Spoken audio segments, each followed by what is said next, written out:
Geralt had to face Eredin, but could only hope to beat him with the help of friends. The Wild Hunt could be defeated with exceptionally powerful magic, so Triss and Yen set out to reconvene the Lodge of Sorceresses. Avallac'h, too, began to lay plans of his own.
Around some.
Might want to look around some.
look around some.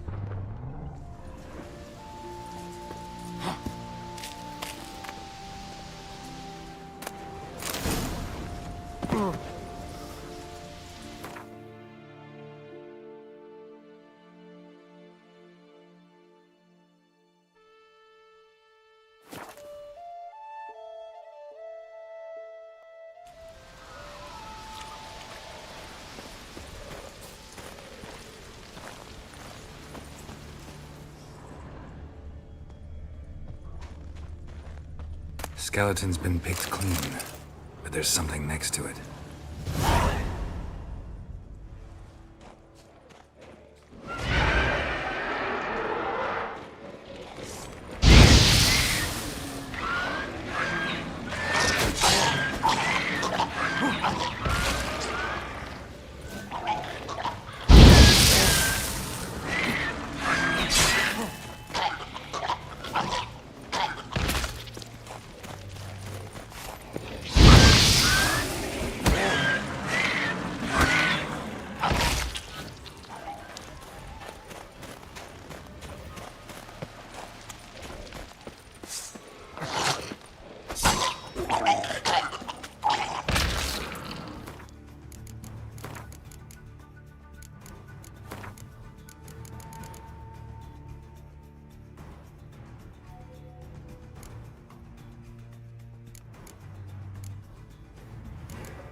Might want to look around some.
You've no respect for our customs. Not you, nor that.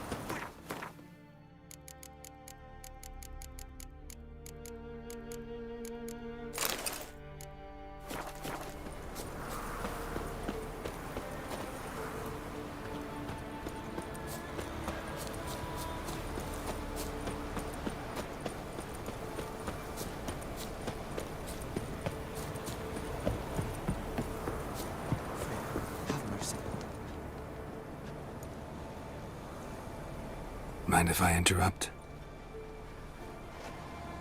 Nay. My prayers are in vain anyways. Hear you're having trouble with a curse. Aye, I am. Look, see it lying there. A horse head on the pole. That's... A nithing. Kind of curse. Seen this before. They're nothing to scoff at. Can bring misfortune, even death. Aye, and the name carved upon it is Tialva. My firstborn. Boy's feverish. Grows weaker by the day. I fear I'll bury him before the next moon. Tried to lift the curse myself, but no luck. I can help you. One of two ways.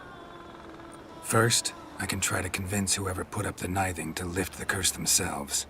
Second, I can deflect the curse back on whoever cast it by writing their name on the shaft. Either way, need to know who's behind this. But I don't trouble no one. Don't know a soul who'd wish it upon me. Guess I gotta investigate.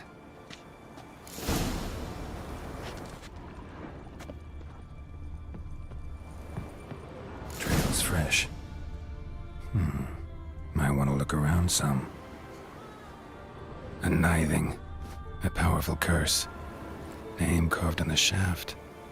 Tialva, son of Lothar.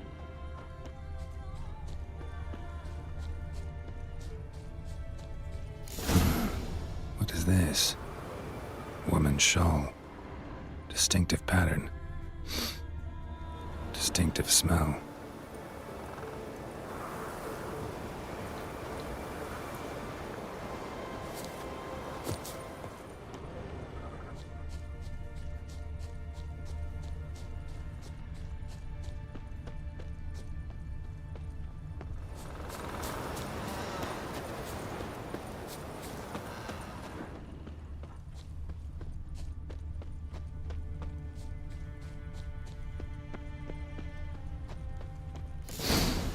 Too many scents. Can't follow my nose any further. Need to ask around about the shawl. No basilisks, lashings, or giants around, eh? A witcher, eh? Respect, witcher.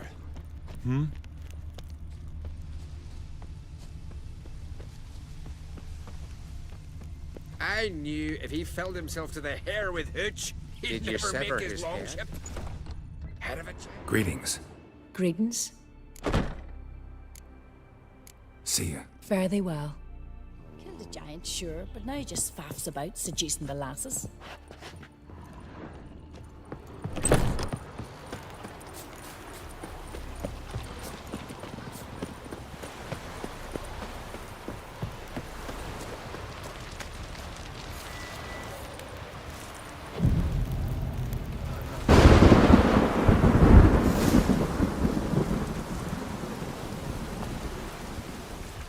How old are you?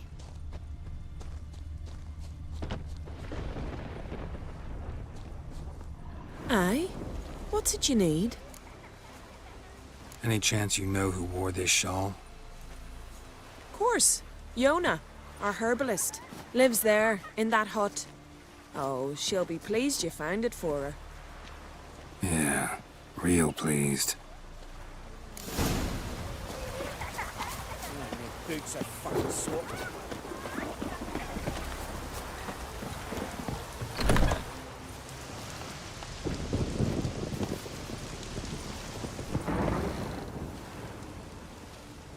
Found your shawl near Lothar's house, by the nithing you put up there. How did you know? Had a hunch. Thanks for confirming it. You know Tialva's got one foot in the grave. Good. That bastard should never have been born. Me, I was to be Lothar's bride. but he cast me aside for that flounder. Getting his comeuppance now. Him and that whole ploughing family. You'd kill a child out of jealousy? Are you serious? 'Tis not jealousy, but dignity that matters here. 10 years we lived side by side. 10 years. I cooked for him, washed his breeches, shared me bed. And he abandoned me with nary a word. The whole village laughed. Stupid bint Yona let herself be had. Oh no, I have not been had. Nor have I forgot. Want you to lift the curse. I mean it. Fine, I'll do it. But I've my terms. Lothar's to renounce his son and come back to me. I'll be sure to tell him. But I think we both know what his answer will be. I'm a mile away.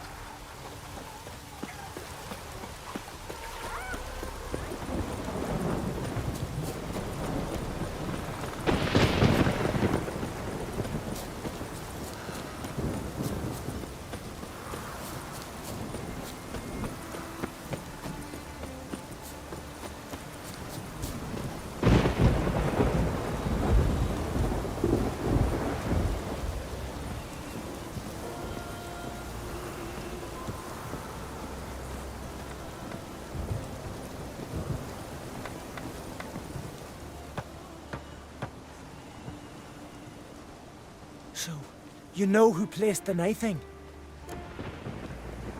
Old friend of yours, Yona. I might have guessed. Jealous bitch! Can't stand to see others happy.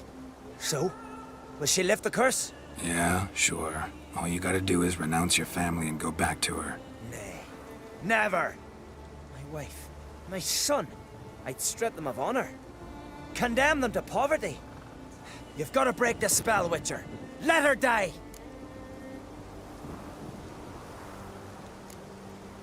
You might deserve to be punished, but not this way. Fine, I'll do it. Thanks be to the gods. Don't bring the gods into it. This is between two human beings. No cure for trouble like a Witcher.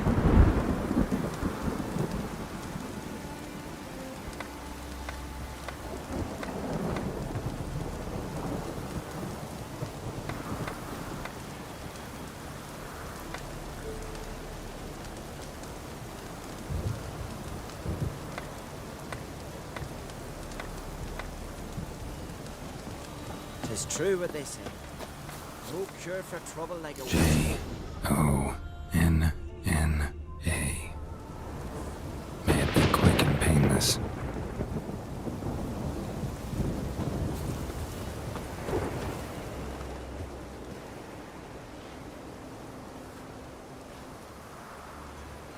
So? Did it work? It did. Your son should recover soon. And Yona will die. Thanks, Witcher. 1,000 times over. My son's dearest of all to me. I couldn't abide it if he'd died. Your reward. Will you eat with us before moving onward? No. Not in the mood. No cure for trouble like a Witcher.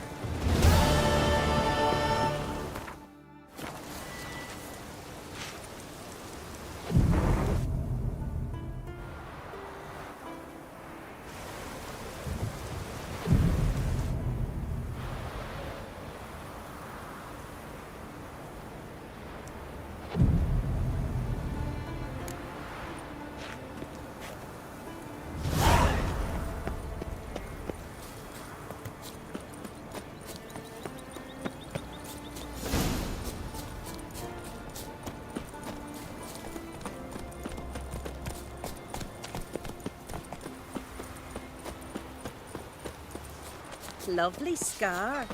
Want to see mine? So, there's truth to that blab.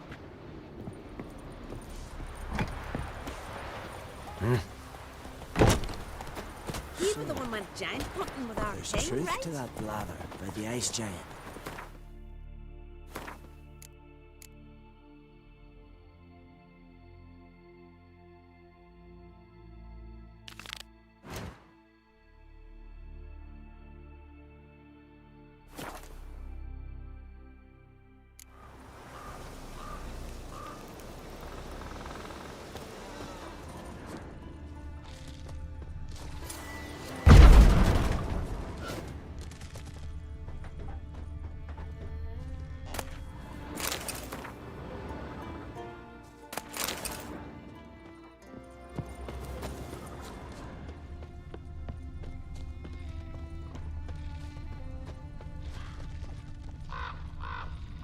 Human bones.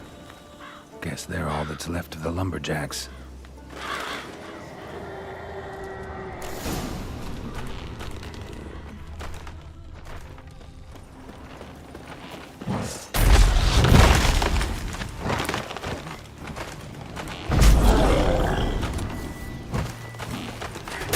That stench.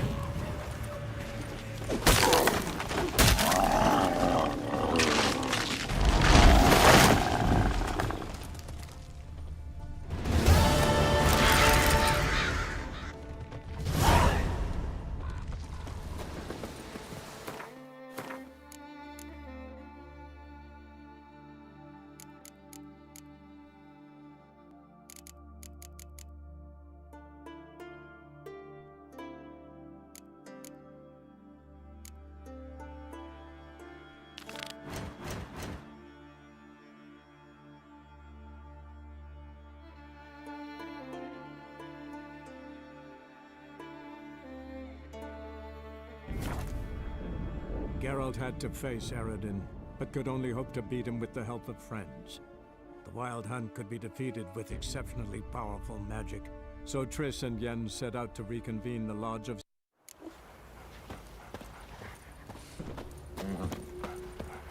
What about them Said a mines heart to a that the heart. wenches Now from here's Bellows? something.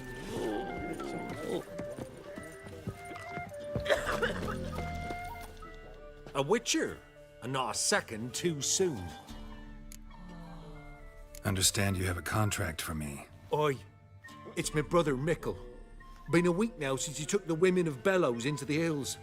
The women of Bellows? Bellows were a rich village, till the war passed through. Huts were burned down, larders cleared out, all the menfolk conscripted. Women were left to fend for themselves, without food nor shelter. No one wanted them. Redanians wouldn't let them into Novigrad, so Mickle took them to the old mines. Get them out of the rain at least. And I've not had word from him since. All right, I'll look for your brother. How will I recognize him? Shouldn't be hard. He was the only lad in a group of women. Corpses aren't always in a condition where I can determine the sex. Corpses? Take it back. They got lost is all. But, if worst comes to worst, well, he had calfskin ankle boots, work of master clogs. Told him not to wear him into the hills, he'd only ruin him. But he was so proud of him. Think I know enough. Thanks.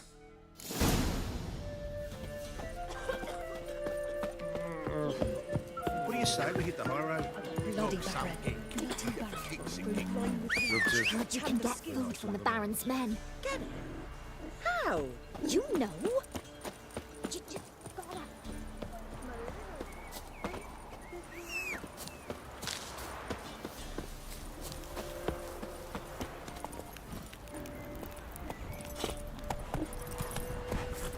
Ye seek trouble?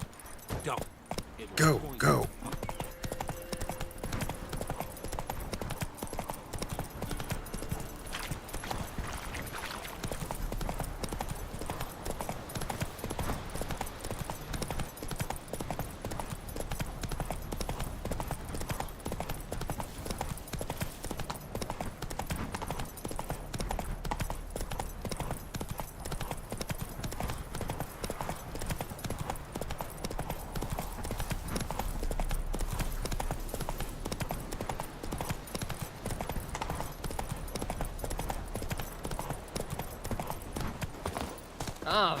Spirit of the Vryhill Brigade. Your kind, sir. Takes strength to do something like this.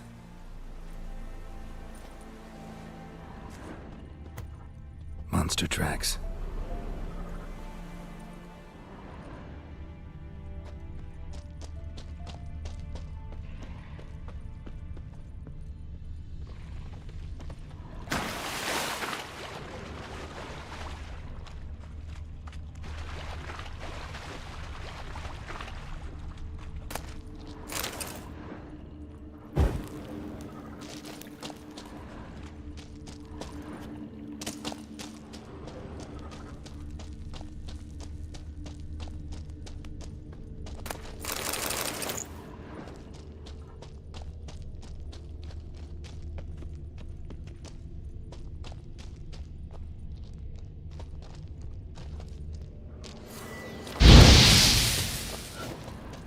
looks fresh, but where are the bodies?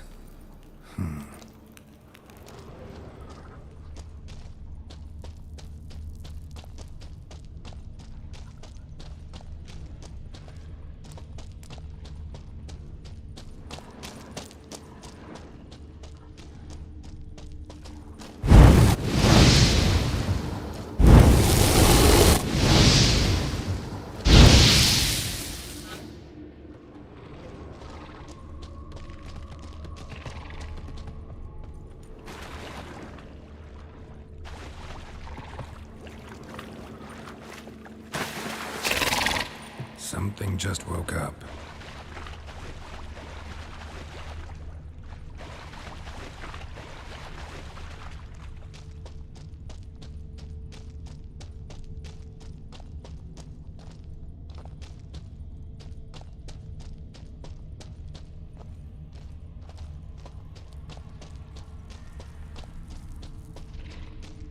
Another victim.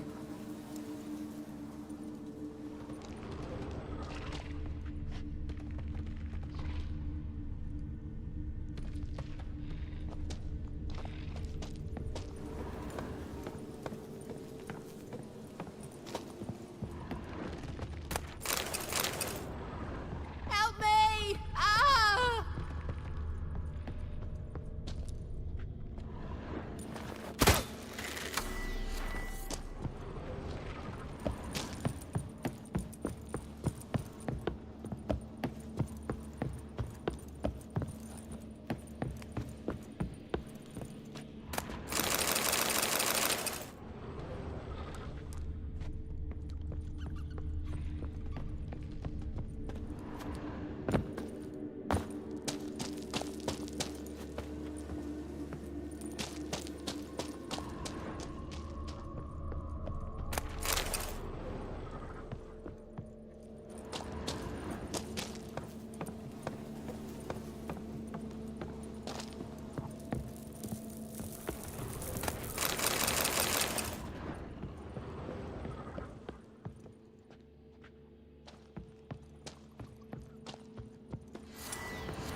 Digestive juices.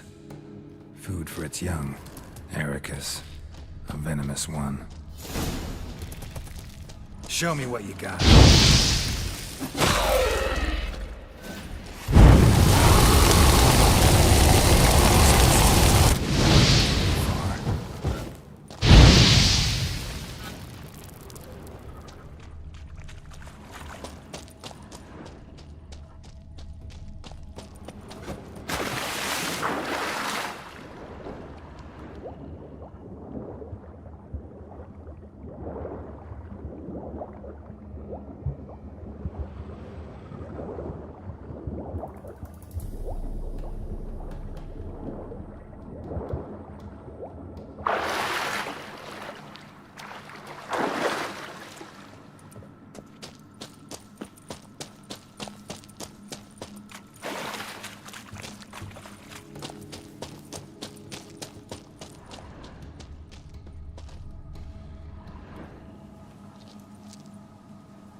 A shoe bearing Master Clog's mark.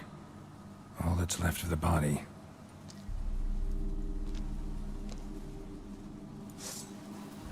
Putting yourself to the sword, all the better.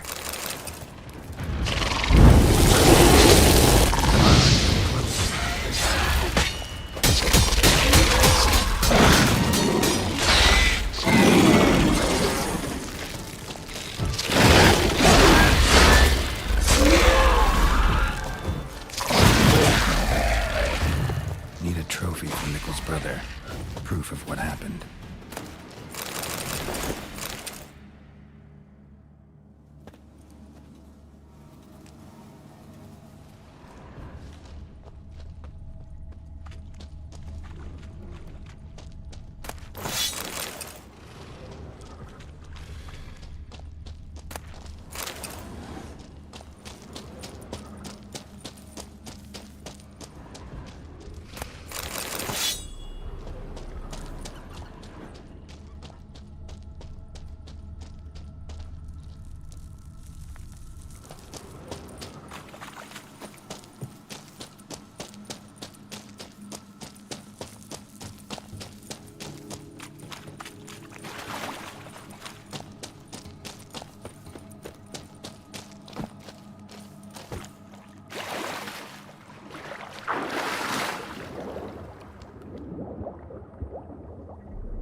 You can get food from the Baron's men.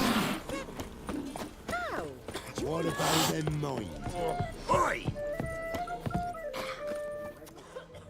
Greetings. I have bad news. An Eric has killed your brother. If it's any comfort, I avenged him. Comfort? Huh. Of course it's no comfort. And I told Mickle, why are you so eager to help strangers? Sit your arse down, or there'll be misfortune. Well, what are you still standing there? Can't get your fill of others' misfortune? No, I prefer porridge and gravy like everybody else. Pay me and I'll go buy some. I'd have paid ye if you brought Mickle back alive. Your brother was a better man. So long. I ever have a son, I'll name him Geralt. Oi! In down one when a wench takes ill.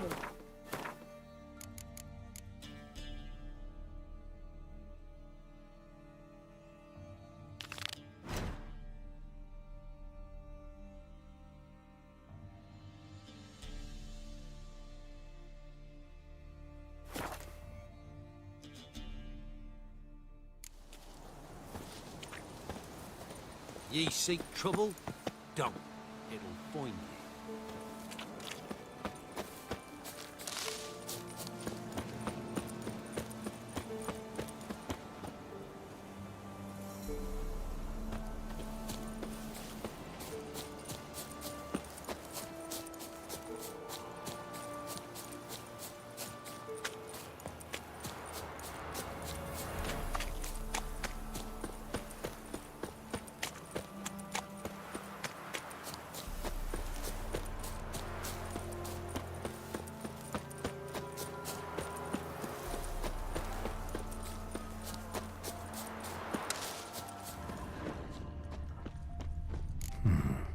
Might want to look around some.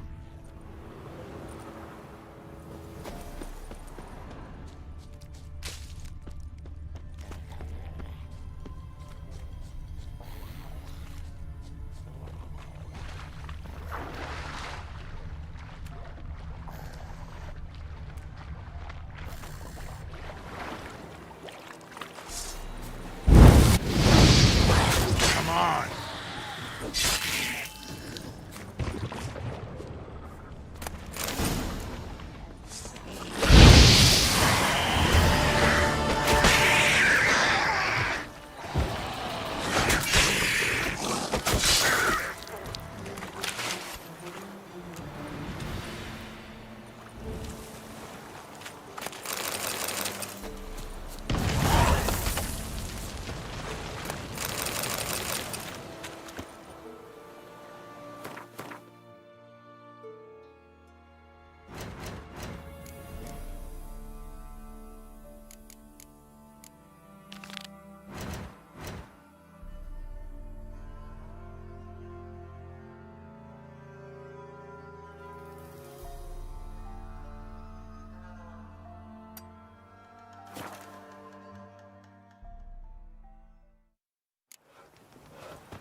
Where'd you come from?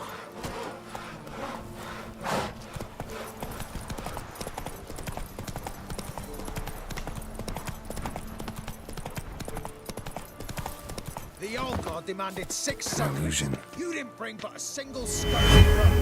No wonder he cursed us. We're doomed. You's the one brought soured wine. Curse is your fault as much as mine. What are you doing here? What? The sun flying from the moon? We're making offerings to the All-God, clearly. You too can seek his aid. That's if you got fitting offerings. He scorned ours, then cursed the old village. The All-God, you call him. First I've heard. Is some new deity? Nay, 'tis ancient, revered by our forefathers. They say it were like this. Roslav of Oriton came here to gather brushwood. And suddenly, for no reason, a bush burst into flame. Then, Roslav heard a voice from the ground, demanding offerings and obedience.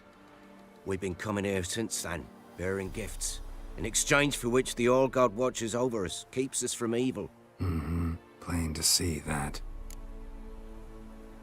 So, what's wrong with your offerings? You needn't mock us. You can see right well we brought scraps. Before the war, I wouldn't give this such to me hounds. But what can we do? Such are the times. And they're like to get worse. All-God said if he don't get a rafter of bacon and a barrel of beer at least, the rivers will fill up with frogs and locusts or some such will devour the harvest.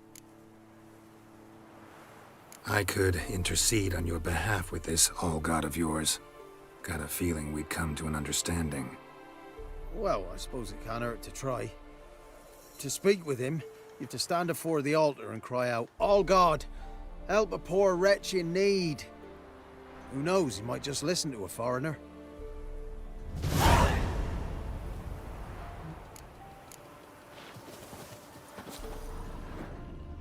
Oh, all God, help a poor wretch in need. Pretty please.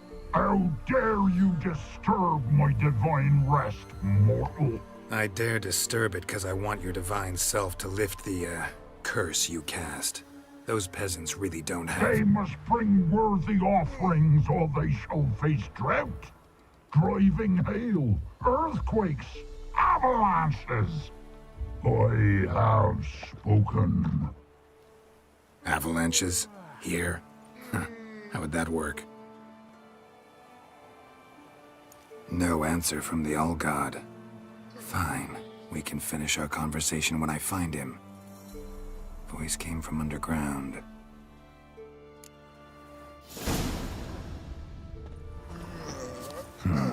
Wine. More like vinegar. Someone drank it anyway. Could follow the scent.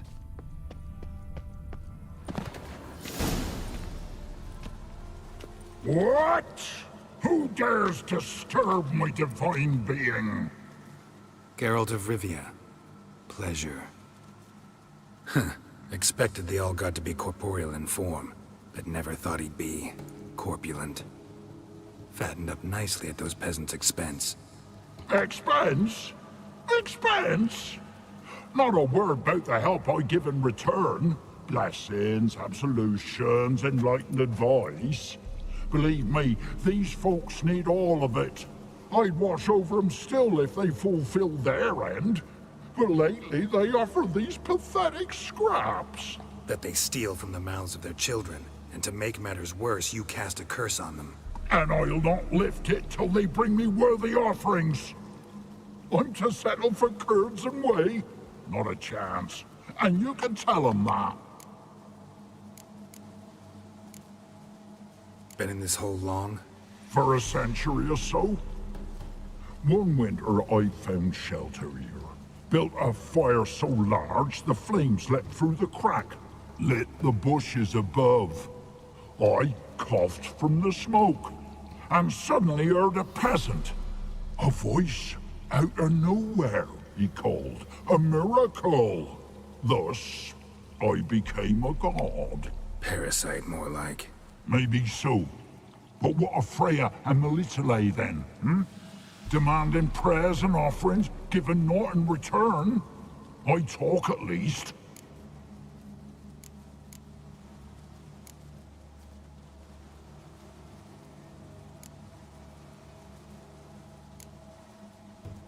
Listen here, lord-ass. You're gonna be satisfied with what you get, or I'll feed you to the ravens. Plowing reformers. No, fine, fine. I'll sup more modestly. But just till the end of the war, not one day longer.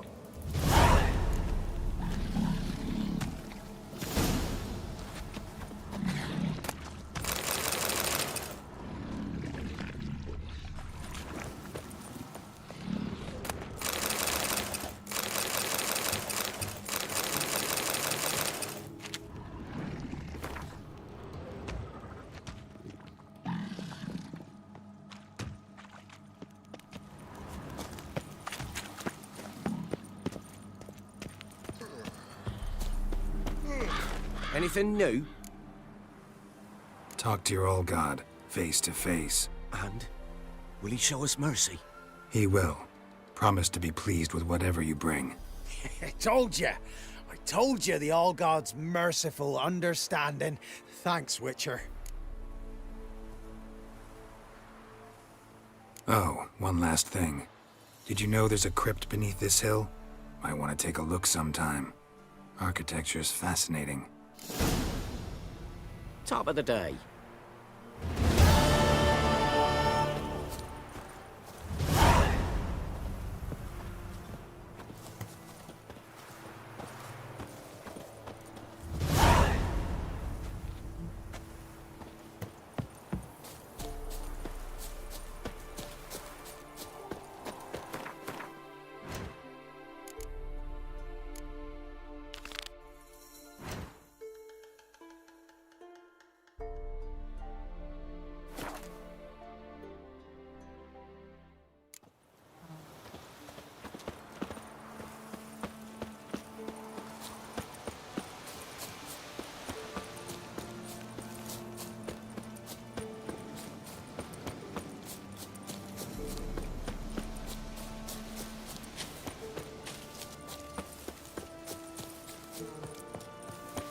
Must be Honorton, village from the notice.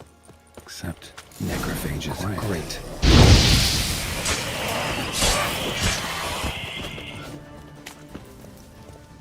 Not a living soul in sight. Something evil's been here. Necrophages appeared after.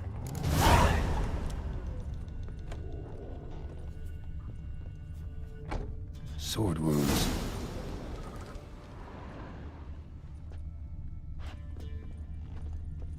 Fire still burning. This happened recently.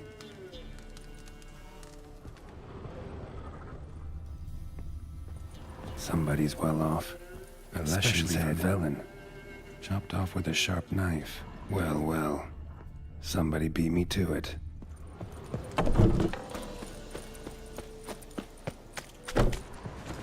Died without a fight. Butchered.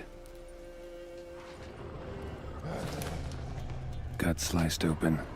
Probably died defending its owner. First cut severed the aorta. Second hit the femoral artery. He died quickly.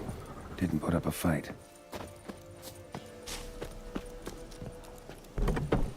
Blade pierced her back between vertebrae.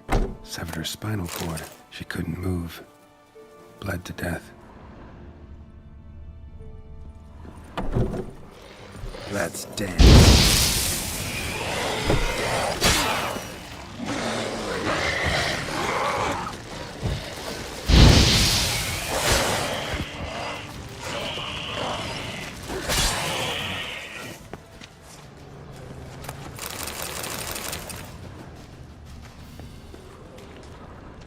Necrophages tore the body apart. Can't say what killed him, though. Blade pierced internal organs. Cuts. Shallow, but each hit an artery. Bolt snapped in half. Just wonderful.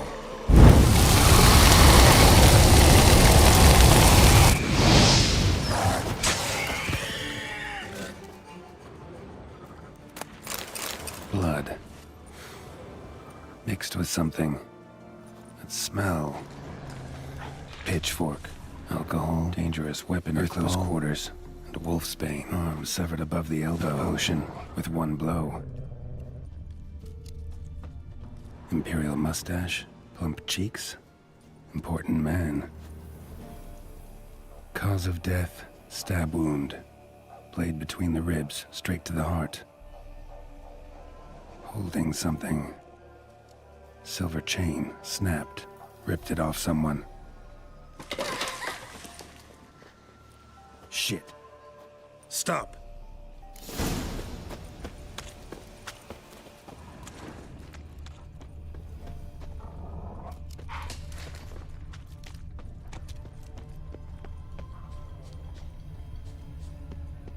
A doll. And a child's footprints.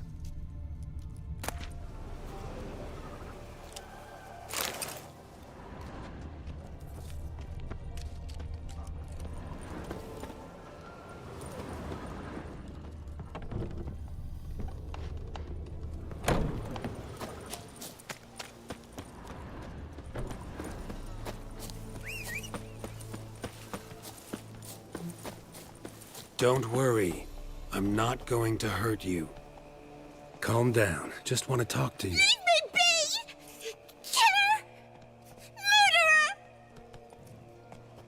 I got it wrong. Cat eyes! Same as him!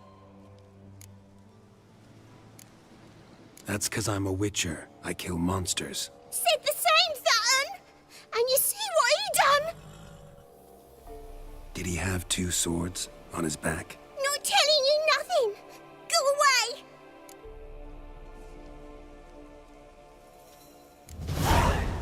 All right, enough. Tell me what happened here. I'll tell ye. Oh, woods. They was haunted. Some spook. Uncle Silvermere said we best fetch a witcher. So one came. Looks like you, but there were evil in his eyes. He bought us the spook's headset. Uncle Silvermere weren't happy about something. They yelled and they cursed. And then he went to the barn and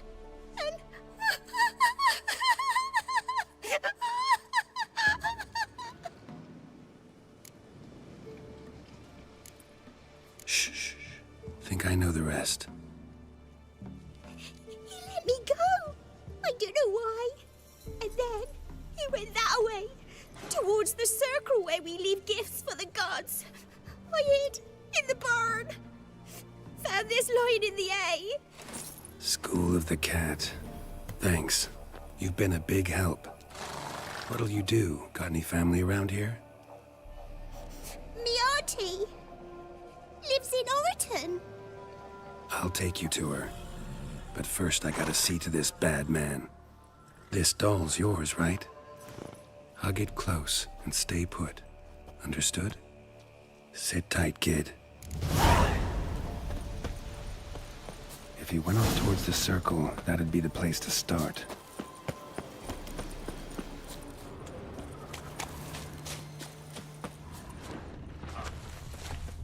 The stone circle. Palm print to look around in blood. Had his hand on his wound. Slipped and leaned on his hand to catch his balance. Footprints. Barely visible. Must be him.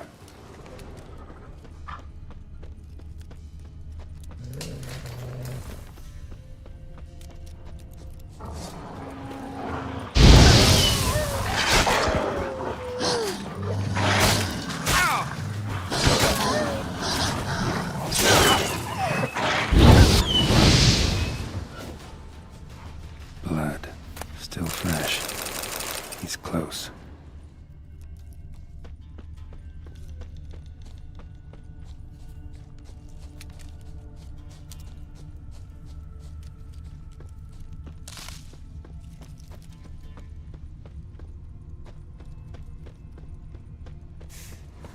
A fellow witcher. Well, well, small world.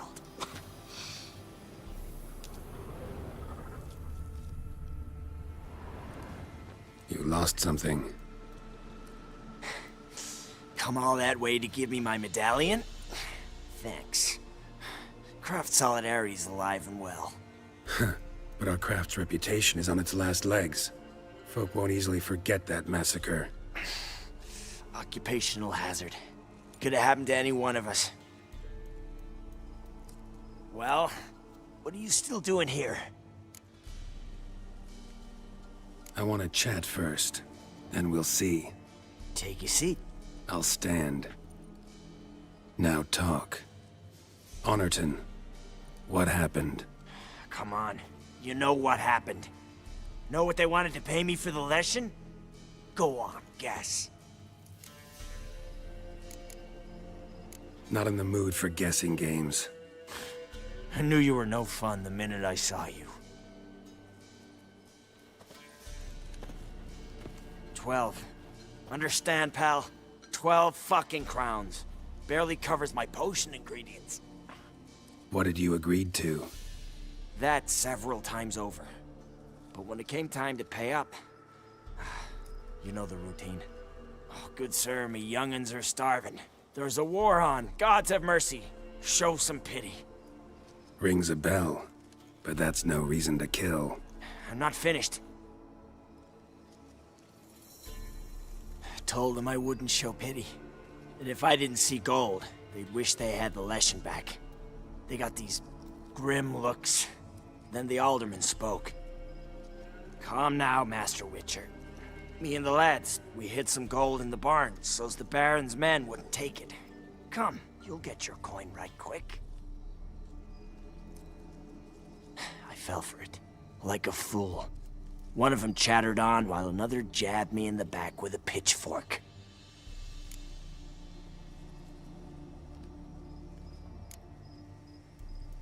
How the hell did you survive that? Pitchfork wounds are bad. Know that all too well. I turned at the last instant. Prongs went in shallow, at an angle. Missed my lungs. I admit, I lost my temper. Lost it bad. I'm used to shit bounties, to the cheating, to them begging me for help and then spitting as I pass. But murder me? Just to save a few crowns? I'm supposed to protect Horsens like that? So I drew steel, and didn't sheathe it till the ground was slick with blood. The girl. Why'd you spare her? 'Cause... it doesn't matter. Wouldn't have asked if it didn't talk. Reminded me of my sister. How I remember her from... just before they took me away to the School of the Cat. How is she now? Died about 10 years ago. Of old age. Well, we've had our little heart-to-heart. Witcher to Witcher. What now?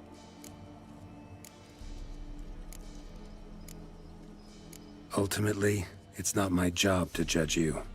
That's it? Not gonna lecture me? Make me promise to mend my ways? They call me the Butcher of Blaviken, for good reason. I know how it is. Sometimes heads just roll. Wait. I'm no cheap prick like those hayseeds. I owe you something. Here, directions to my stash. Take what you want. Thanks. No, thank you. Good luck on the path, Wolf.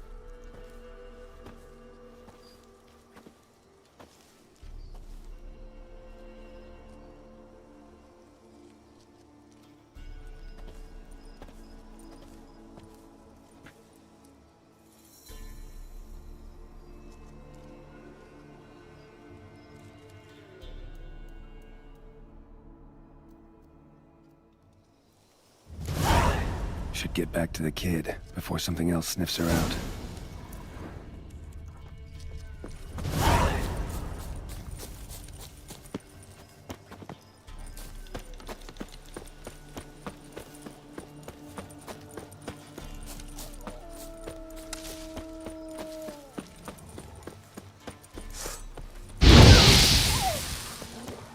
Die.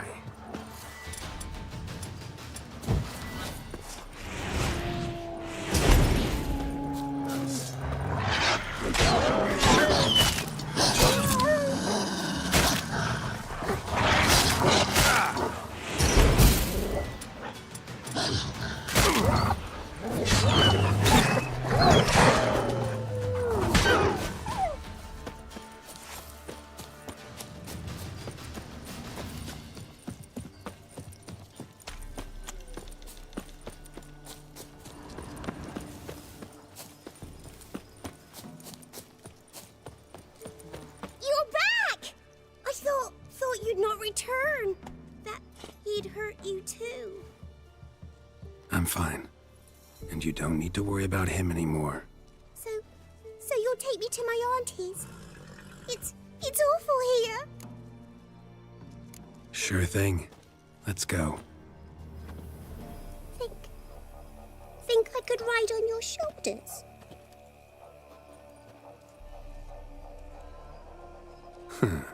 So long as you promise not to pull my hair. I promise. Then hop on up.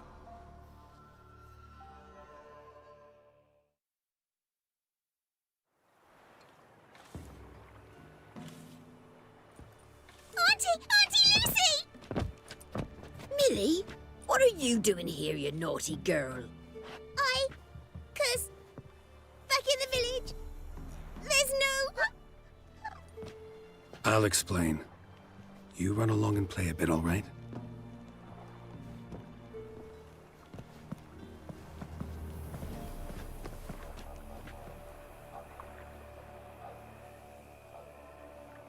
There was a massacre in Honorton. No survivors. Well, except her. The gods, what happened? A bandit attack?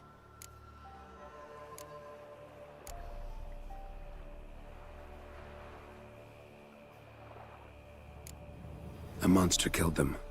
A Leshen. They'd posted a contract, but I arrived too late.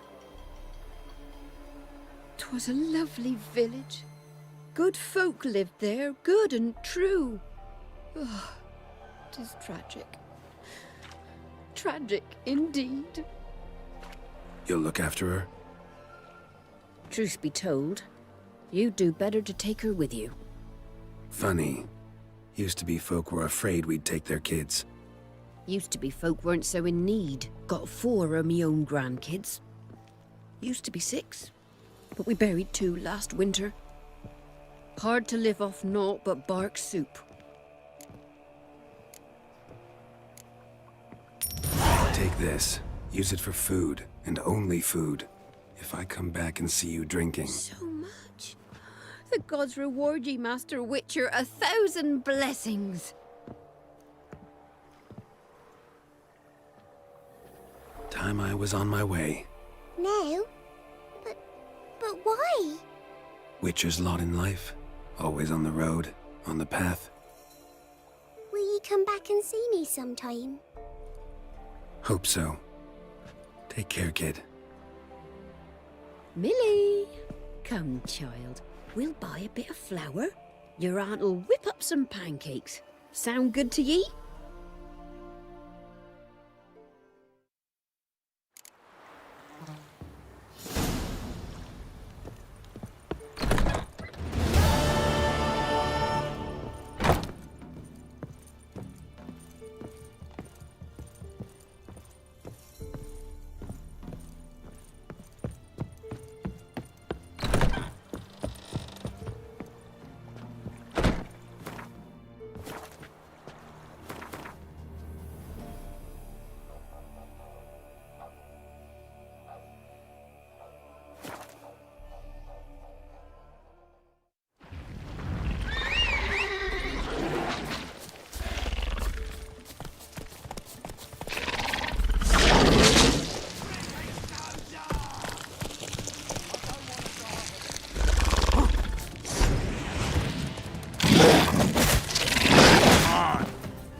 We're gonna stand here like pricks on Bellatane. Bad idea. Go for the horse!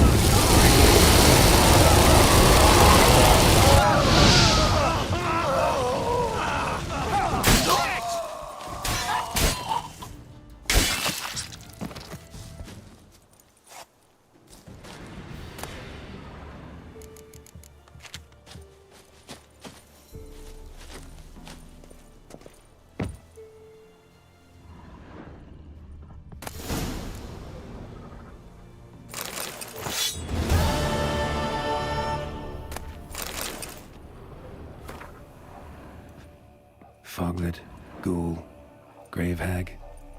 Wonder why he didn't turn in these trophies. Maybe they tried to cheat him then, too.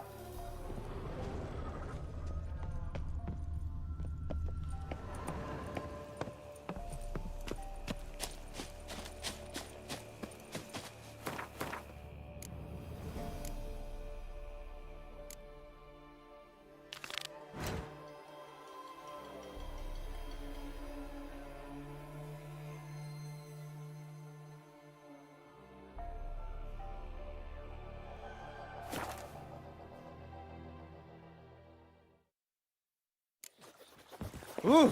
Oi! There you are, too.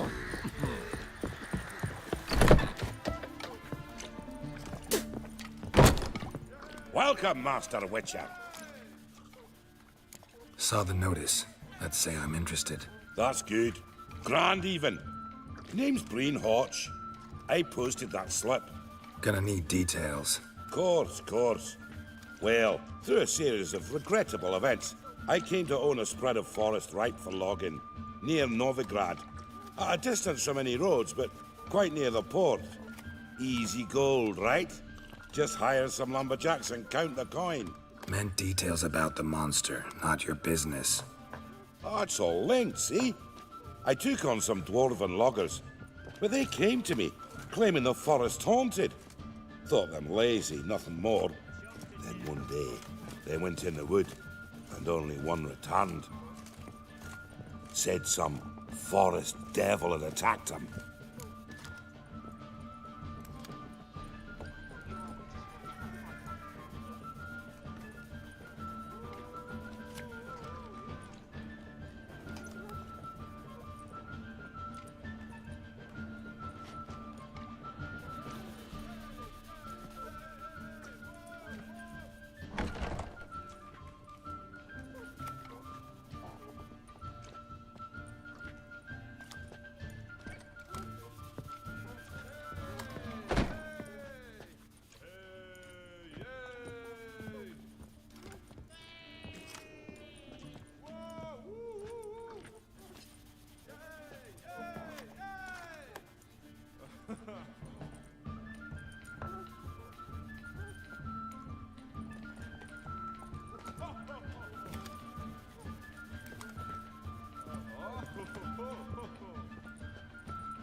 I'll take the job. This logger, where'll I find him? Around. Last I saw him, he was drinking away his pay. Said he had to honor his dead comrades.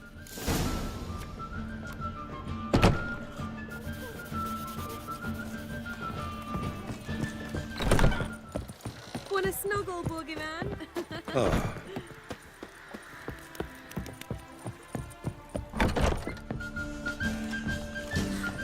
Welcome, traveller.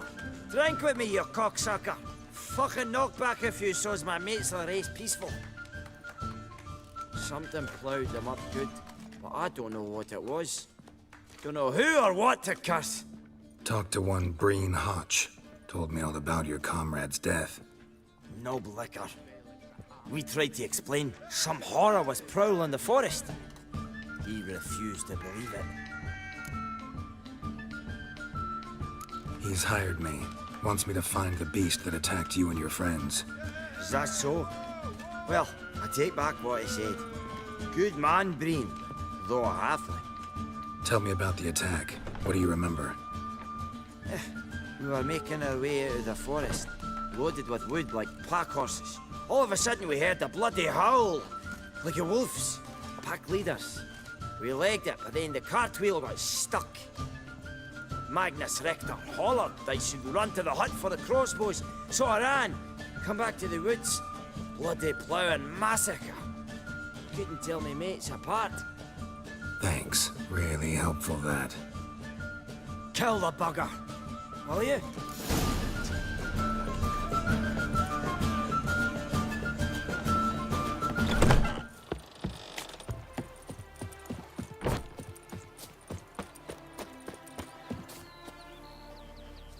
Do you want to be my boyfriend?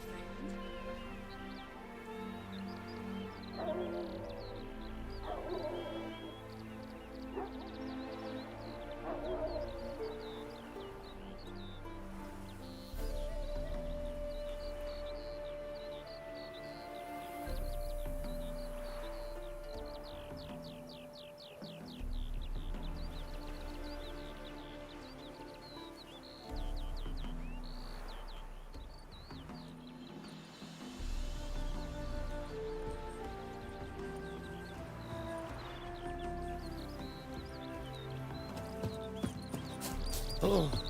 Hey, that hurt!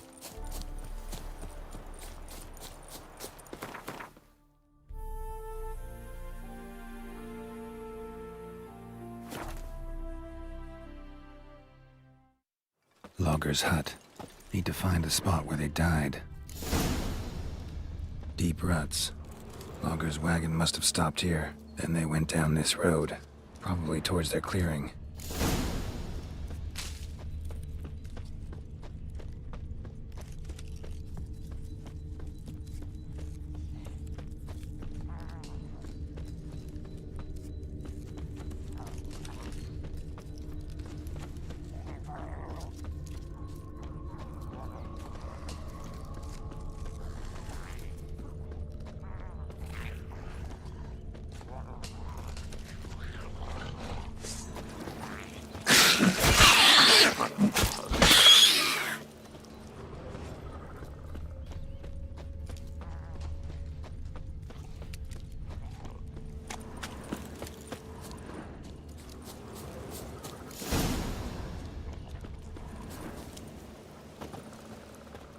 There was a fight here.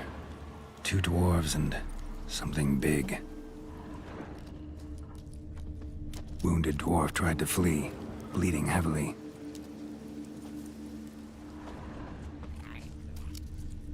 Clawed the rock. Must have been angry and strong.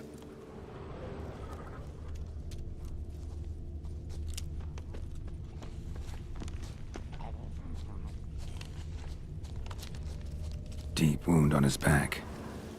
Bled to death.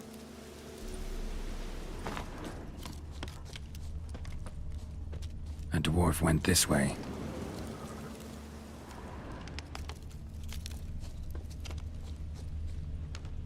Roots pinned this one to the ground, so hard he suffocated. Everything says Leshen, a young one. Must have arrived here recently. Need to find its totem. Crows serve Leshens. Should find some near the totem. Leshen's birds. False trail.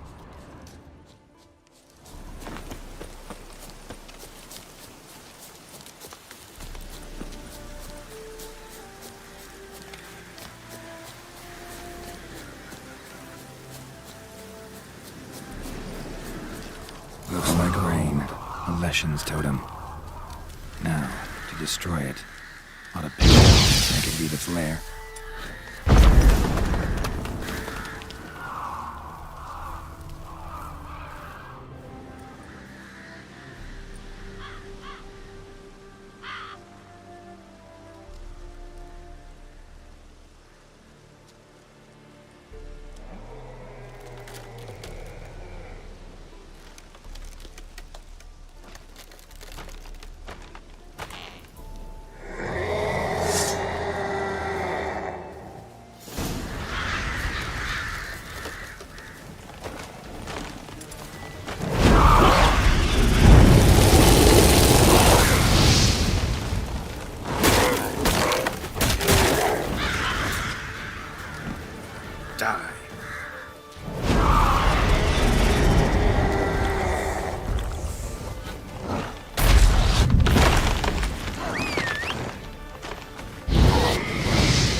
In a hurry.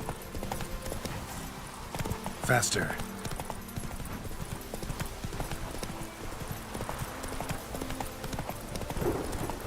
The sky weeps.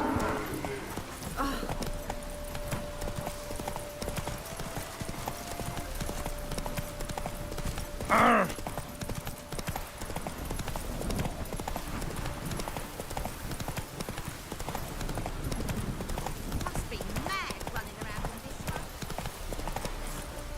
one. Move it. That hurts. You're bored.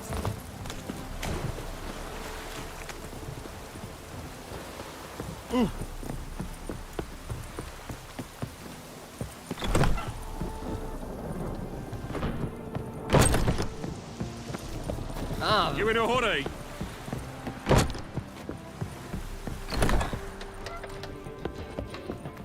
Welcome, Master Witcher. I killed the Leshen that attacked the lumberjacks. That's wonderful. Grand even. I'll have to find some new loggers, but there's no shortage of folk looking for work. But can I be certain no other Leshen will show? It's possible, I suppose. I have to find a Witcher if it happens. Aye, yes. Well, your due reward. I'm not the kind not to pay for a job well done. Farewell.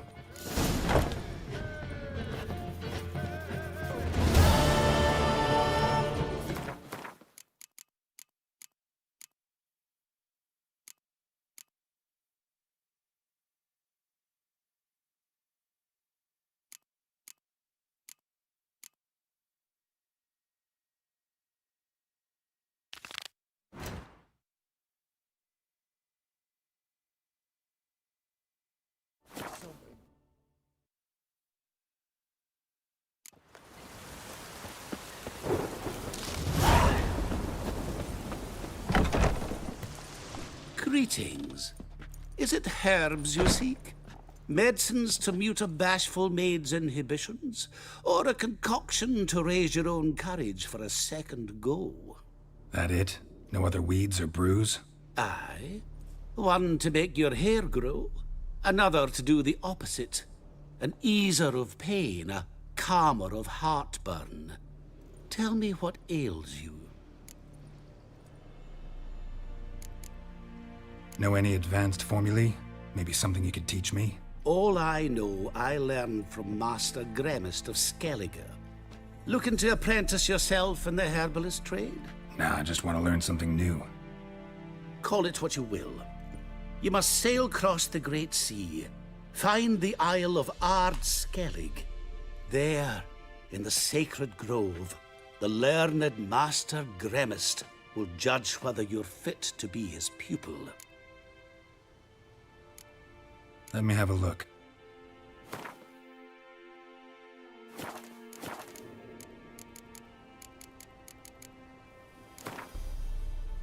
Yearning to play a few...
Hey there.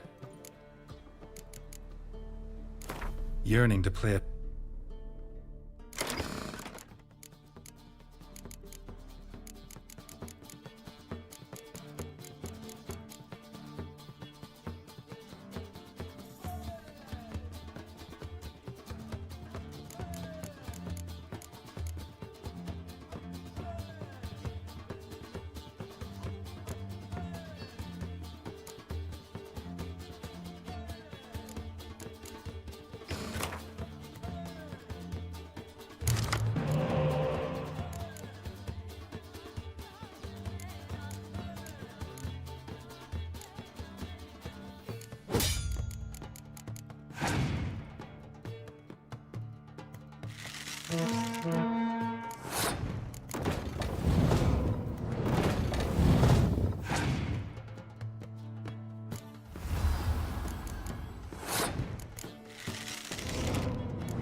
Hey there. Hear about the contract. Whew, a taker at long last. Poverty in everyone's lips, but when you've a job to give, no one's eager. Folk are lazy, that's the truth of it. Stick to the point if you don't mind. Right. Sorry for the chatter. I'm anxious, is all. Been so long without any word.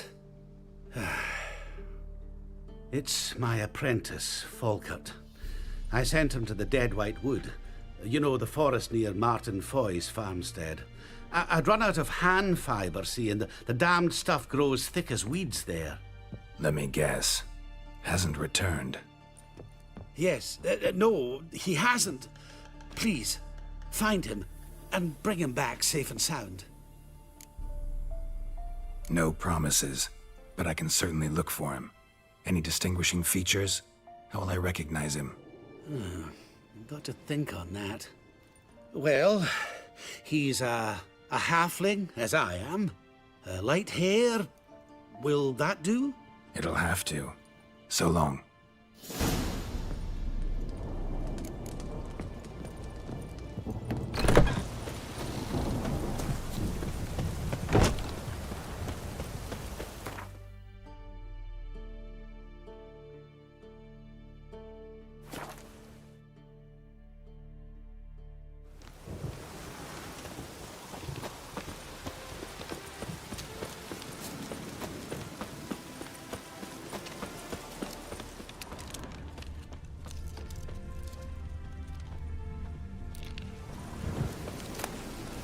Herbalist's cart. Got some blood here.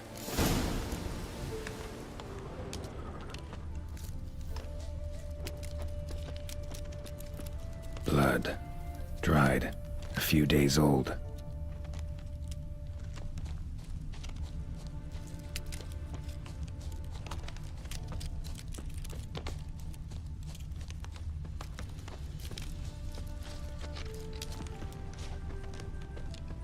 Trail's gone cold. Need to look around. Ask. Maybe someone's seen him.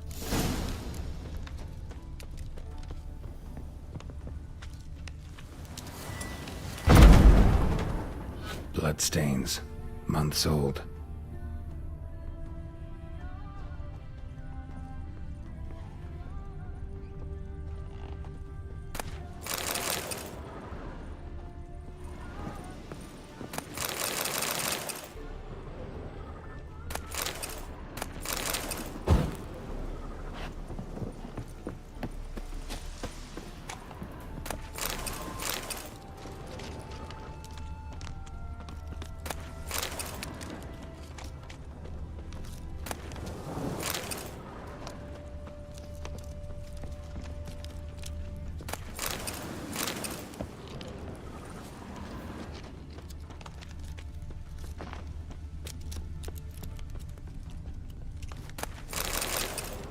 Talk to the wife.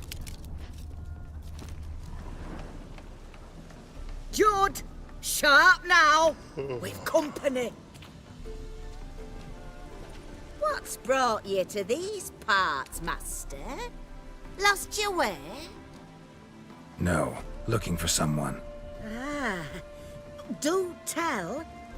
Perhaps we can help. Bloodstains in the hut next door. Know anything about that? Aye, course.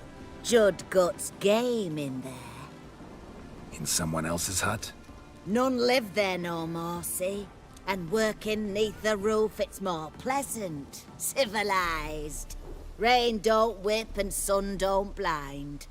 But why poke your nose in there to start with? Do better to give an old couple some peace.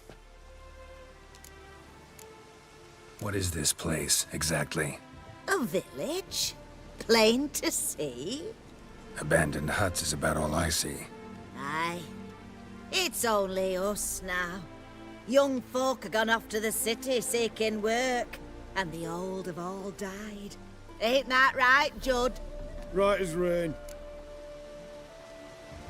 Looking for someone named Fulkert. Light-haired halfling. Ring any bells? Aye. Saw a little one round here. Out picking herbs.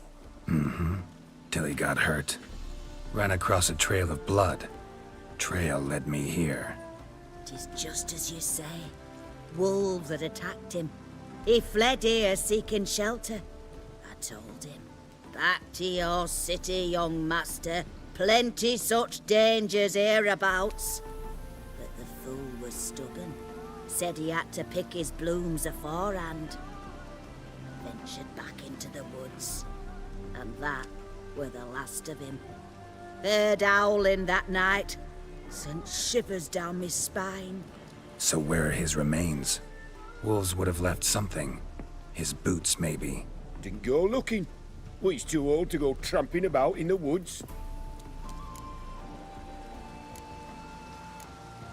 So long.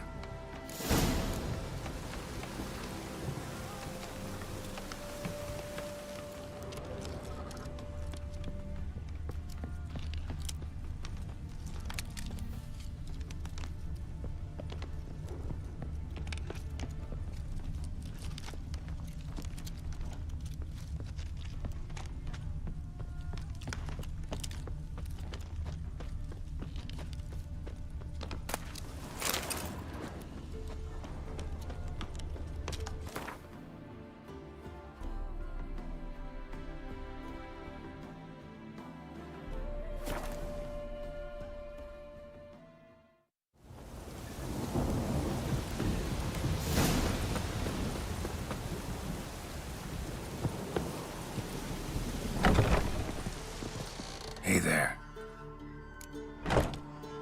Fulkert, your apprentice. I know what happened to him. Out with it. I've gone near daft with worry.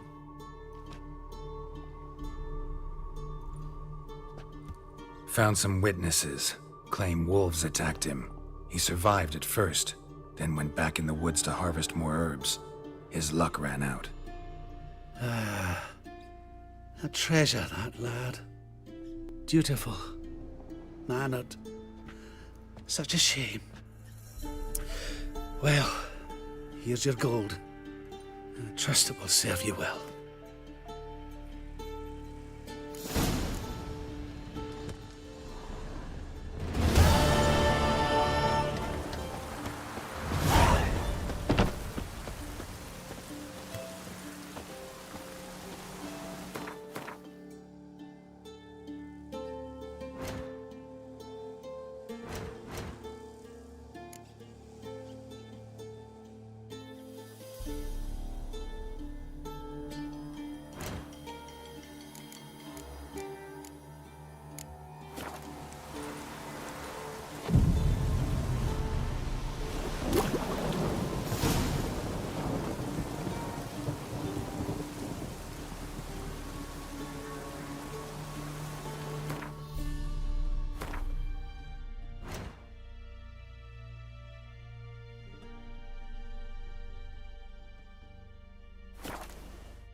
Leave us be, we beg you.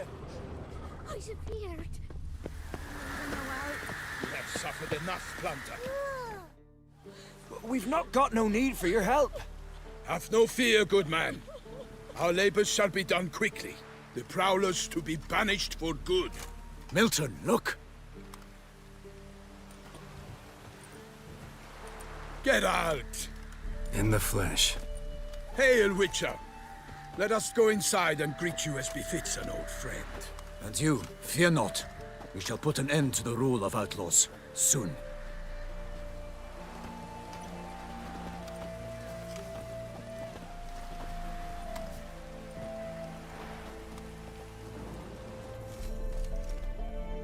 Found your message on a notice board. You see, Palmerin? I told you. The griffin at White Orchard. I knew that were we only to follow the tracks of its slayer, we would in the end find Geralt. Milton de Peyrac Peyran and Palmerin de Lawnful. Good to see you both. Been years. Be assured, we share your joy. You must forgive us our, surroundings. When we pledged to place the village under our protection, the village elder gave us this hut as our lodgings. He swore it is the best hut in the village. Get involved in some squabble? We discovered that in retreating, the Redanian garrison that left this land still is at the mercy of numerous plagues. The tyranny of bandits the most onerous among them. These plunderers shall soon descend on this village to collect tribute. Milton and I will dissuade them. We are both sworn to fight injustice and oppression wherever they rear their heads. The matter does not concern you, of course, but do us the kindness of waiting. Once we have dealt with these marauders, we have a matter we must present to you.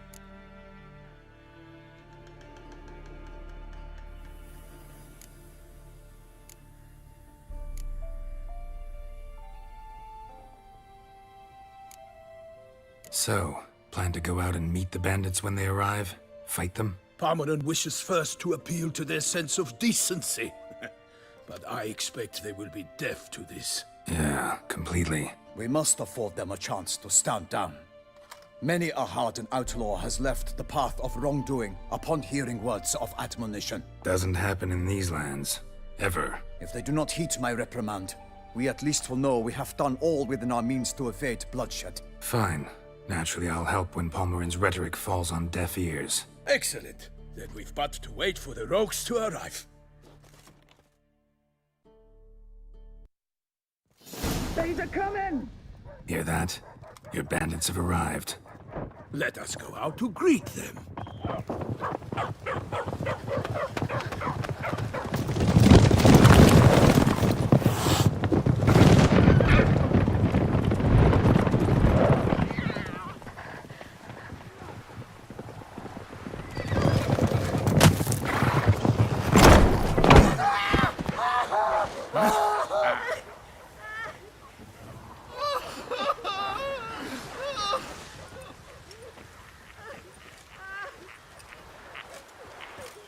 Hark! Contemptible curs!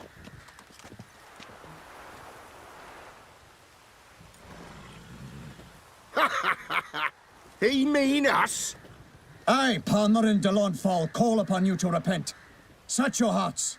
Do you not see that they are blackened? Regular Punch and Judy here.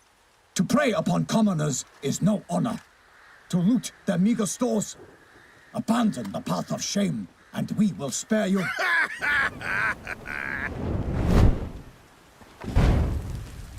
Right good jest, that. Had us a laugh.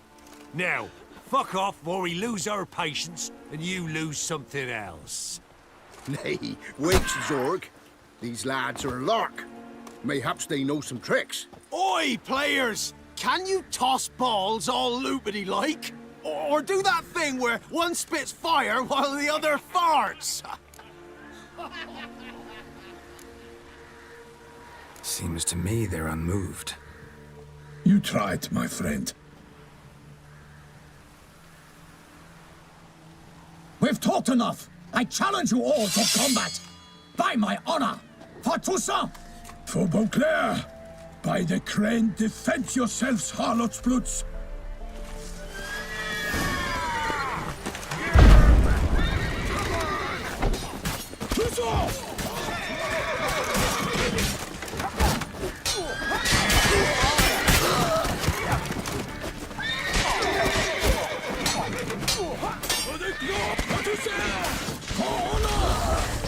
Come on!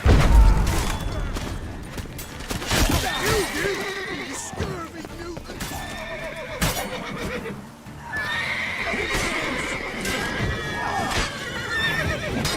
Poor son!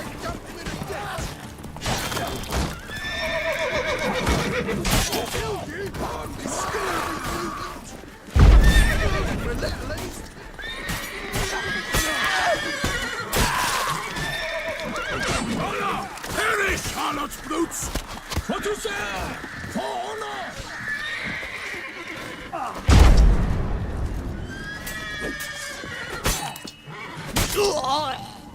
You want to strip him and jump him in a ditch! Time to end this.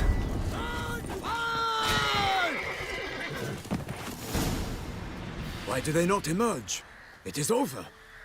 We have banished the scoundrels, lifted oppression's yoke from their lives. Warned you it'd be like this. Fear you as much as they did the bandits now. Sorry, no fanfares and flowers. You're not in Toussaint.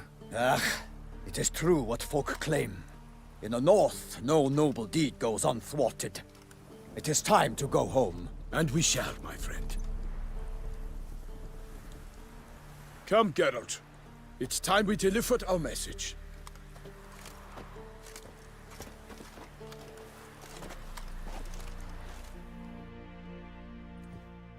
So fess up. What brings you such a long way? We are to deliver Her Grace the Duchess's message in full, with all due ceremony. For tradition is sacred in Toussaint. All right, fine. Most honorable Geralt, slayer of monsters and all evils nefarious, which prey on the defenseless of this world. Whereas never have you been known to deny help to the innocent, nor leave widows and orphans to fates undeserved. Answer you now our present summons. Free us from the beast which floods our streets with blood, and sows panic in the hearts of rich and poor alike. Come to our aid, Witcher. Thus humbly beseeches you the Star-Crossed City's most gracious protectress, Her Illustrious Highness, Duchess Anna Henrietta. Shall you answer her call? Anna Henrietta really say all that? Word for word? Well, in point of fact, she said, bring me the Witcher and dare not spare your horses. Only make certain this time he comes alone. The Ducal Chamberlain added the rest. You know how it is. Yeah, I remember. I might add, be it unofficially, that a hefty reward awaits.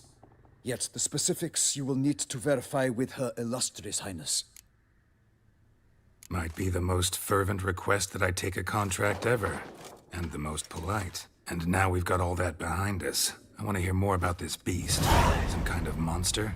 Just guessing. Most assuredly, though no one has caught a good look at it as yet. Our only sure witnesses. The bodies massacred in a brutal, horrid manner. Look, some sketches drafted from descriptions given by those who claim they've glimpsed the beast. Each quite different. To my mind, these witnesses lie. How many victims so far? 2. When Her Grace learnt of the second, she discharged us immediately to fetch you, promising grants of land and fortunes in gold, should you answer her summons. An ill wind blows, Geralt. The beast cannot be tracked. Folks say it wields black magic. Also, both victims were nobly born, and the start of a tourney draws near. Beast wields black magic? What makes you say so? The first victim vanished between bites at a feast. Of the feast-goers, none noticed this. They saw but an open window, then heard desperate cries from the street below, where a corpse had just been found. The second killing, similar. A night in a locked room. Servants all about the house. Guards all around the estate. Yet the beast somehow got him out, dragged him to the town square, and killed him there. No one saw, nor heard a thing. We have no fear of creatures against which sword and shield protect. But of this beast, nothing is known, save that it cannot be traced, kills effortlessly, and with no rhyme or reason we can discern. Anyone tried to hunt it? Knights errant, for example? Ha! Many have tried. Baiting, waiting in ambush, but to no avail. The beast is clever. It evades all traps and attacks of a sudden. It is like a ghost. An experienced tracker. This is what we need, with knowledge of monsters. In short, we need you. Mentioned a tourney. Why doesn't the Duchess just call it off? Simply, it is too late. The guests have arrived. The best knights of all lands, relatives of the Emperor. The beast could be a threat to others, not just to Her Grace's subjects. Got it. Before an aristocrat dies, at best it's a scandal. At worst, a diplomatic incident.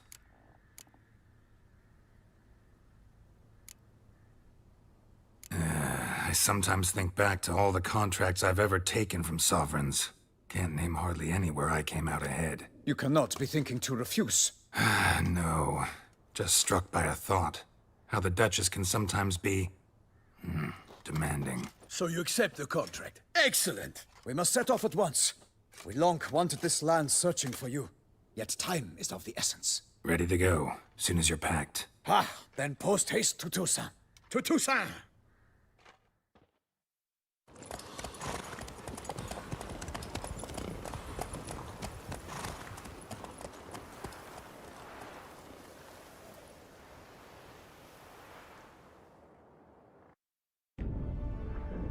Geralt had to face Eredin, but could only hope to beat him with the help of friends.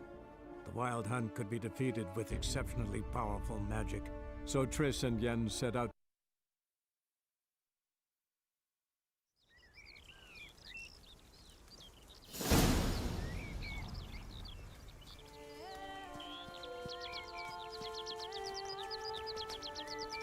Toussaint, the land of love and wine. Exactly how I remembered it.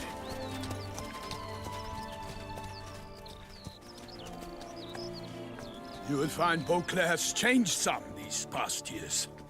Walk about when you have the chance. You will see for yourself. To me, place always seemed straight out of a fairy tale. Knights errant, elven palaces. You insinuate that we are somehow odd? I shall prove you wrong.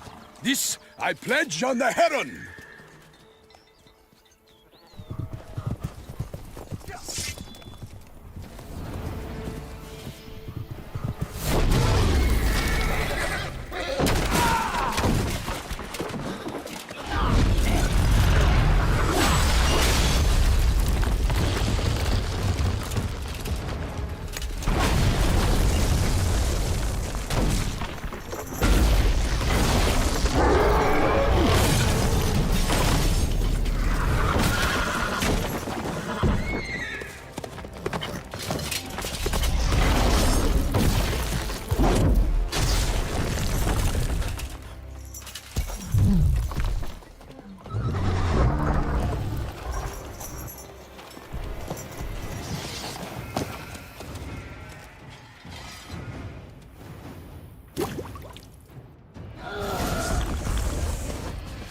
For my lady! Kyo, watch out! I swore I'd kill a monster! All for one and one for all! Show me what you got.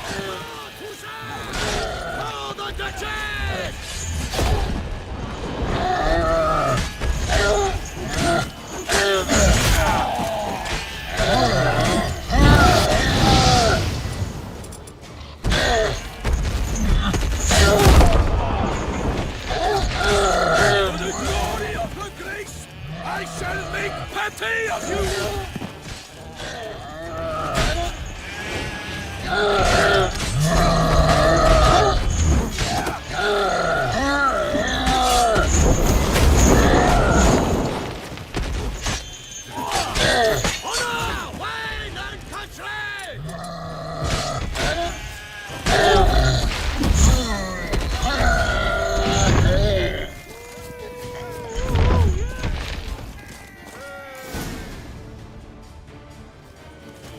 Big beast. Tackling it single-handed? None too wise. Neither is love born of wisdom, Witcher. So, Guillaume, out with it. Which fair damsel inspired you to vow to kill that filth? The most beautiful among them. If he wishes to guard her name a secret, he need not reveal it. You I do not know, sir, nor seem you a knight, yet still I am profoundly grateful, nay, indebted to you for your succor. This trophy, sir, is yours. A giant this close to human settlements? Strange. Well, that was no ordinary giant. His name was Goliath, rumored to have been a knight once, but one who broke his vows. For this, the Lady of the Lake transformed him into a wild giant and banished him into the Gorgon Hills. So he came back down? Why? Several times each year, hunger chased him into the lowlands. Goliath had killed and devoured many shepherds. Guillaume's hunt served a noble cause. At any rate, it's a tale for more agreeable environs.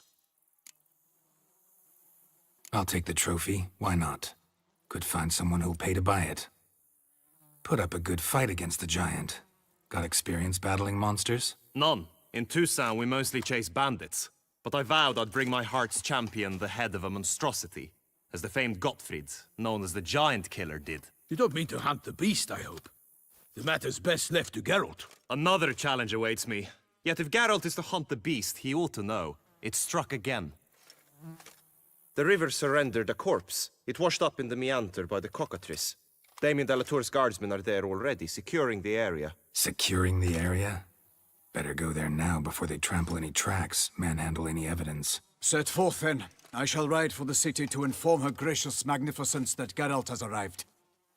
We'll meet later, near Guillaume's tent at the tourney grounds. I shall take you then to see her grace.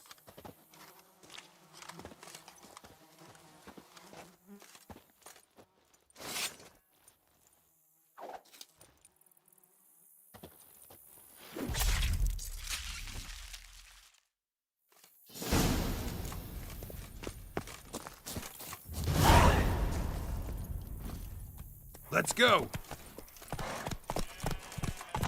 Brave kid, Guillaume. Parmarin oversaw his upbringing. Guillaume is his kin.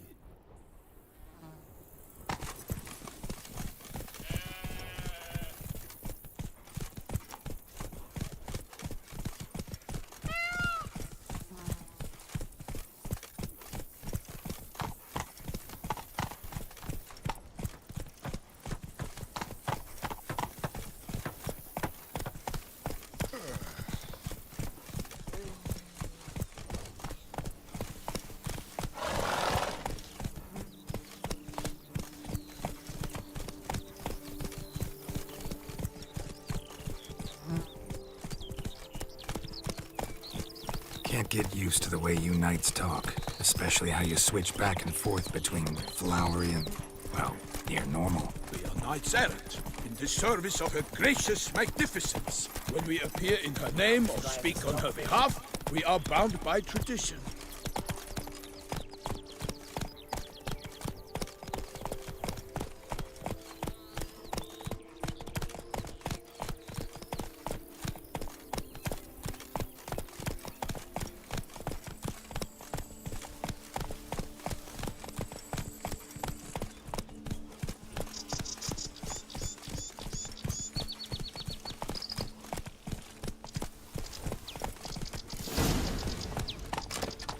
No one here. They must have removed the body already. Let's look around. Make sure they didn't miss anything.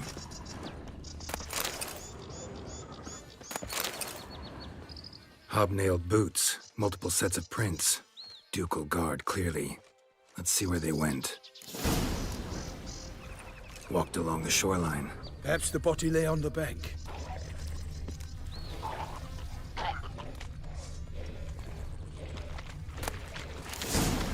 Got guests. Careful.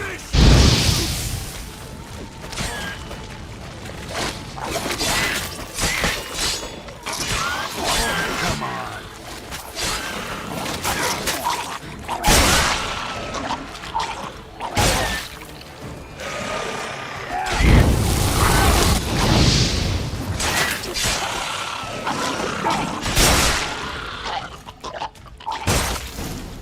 Drawn here by the smell of blood.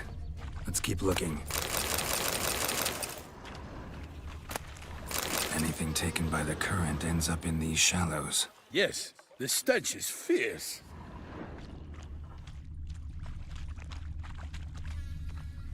Only blood-soaked scraps left of the victim's clothing. Good quality cloth. A wealthy victim, correct? Looks it. Blood.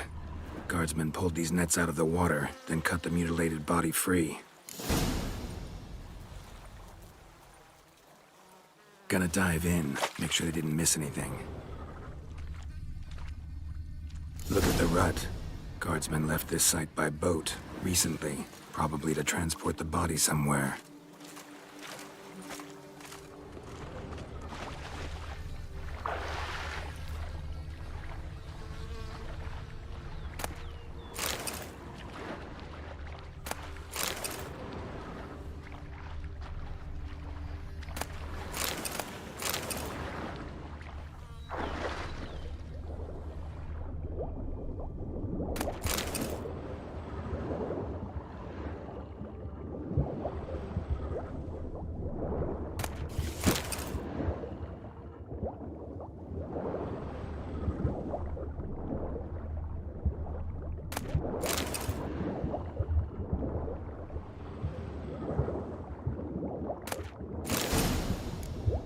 Silk kerchief, monogrammed DLC.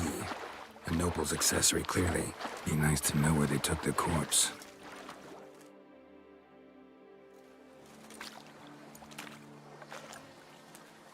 What now?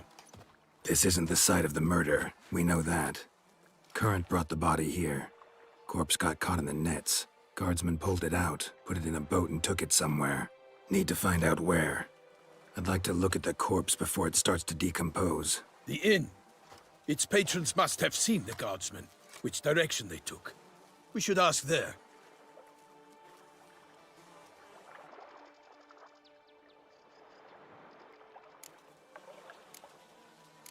Seems we've got ourselves an audience. You think this surprising? The locals will tell the children of children they do not have yet, of the day a quartered corpse was pulled from the river. One thing. Found a handkerchief in the water. Monogrammed DLC. Mean anything to you? Delacroix? It cannot be. Was it he the beast slew? Seems so. Knew him well? Long past. We were close friends once, but our paths diverged. He was a man of extremes, standing by his companions, no matter the odds. Fighting his foes to the bitter end. Foes? You have a lot of them? He did, but I do not see what that has to do with the beast. Ah, Geralt, you've struck a raw nerve. Memories of a time long past, to which I'd rather not return now. I understand. We can talk later. Let's go to the tavern. I shall have to leave you soon. Return to court. Barely got back to Toussaint. A knight in the service of Her Illustrious Highness knows no rest. In fact, I'd feared I would return too late to fulfill my duty. Yet it seems I've arrived in the nick of time. Such the gods protect Her Illustrious Grace.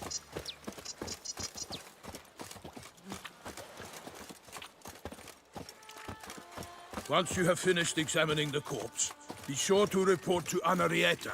Anarietta? Her Grace, the Duchess.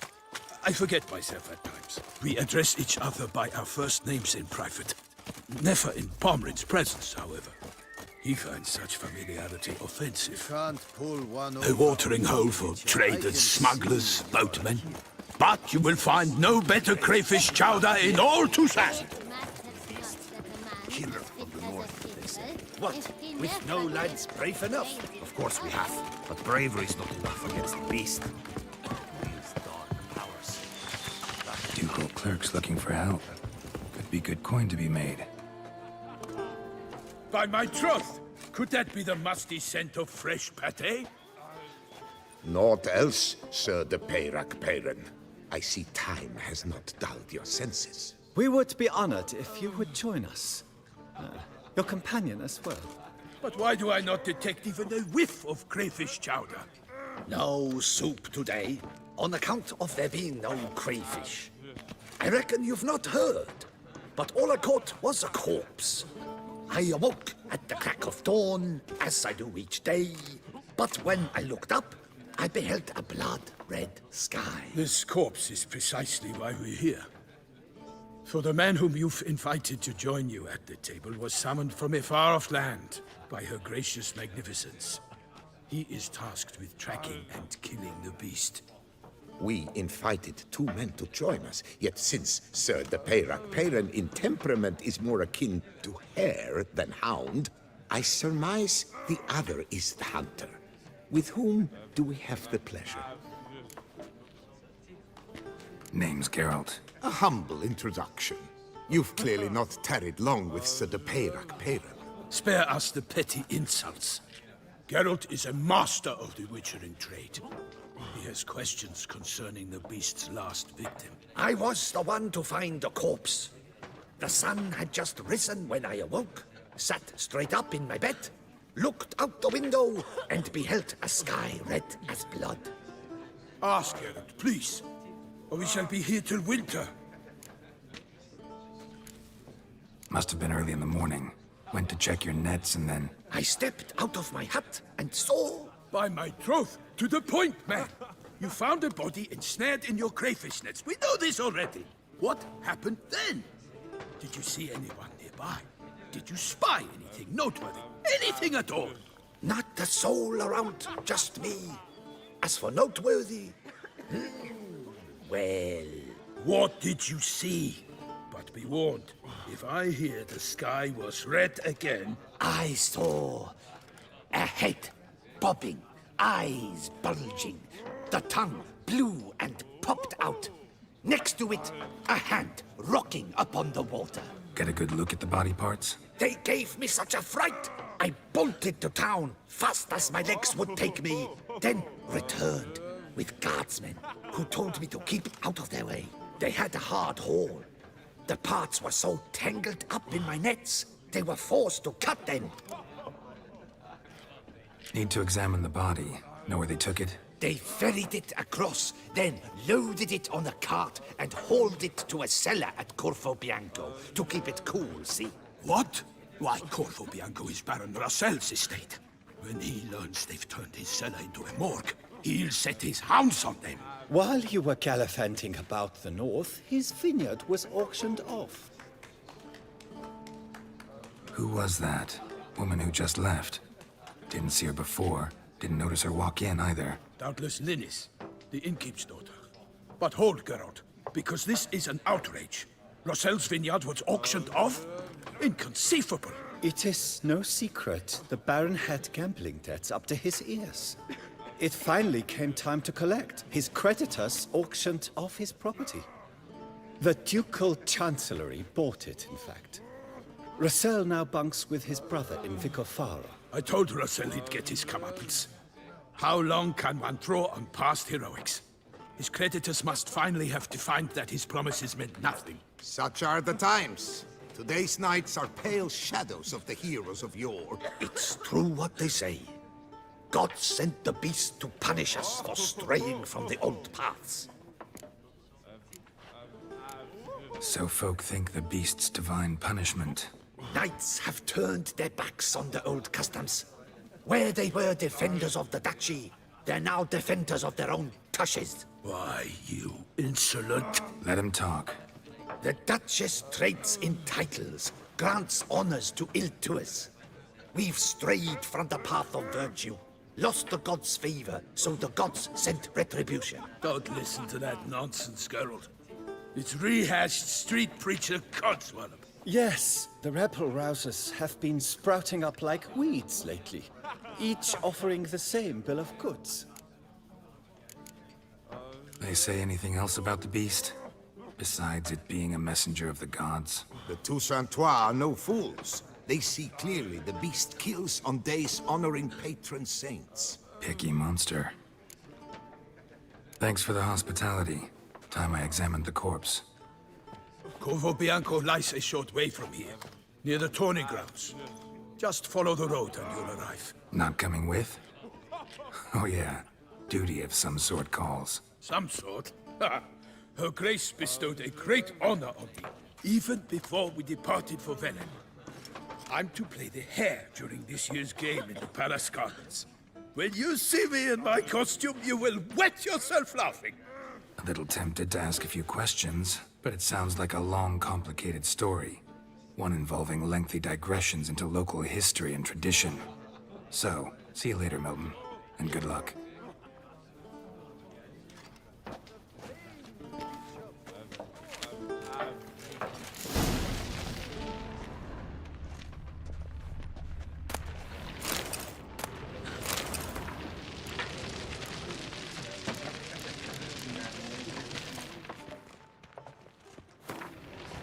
Must I go to the medic about this stove?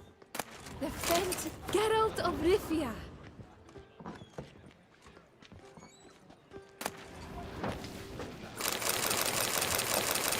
What's in the works today? Swilling wine, rolling in the... normally I'd encourage you to try our famed fisherman's chowder. But alas, we are all out of crayfish. Could replace them with something else. Perch, for example. Replace crayfish with fish? I beg you. What next? Vinegar for wine? Parsley for thyme? Huh? Your nordlings are a pleasant lot, but about cuisine you know nothing. Show me what you got in stock.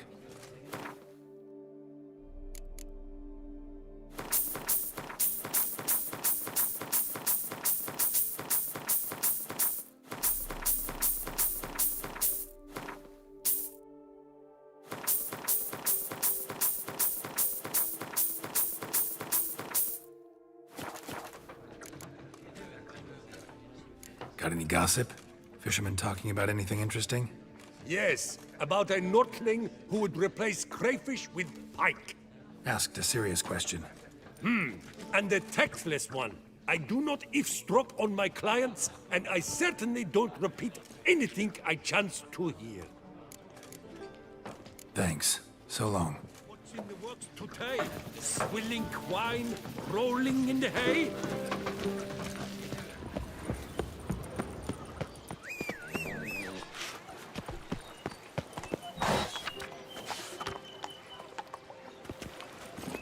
Let's go.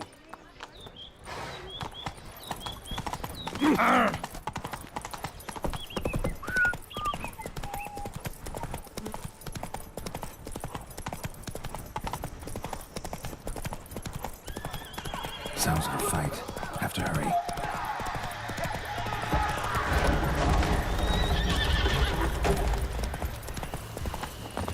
Damn it. Killer must still be here.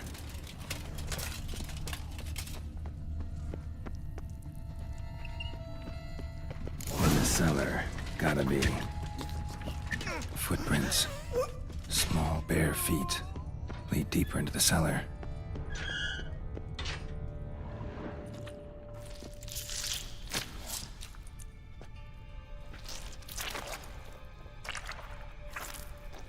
You. Saw you at the inn.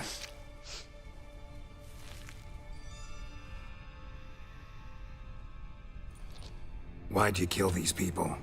Clearly wasn't for their blood.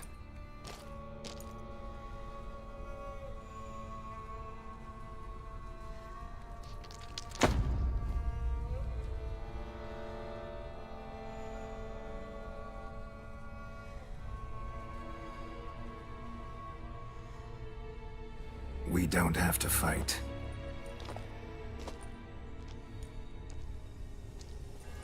You are wrong.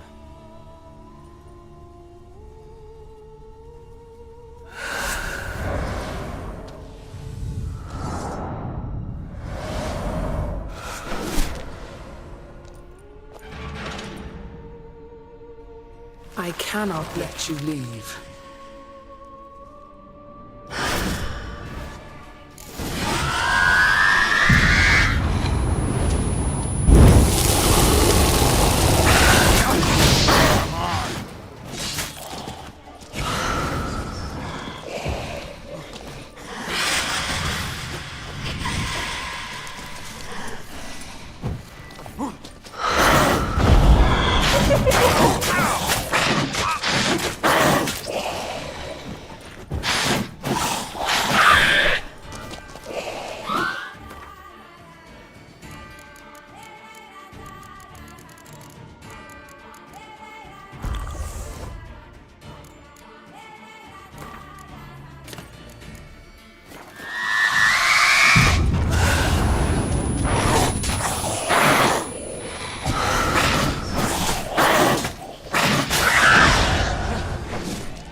Stinks. Waterlogged. Both hands amputated. Body was quartered just as I thought. Laid in water for some time. Head swollen, and something took a few bites out of it. Something in the throat. A pouch, bulging with coins. Nilfgaardian florins, from several different provinces. If the murderer did this, means we're dealing with a sentient thinking beast.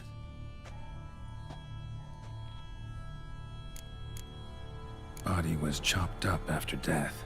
Blows struck with great force, but bones sliced through, not crushed. Creature that killed him had long claws, sharp as a witcher's blade. First sank its claws into the victim's heart. No Bruxa did this. Third hand. A spare? Except it's clearly not the victim's. Guardsmen must have not noticed it as they picked everything up. How's this possible? Still warm. Blood still flowing? Several monster species can regenerate. Never heard of that happening to their severed limbs, though. Or of their limbs seeming completely alive after so much time. Examine the tissue more closely later. Might learn something. So, murderer was clearly a monster, but not a Bruxa. But then why'd the Bruxa come here for the severed hand? And who does the hand belong to? Why the hell's it still warm? Now, pouch shoved down the victim's throat. What's the significance? And why was he chopped up into pieces? Lots of questions, no answers so far. Need to know about the other victims. I'll ask Palmerin to get me in to see the Duchess.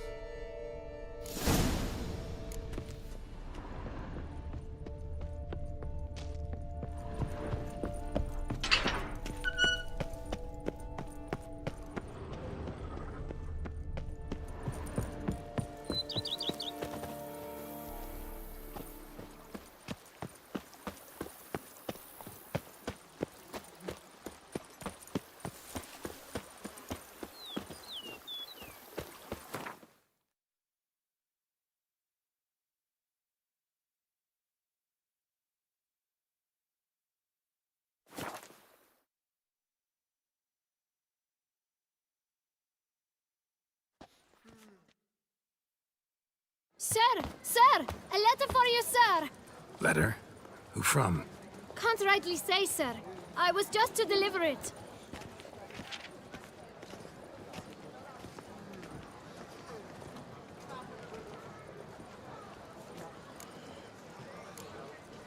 Here.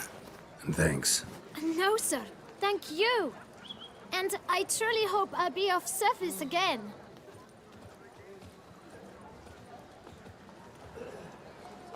Dearest. I suspect weighty affairs, rather than merely the wine festival, have drawn you to Toussaint.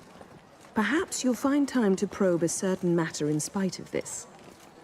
I recently came across the mention of one Professor Moreau, a scholar in Beauclair, who conducted research into Witcher mutations.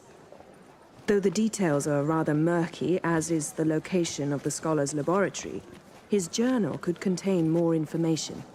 It lies buried with him in his tomb. I enclose a map I found in the book I happened upon. Though less than completely legible, I trust it will prove useful nonetheless. I felt this matter could prove of some importance to you, thus I dispatched this letter without delay. Whatever you decide, please take exceedingly good care of yourself. Your Yen. A professor who studied Witcher mutations. Might actually be worth looking into.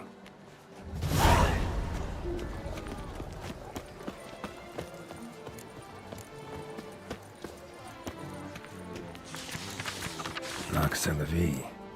Might be worth looking into. Someone needs an escort.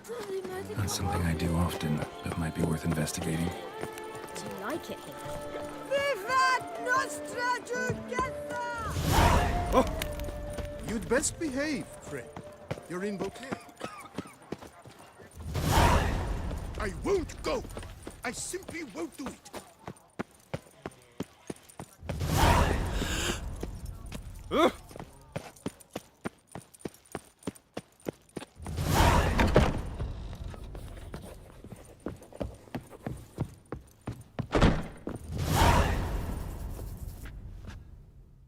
The best steel in all of Toussaint. Take a gander. Think you could craft something?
Farewell.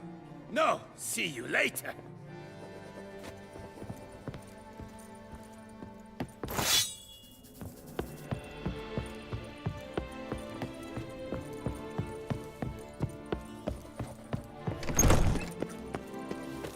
Ah, the serendipity. I'm so glad you're back.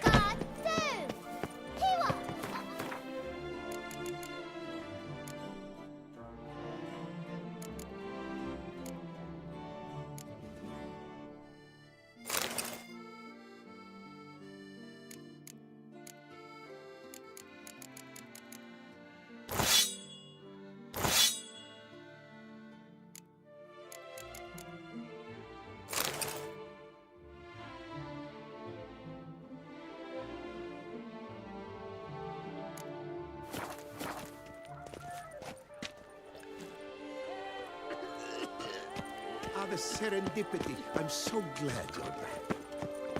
He's no hero. That's the Butcher of Blaviken.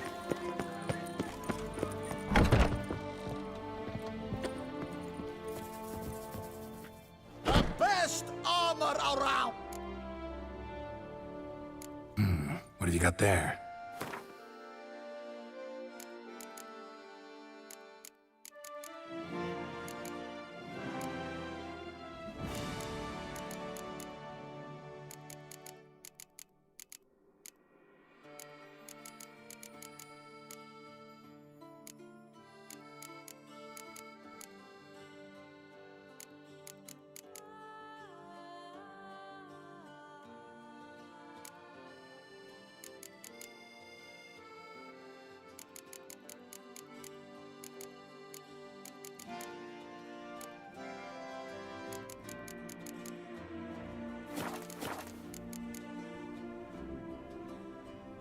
So long.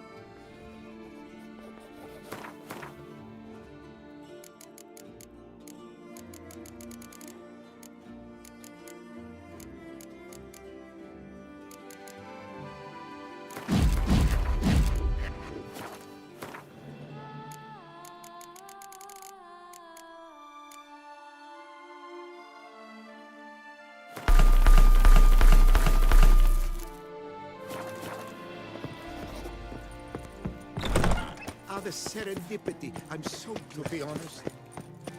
Have I gone absolutely cuckoo? Men and dogs are not to be trusted. I was an off-fiery prince once.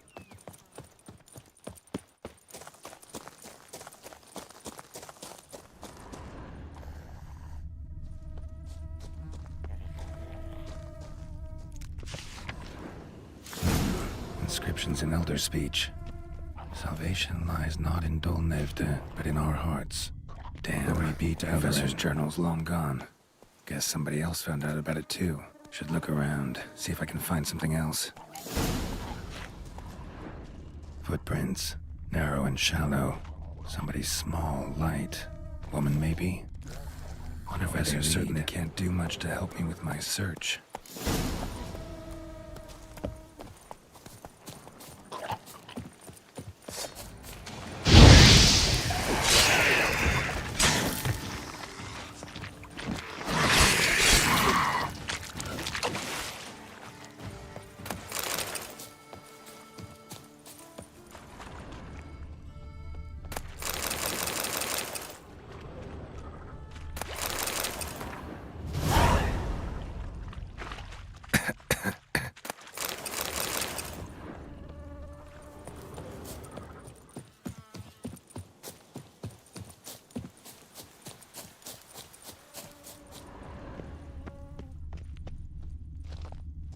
Damn it, trail breaks off.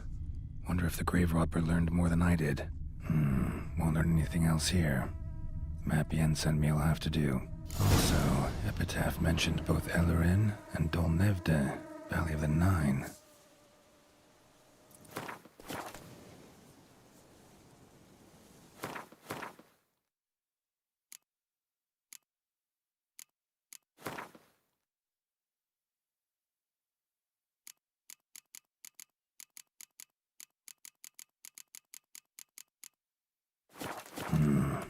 site marked on the map's all wet now. Sans Retour flows through there. Must be where the Valley of Flame once lay. Need to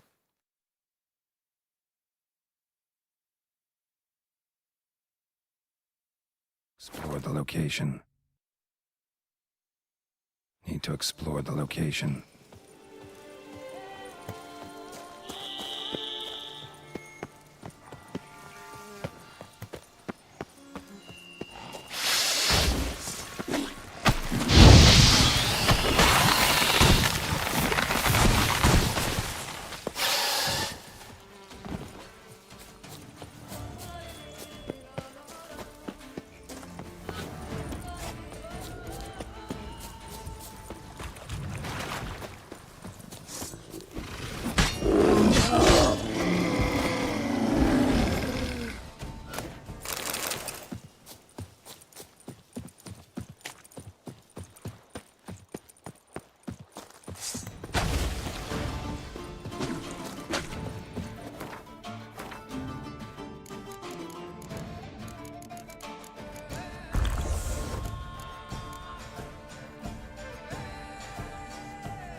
Must have found something in Moreau's tomb to activate the entry portal. Wonder what surprises this place has in store.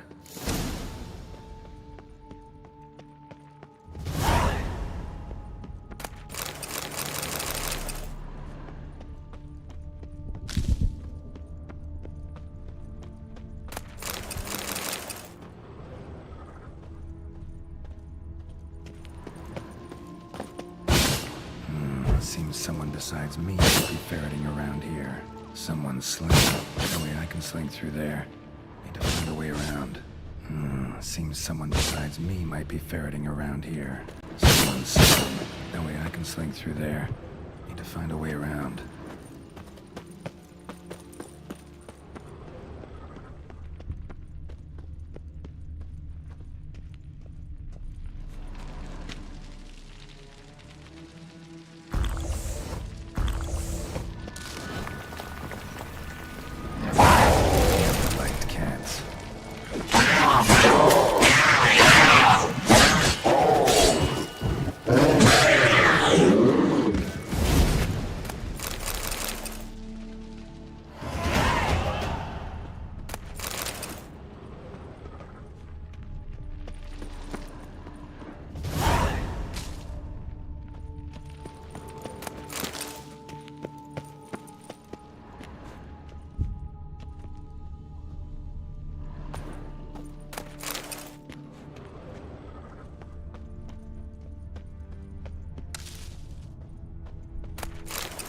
Blood-soaked.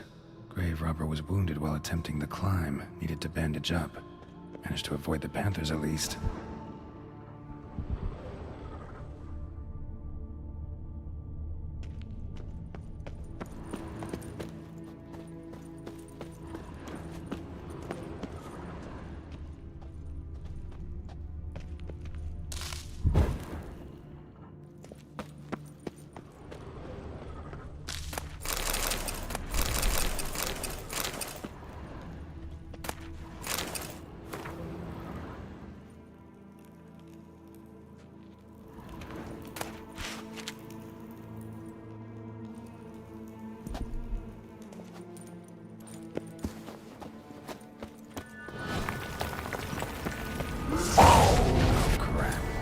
just do this.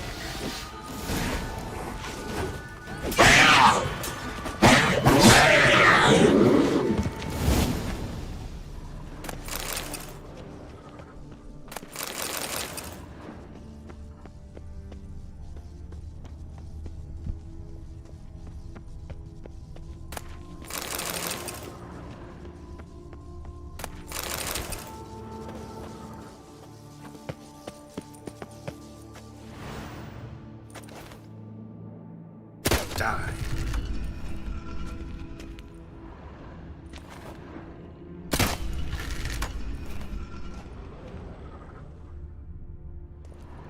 Not bad.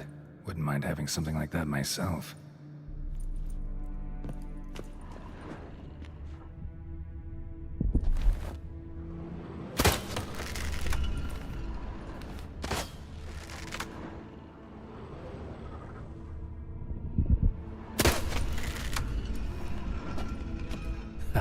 Did it.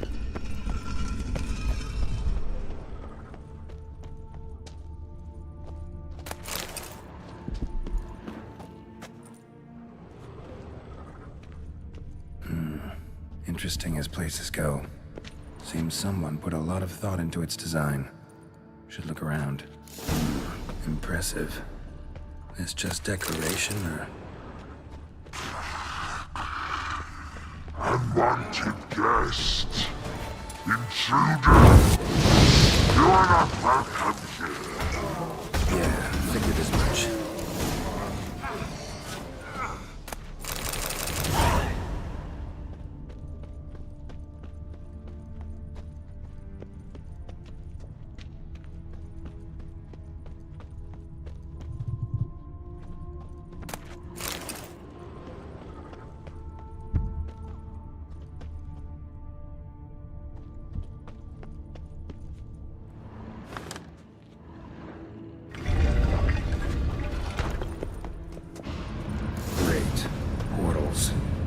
Just keeps getting better.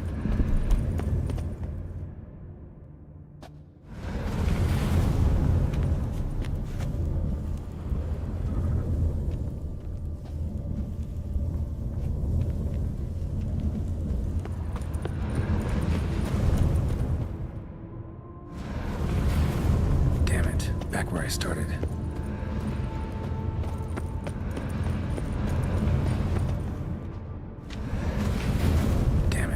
Where I started. All right. Now to find the next portal.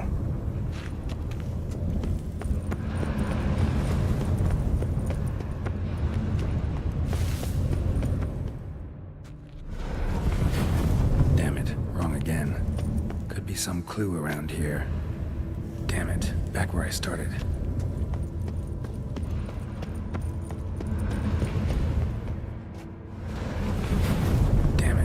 Where I started.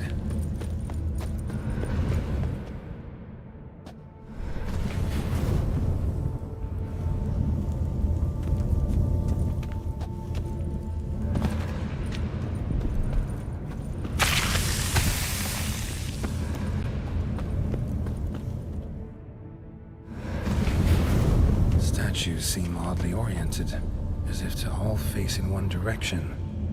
The right portal, maybe?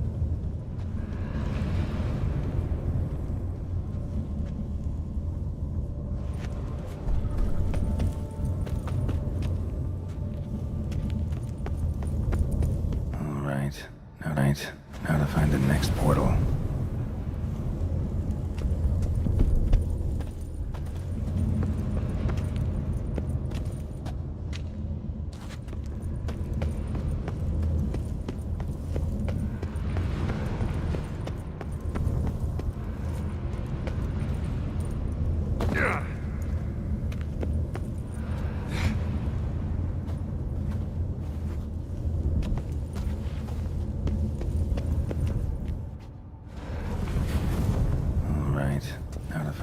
Portal.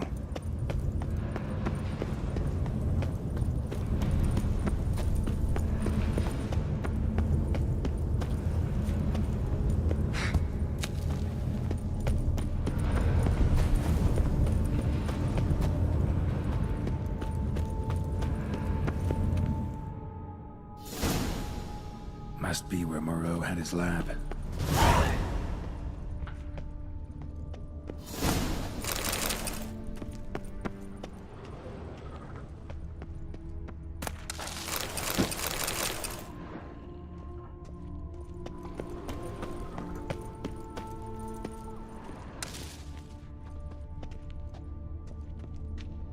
Just need to pick an entry.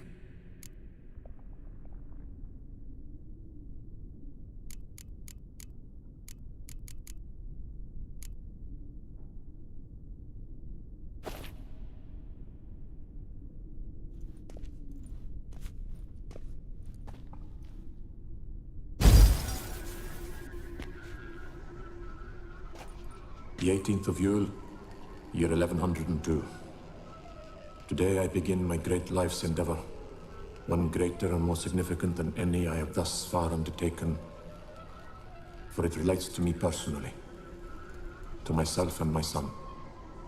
When 15 years passed, a beast of the forest assaulted me. A witcher came to my aid, saved my life. I could not know that for said salvation, I would in the end pay by relinquishing any say as to my own son's fate. Had I the skill to turn back time, I would have done so, and perished rather than surrender to the Witchers my only son. But as it was, on the day when Jerome was taken, I swore an oath on my honor that I would recover my son. Today, following years of research and preparation, I have at last devised a device that allows me to study mutations. If the gods in their goodness grant me but a bit of favor, I shall find a way to reverse said mutations and restore Jerome to a normal life. So, Professor wasn't out to enhance Witcher mutations, wanted to reverse them. Wonder if he managed, and if there's anything in it for me.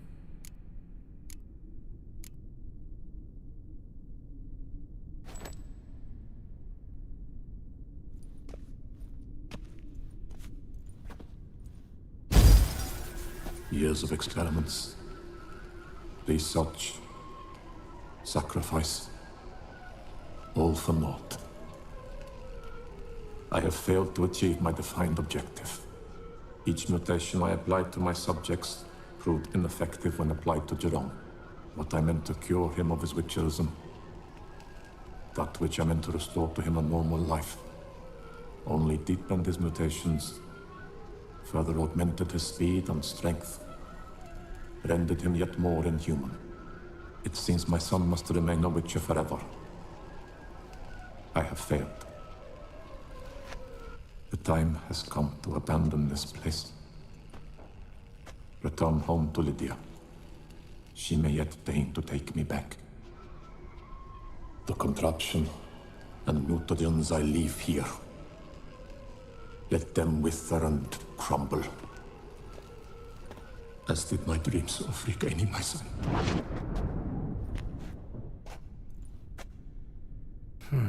So the Professor wanted to reverse the mutation's effects. Ended up deepening them. Stroke of luck for me. Could profit from his failure. Crystal for this entry's missing. Might be somewhere. Should look around.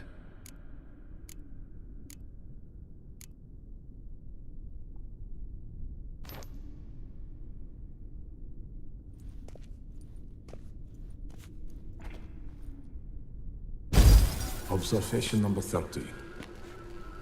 The mutations do not set in at once. Curiously, they do not develop over a span of time. Rather, for a mutation to progress towards completion, the appropriate mutagen must be applied continuously. The subject does not bear this well, but I found a way to make the mutations less taxing, invasive. To the mutagen base, I add the albumin of a mutated giant centipede egg. Stored in a glass terrarium, the eggs do not develop, remain small. The eggs themselves are a sight to behold. Mutated, they are luminescent, emitting a wondrous glow. I can only hope my addition of the albumin will produce no significant side effects. Time will tell.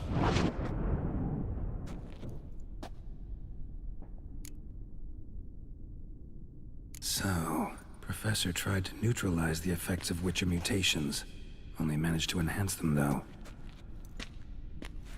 Used the albumins of giant centipede eggs as his mutagen base. Need to go on an egg hunt.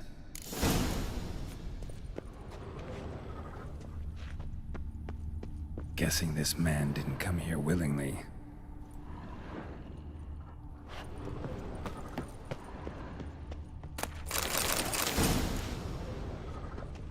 Moreau must have kept his son in here. Grim.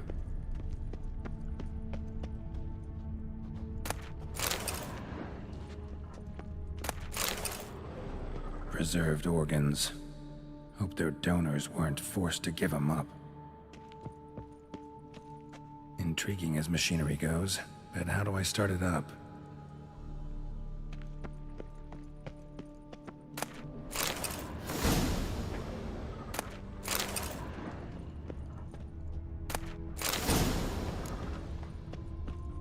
Crystals.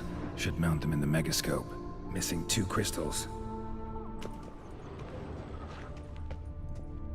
Just need to pick an entry.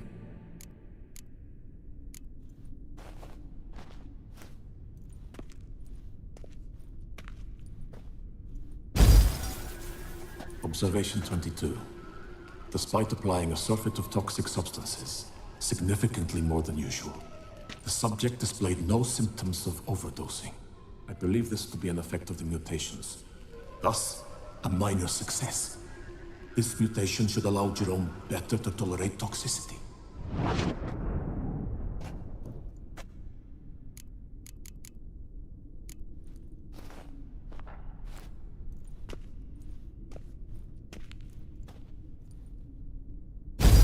Observation 58.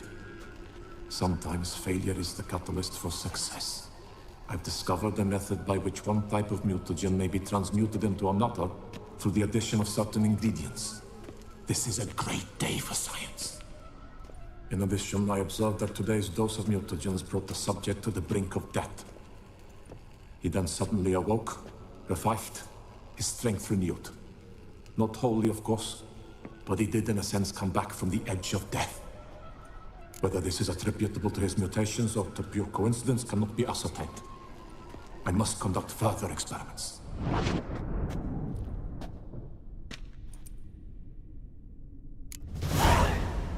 Seen enough.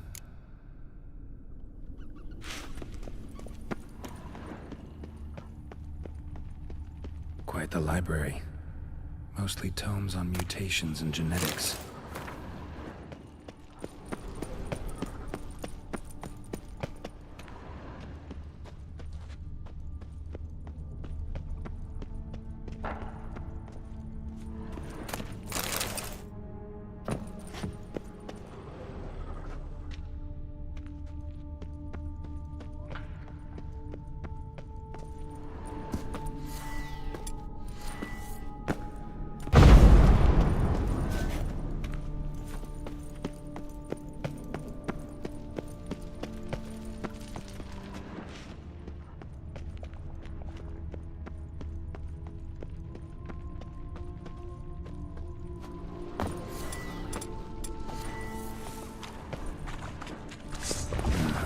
Mom's awake and she's not in a good mood.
Time to end this.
Machinery goes, full gear. And how do I start to drop my armor, leave my weapons?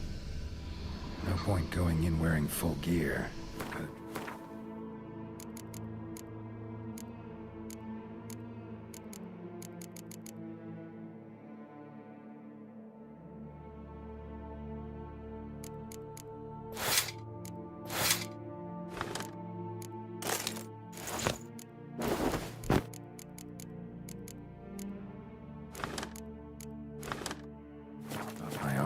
Leave my weapons.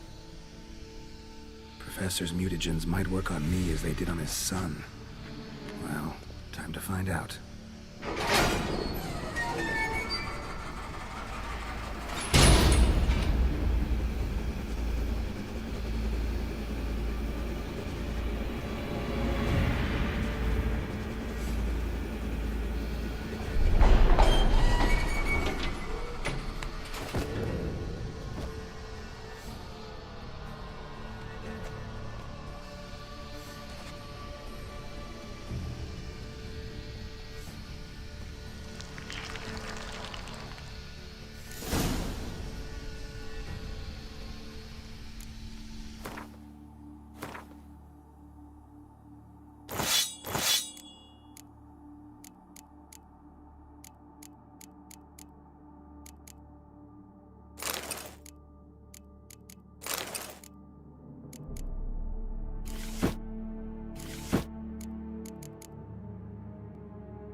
Power cell for portals.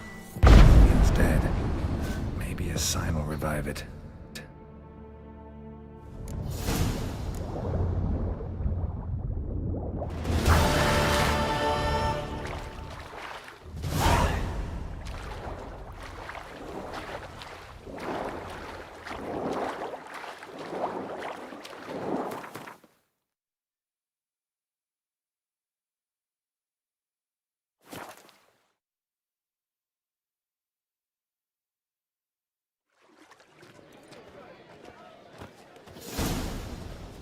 The North must be a terribly barbaric land. Ah. Good man! I need a fresh set of shoes for my mount. Promptly. At your service. Armor chromed and greft or fluted, whatever your heart's desire. Let's see what you got in...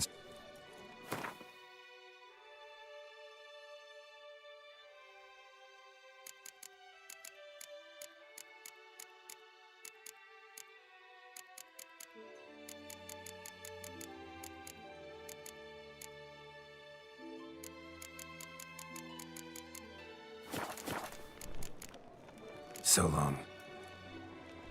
What are your needs, master?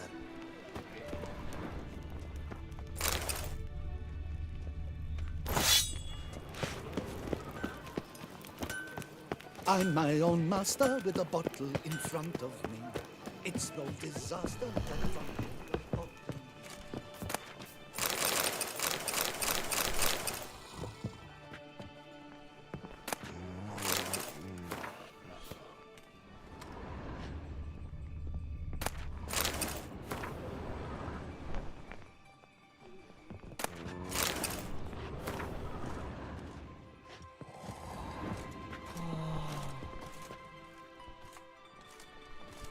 It's late, I know. Sorry to bother you. But I need to talk to the Duchess. It's no trouble. I had not yet laid my head to rest. As to her illustrious highness, I fear you will have to wait until the sun has risen again. Make yourself at home. Milton mentioned you'd been to Corvo Bianco to see the beast's victim. Learn anything new from Nabotti? I'd like the Duchess to hear what I have to say. We cannot disturb her at this hour.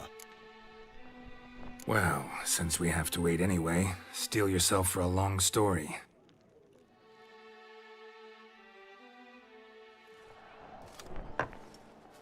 And how is it we passed from your account of the investigation to reminiscing about the succubus? 'Cause those were good times.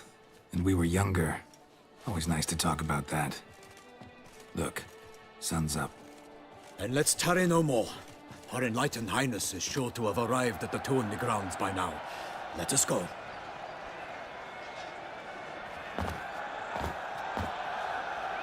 Who's fighting? Nilfgaardian gladiators? Close, but not quite. As you will soon see. Someone's gonna fight a Shaelmar? With only some bells on its tail to confuse it, slow it down? Whatever is the problem? The beast is a gift from the Emperor, no less.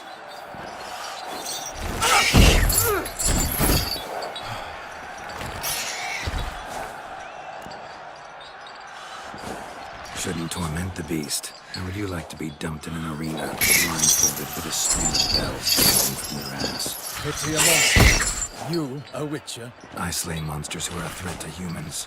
You're out to humiliate one to entertain a crowd.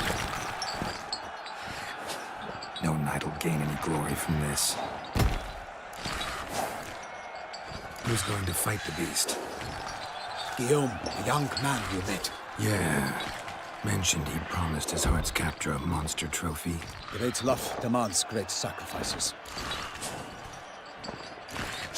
Let's go.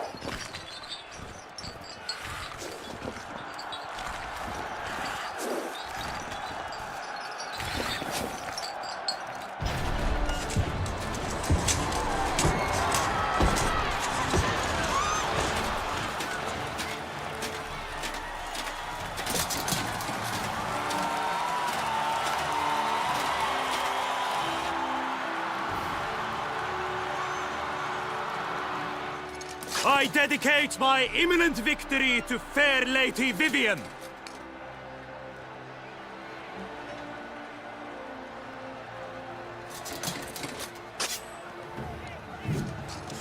It's begun. The fight shall have to end first. We must wait.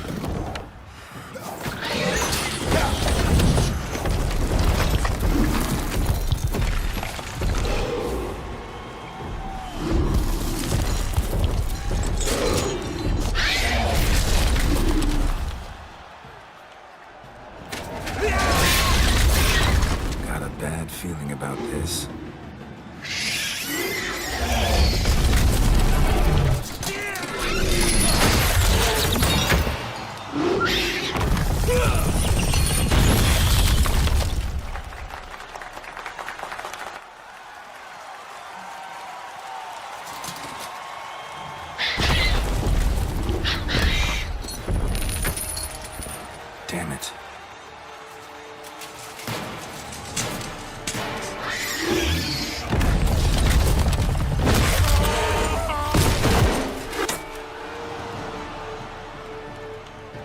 We have to help him.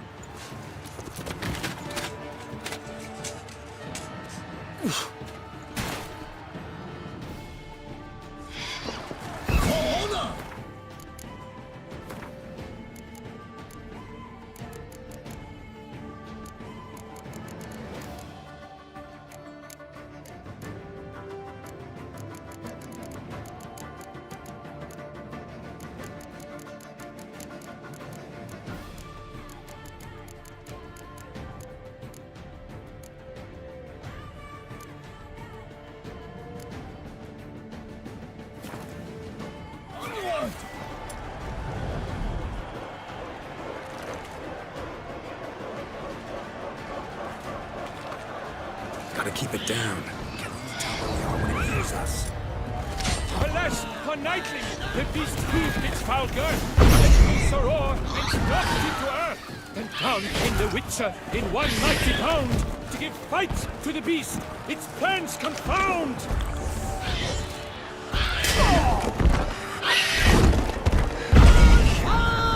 Come on.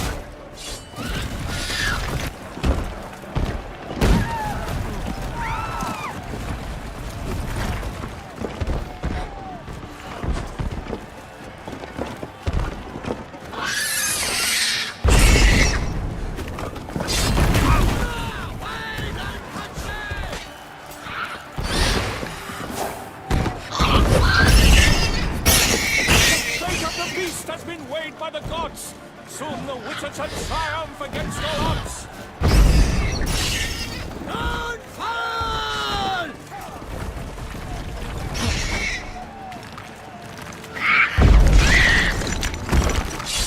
The Witcher waited till the time was true, then worlds danced and spun, struck the monster right through. Like a bow who leaves after love's first spurt, so the Witcher wooed the Shelma, then its foul heart hurt.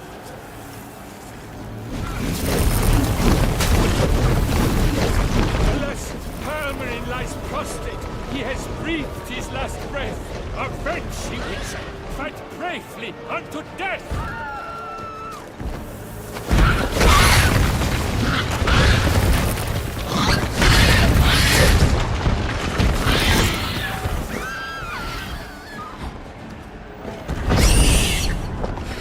Show me what you got.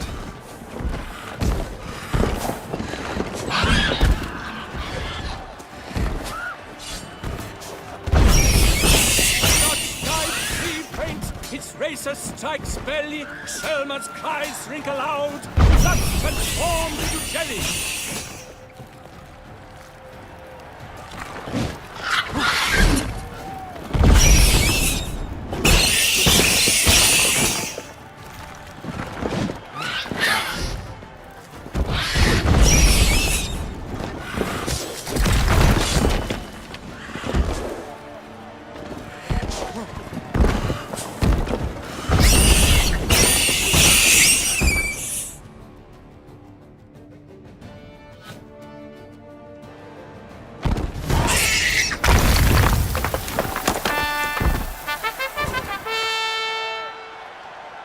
The Shelma lies defeated by Geralt of Rivia, master of the witchering trade. Behold, as the last gasps of life seep from the beast.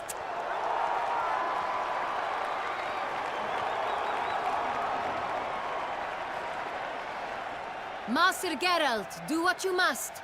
Finish the deed!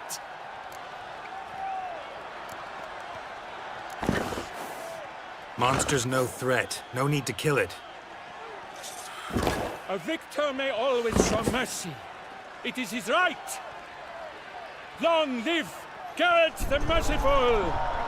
Pikemen, see to the beast.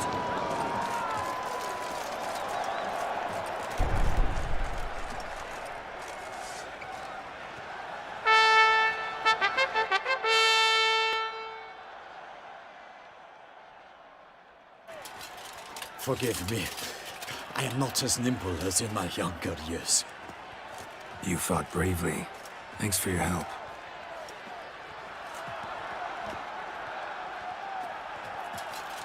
Guillaume. The lad came damned close to dying. I'm fine. Not hurt at all. Vivian?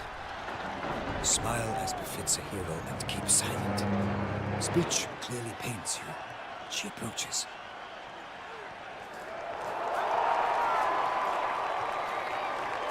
Geralt. We must talk. Vivian. You shall talk later, in the medic's tent. Geralt, magnificent, breathtaking. Your Grace. We knew that to summon you was a brilliant idea. We are delighted, ravished to have struck upon it. And I'm truly, honored. See to our young hero. Hop, hop. For we must make off with Geralt. We should talk. We had been long awaiting your arrival. Had nearly lost hope. Then suddenly, that entrance, so spectacular. Your Grace. Shaelmars are dangerous creatures, even to knights in full plate armor. Nonsense. In Toussaint, knights have battled beasts for mere glory since time immemorial. True. Guillaume suffered a few bumps, scars, and bruises, but in return gained eternal glory as he who slew the monster. What about the crowd? Say the Shaelmar had vaulted into the stands. Would have been a massacre. Geralt, though we value your fortuitous intervention in the arena, we would remind you your services have been retained, and as shall soon become clear, you will be generously compensated for completing another task altogether. Your Grace, my contract. I'd like to discuss it. Naturally, but not here. We shall need Damien. He led the investigation pending your arrival. But wherever could he be? Come, we must find him.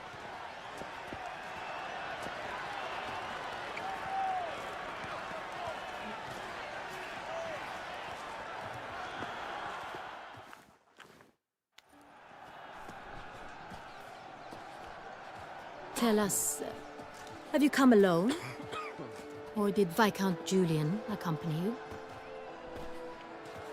Wish to see Dandelion, Your Grace? Yes. I mean, no. Yes. But solely to tell him we regret.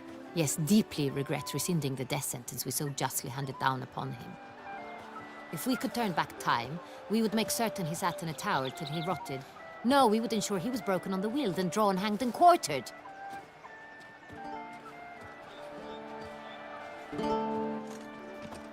Ah, the very man we would entrust with these tasks. Damien de la Tour, captain of my personal guard. Your Grace, Witcher. Greetings. Sorry to have to tell you, but the guardsman handling the last victim's body... I know already. The creature in the cellar of Corvo Bianco. Was it the beast? No. A bruxa, a kind of vampire. Not the beast, but tied to it in some way. You know this how? Through careful analysis of the evidence, both on the riverbank and at Corvo Bianco. Do you mean to insinuate the investigation thus far has been sloppy? Geralt insinuates nothing of the sort. We must listen to him attentively. I examined the body of the beast's last victim. Might have found something. Need to analyze it.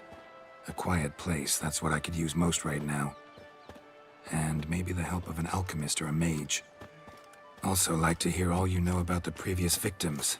Take it Sir de la Tour is my man for that. Firstly, call me Damien, please. Secondly, you should know I spoke against summoning you here. I've heard much about you. You bring trouble, or thus far have, always. And we've enough trouble as it is. Yet we are capable of defeating the beast on our own, without an outsider's help. I've no doubt about it. Damien, we settled the matter of the Witcher's employ some time past. Definitively. Since you have broached it nonetheless, let us discuss Geralt's pay. Are the legends true? Do Witchers usually demand that which you find at home, yet did not expect? No, Your Grace. Usually we just ask for gold. The response we expected. Thus we've decided you shall receive the deed to a vineyard, Corvo Bianco, and the sum of coin. You will doubtless consider this adequate. Title to the vineyard shall be given to you at once. Surely you'll need lodgings while you hunt. The coin, however, will be yours only once you have slain the beast. Lovely, generous gesture, Your Grace. Corvo Bianco. Isn't it the Duchy's temporary morgue? Is it now? The Chancellery's bungled things again, we fear. Not to be left unsupervised for one instant. Yet, in its mood, a morgue should present minimal problems to a witcher. What's more, nothing enhances a wine's reputation better than a grim legend. Thank you, Your Grace. I accept the contract, of course. But as I said before, I'll need some information. Second murder. Tell me what you know. In the city, there are certain nooks. No one reasonable ventures there after dark. Ramon Dulac's corpse was found in one such place. With the first murder, terror gripped the city. Its inhabitants grew wary, kept to safe areas. Consequently, news of the second victim came to us from a group of concerned cut-purses. Criminals fear the beast? Telling in a way. Take it you've excluded the possibility that Ramon died at the hands of these bandits. Do you believe me, an amateur? Not hands, but claws killed Ramon Dulac. The wound was deep, clean. His body was found in the gutter, dressed in nightshirt and cap, a pillow placed under his head, and his sword replaced by a bed warmer. Ramon Dulac, a knight who but a dozen years past was an advisor to our father, the Duke. Someone went to a lot of trouble to make him look ridiculous. Maybe revenge was the motive. It's not out of the question. Dulac had shady dealings with the criminal underworld, but no one ever came forth with concrete proof of any misdoings. How'd it start? Who was the first victim? Crespi was the first to die. He was famed once for his many glorious tournament victories. Then he grew old, hung up his sword, and took to winemaking. Crespi was not loved by the wine merchants. He was ruthless in business and thought to cheat many a time. He asked us for a dispensation from all court ceremonies. We did not grant it. We could not. Once you've taken the oath of a knight, you remain a knight till death. How'd he die? Where'd they find the body? Quite unusual, the circumstance. He was at a feast when suddenly one of his fellow feastgoers noticed he was missing. The town watch found him an hour later. On his hands and knees, propped against the town pillory, his sword hanging from his neck. He had died of wounds inflicted with claws, not a weapon. Blows of great force. So he died suddenly, but the body was on its knees, meaning someone posed it. So it seems. So, first two victims were knights, best years behind them. The same could be said of the third. Sir Delacroix was wont to claim that in modern times knights face new challenges, enterprise being the latest addition to the chivalric virtues. He made a veritable fortune in the grain trade. Palmerin even nicknamed him Sir de la Stinchi. Found a coin pouch on his body. Contained florins dating from various times, hailing from different provinces of the Empire. Delacroix loved coin, true, but had no patience for numismatics. Lots of similarities between the victims. All the bodies were found in strange places under extraordinary circumstances. Seems the murderer, whoever or whatever it is, has some meaning to convey. These were honorable men. We are horrified by the disdain, the disrespect with which they were treated. These were knights of Toussaint. Blast it. Might be the point. From what you say, none was a model of virtue. Ever considered that's what the beast's trying to draw attention to? All the murdered men were knights who swore fealty to the 5 chivalric virtues. And even if Knights of Toussaint swear fealty to what virtues exactly? honor, wisdom, generosity, valor, and compassion. 5 virtues. Why are they so important to your knights? Strange question. Your Grace, forgive me. I'm a foreigner trying to understand another land's customs. You are forgiven. According to legend, the virtues we cultivate were bestowed upon us by the Lady of the Lake. How we truly came to espouse them, none remember. In Toussaint, we believe men of low birth should be simple-hearted and obedient. We expect much more, however, of our knights. They are to be soldiers and courtiers, lords and servants. Thus, the need for clear moral guidelines. At the time of his dubbing, a knight vows to demonstrate throughout his life honor, wisdom, generosity, valor, and compassion. Beast seems to be pointing up moral decay, denouncing it. Victims were all humiliated.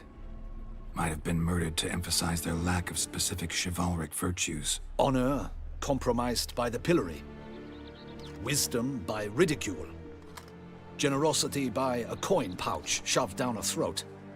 It seems to fit, true, though not perfectly. Can't discount the theory if it's on the lips of everyone in town. Say our reasoning's right. Next murder will be just as showy and denounce the victim's lack of the fourth virtue, valor. We can also assume that victim will be an elder knight. Let's think. At the moment, all the knights are either at the tourney grounds or in the palace gardens. Our annual hare hunt shall begin there shortly. Have you heard of the custom? Milton mentioned something. Seemed excited to prance around in a bunny costume. Not sure why. Hang on. Strange circumstances. A knight advanced in years. The famed cowardice of rabbits. Could it be that simple? Is Milton de Peyrac-Peyren the next victim? Milton also knew Delacroix. Told me so down by the river. Damien! To miss something so obvious. De Peyrac-Peyren, Crespi, Delacroix, and Delac formed a knightly team. It was years ago, but... They were a team? They were close friends, tightly knit, and as such earned the trust of our father, the Duke.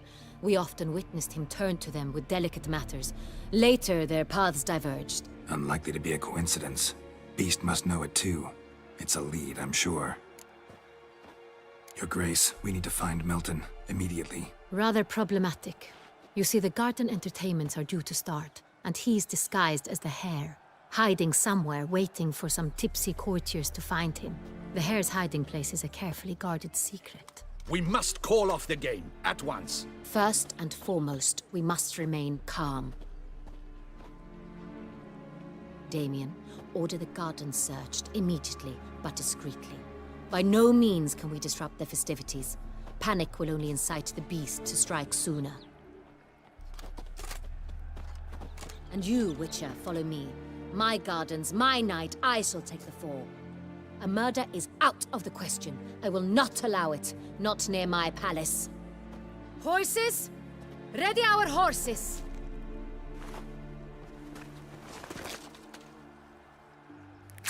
Your Grace!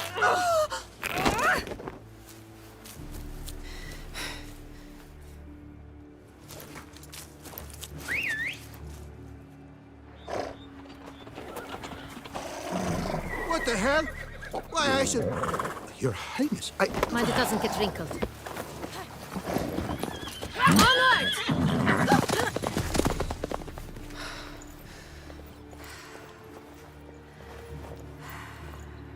Hey! That is silk! Be careful! Give it to me!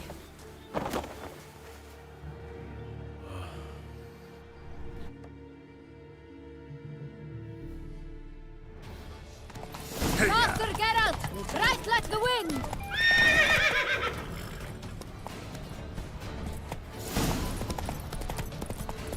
Your Grace seems right at home in the saddle. Long may she live! This way! Through town! Try not to lose your way! Sharp right!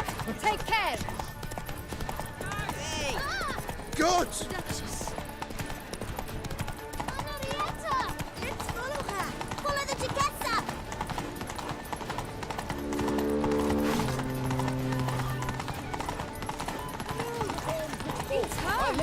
Clear a path! Clear the way, I said! Truthfully, only a witch These parts of the game.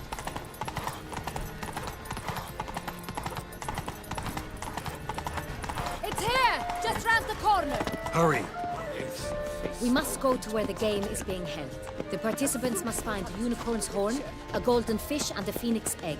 With these in hand, they can deduce where the hare, Milton, hides. Mean we need to find those things too? We've no other option. But time is of the essence, so we shall have to break the rules.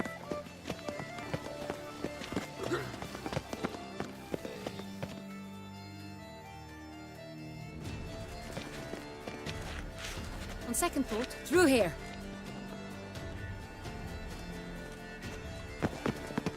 I shall show you where the hunt plays out. Then we will split up. You will get hold of the unicorn horn and the golden fish, while I nab the phoenix egg. That will be quickest. The unicorn. How do I catch it? It's terribly skittish, true, but I'm sure you will find a way to earn its trust.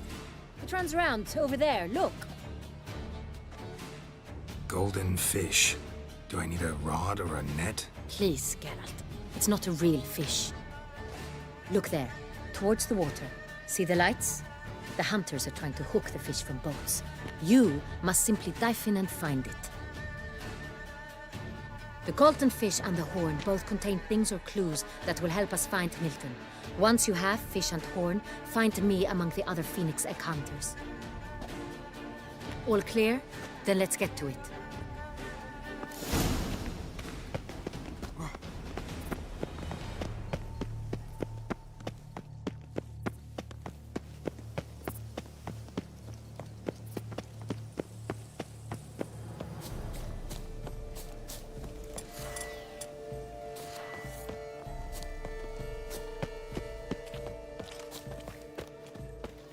Don't crowd around. Unicorns are thought to like music. But this is no true.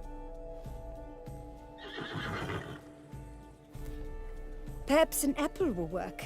Or some sweets. We would not be in this predicament, dear sister, were you still a virgin. Do you really wish to have this conversation again? Here and now? Hush, or you'll spook the beast. We shall try the sweets. Hey folks, gonna have to ruin your fun. Sorry. Who's that?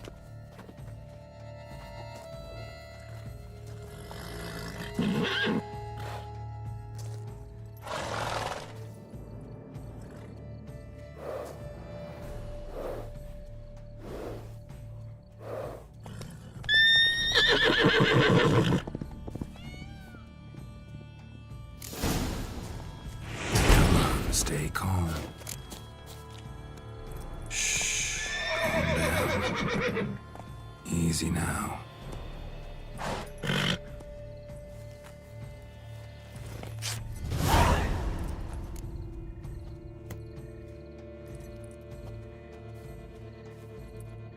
Well, that's hardly fair. Flagrant cheating is what it is! Sirs, we must teach this scamp some proper sportsmanship. Listen, I didn't break any rules. True, he won fair and square. We were unlucky, that's all.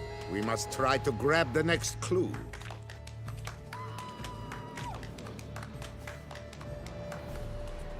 Gardens are huge. Be better off on horseback. Unworthy. Entirely inappropriate behavior. A complete collapse of Whoa! Stocks and the whip await those running riot. Golden fish should be easy to spot once I'm under. It was to be golden. Do you think I don't know? What the blazes? Did someone just dive in the water? Perhaps.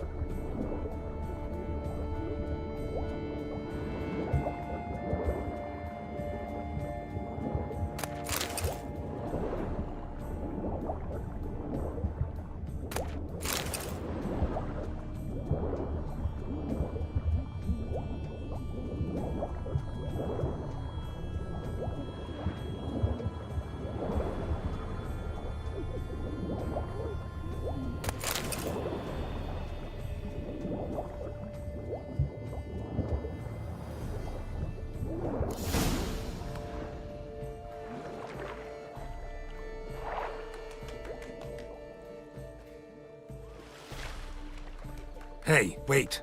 Stop. It's important. King Cormorant, sire, accept this offering we bring. Prithee cast upon us your merciful eye, and bear before us its secrets. As the moon is heavily coursed up Triss, in my domain I await that moment of grace, when a soul of good or ill repute brings me a gift, fitting tribute.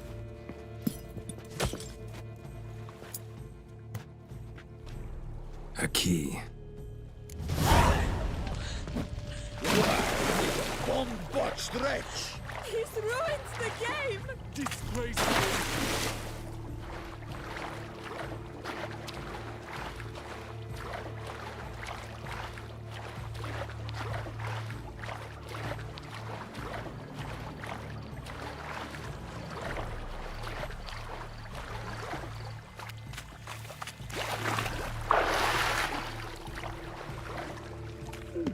The light, it's positively useless. She can't possibly see a thing. What? You say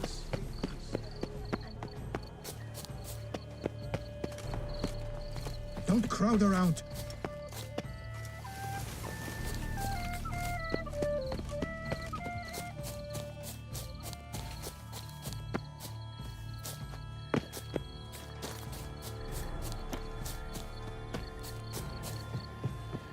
But your grace, No bats. I wish The Duchess's champion.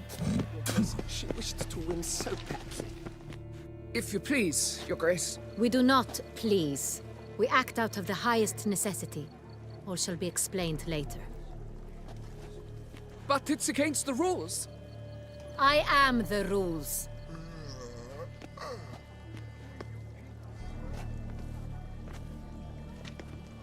Geralt! At last. Got a key and a clue. And I've another. Show me yours. Who wrote this drivel? I begin like a groan, hollowed out with ease, then end like a mouse, with a head of hard cheese.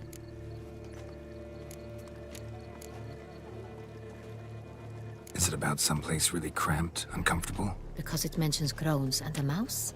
No, false hints, I think. Meant to lead us astray. Look, if we take groan, hollow it out and fill it with ease. The letters, that is. We get green. Then mouse, but starting with what heads heart cheese. Why, it's greenhouse! Pretty clever. And it sounds right to me. There are several greenhouses in the gardens, but only one with a door that locks, and the key to it looks just like the one we found. Greenhouse it is then. Let's go.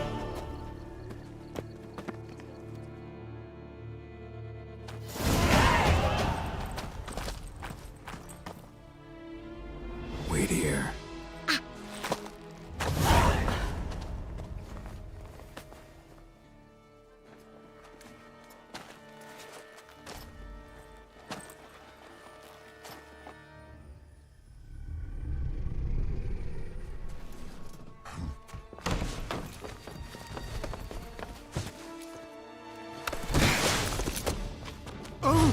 What the butch?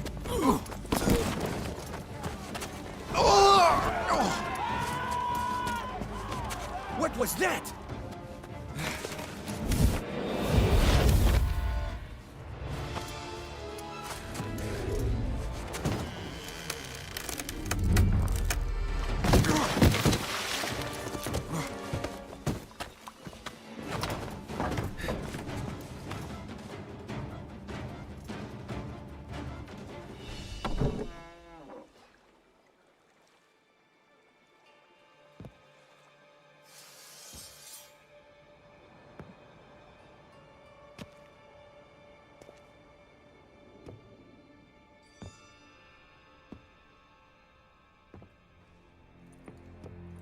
I'm here.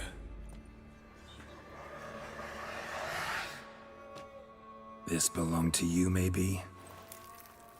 It did, but you may keep it. I've a new one. I do not know you. I've done you no harm. Yet first you butchered a Bruxer who was dear to me. Now you pursue me.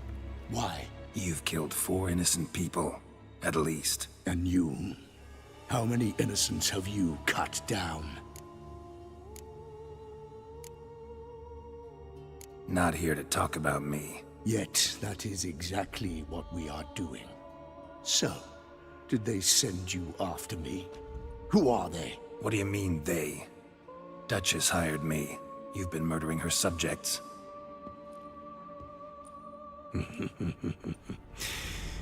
Is it as simple as that? I would ask you to convey to the Duchess that I've but one victim left, but you'll not get the chance.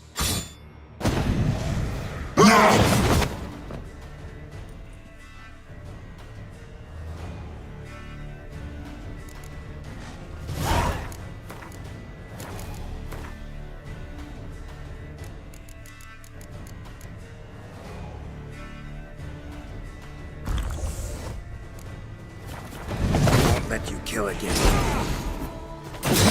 Come on, come closer.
To stay where you were. Regenerate! I know you're in trouble.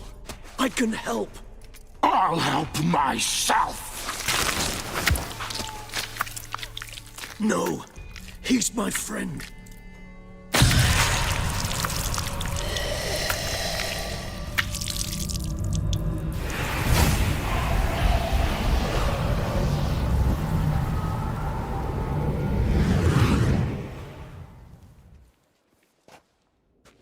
Yes, Geralt, it's me.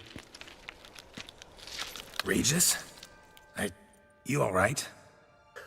All is well. All's in order. Wounds such as these heal on vampires in moments. But we've not seen one another in ages, my friend. At least in human terms, that is.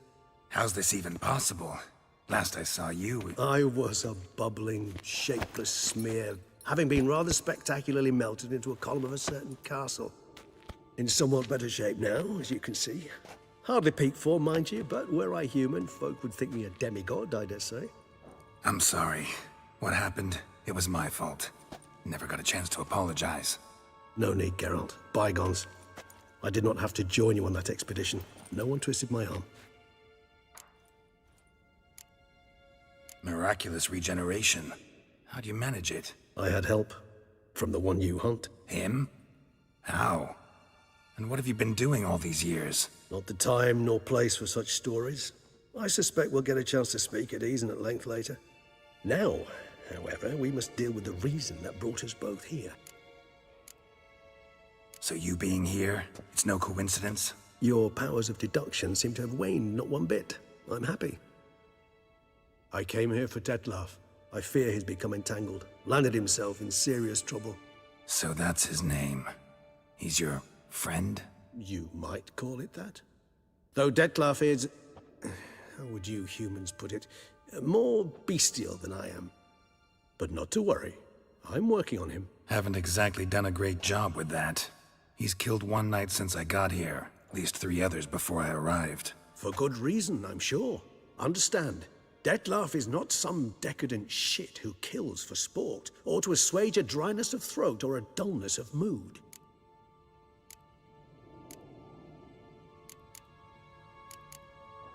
So in your opinion, what are his reasons? Precisely what I wish to find out.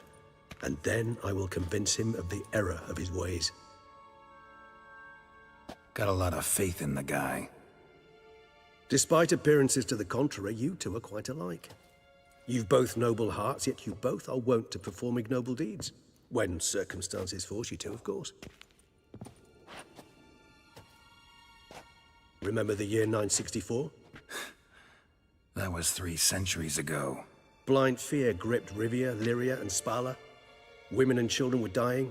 Their mutilated, dismembered corpses littered the fields. Brute of Lyria. Read about it. Chewed up almost 200, then fell to a common poacher supposedly armed with a dagger blessed by some prophet. It fell to Dettlaff, who then found a poacher asleep in the brush near his snares and dropped the fiend's corpse at his feet. And thus, a legend was born.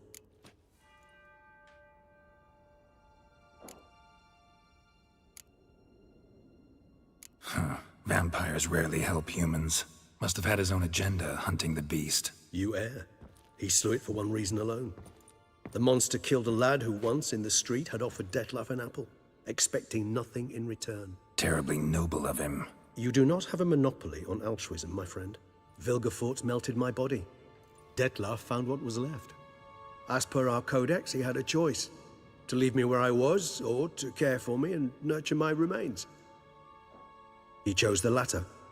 Regenerated me at no small expense in his own blood. Do you know what that means to a vampire? The gravity of the endeavor? Probably same thing it means to a human. You owe him your life. Much more than that. The act itself made us blood brethren. A bond so strong humans cannot even imagine.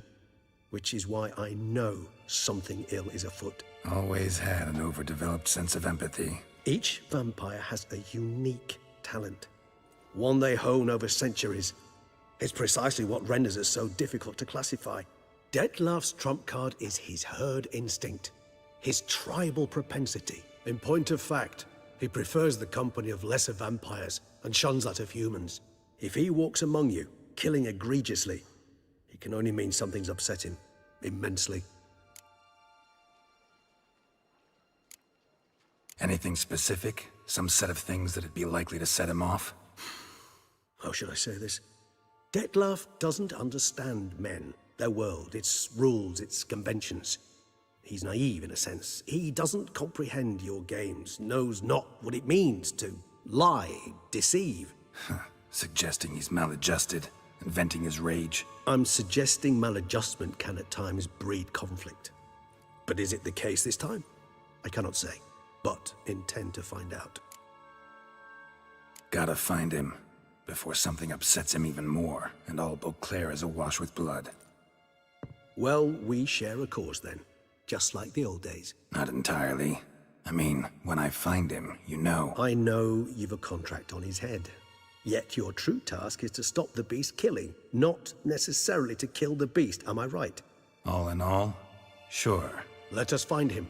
By the time we do, I hope I'll have convinced you Dettlaff is no monster. Fine, all right already. But for now, evidence is stacking up against him. Hear that? The posse. Knights must have tracked me here. I prefer they not find me here. I've makeshift quarters at Mère Lachaise Long Cemetery. We'll meet there. See you.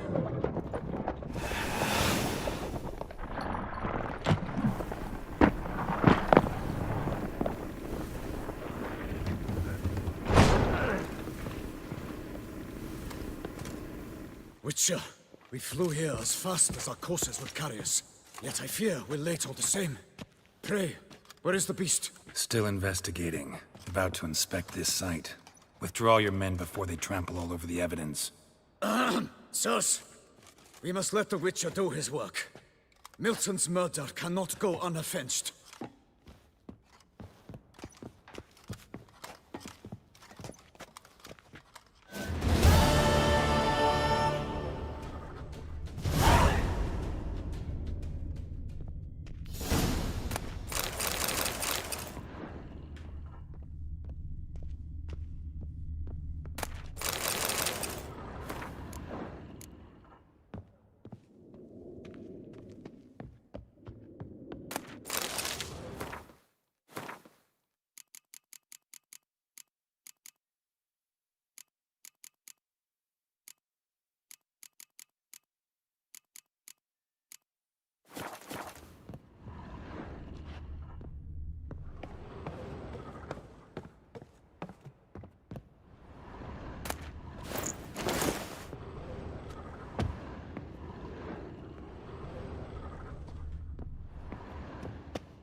Absolut,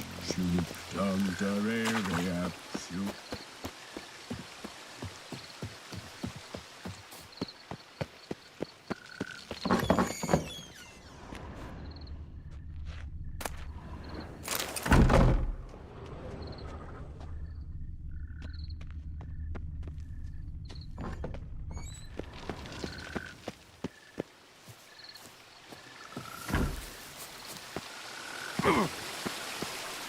Here in Beauclair, all's right and fair.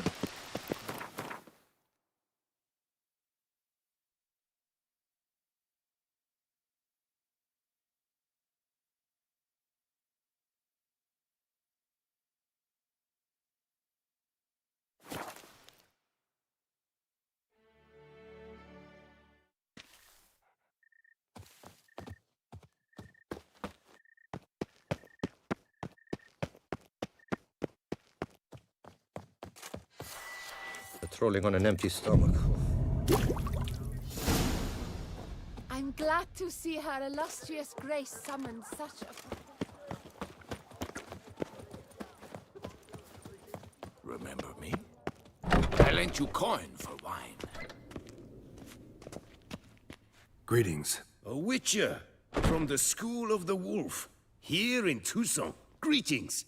I'm Lazar Lafargue. Geralt of Rivia. Seem pretty enthused. Got a job for me? Rather. Mind you, it's no monster hunt, but I'm sure you'll be interested all the same. I'm an armorer, see, and I've for years sought diagrams for witcher armor of exceptional quality, Grandmaster level. Heard of them. Never seen any, though.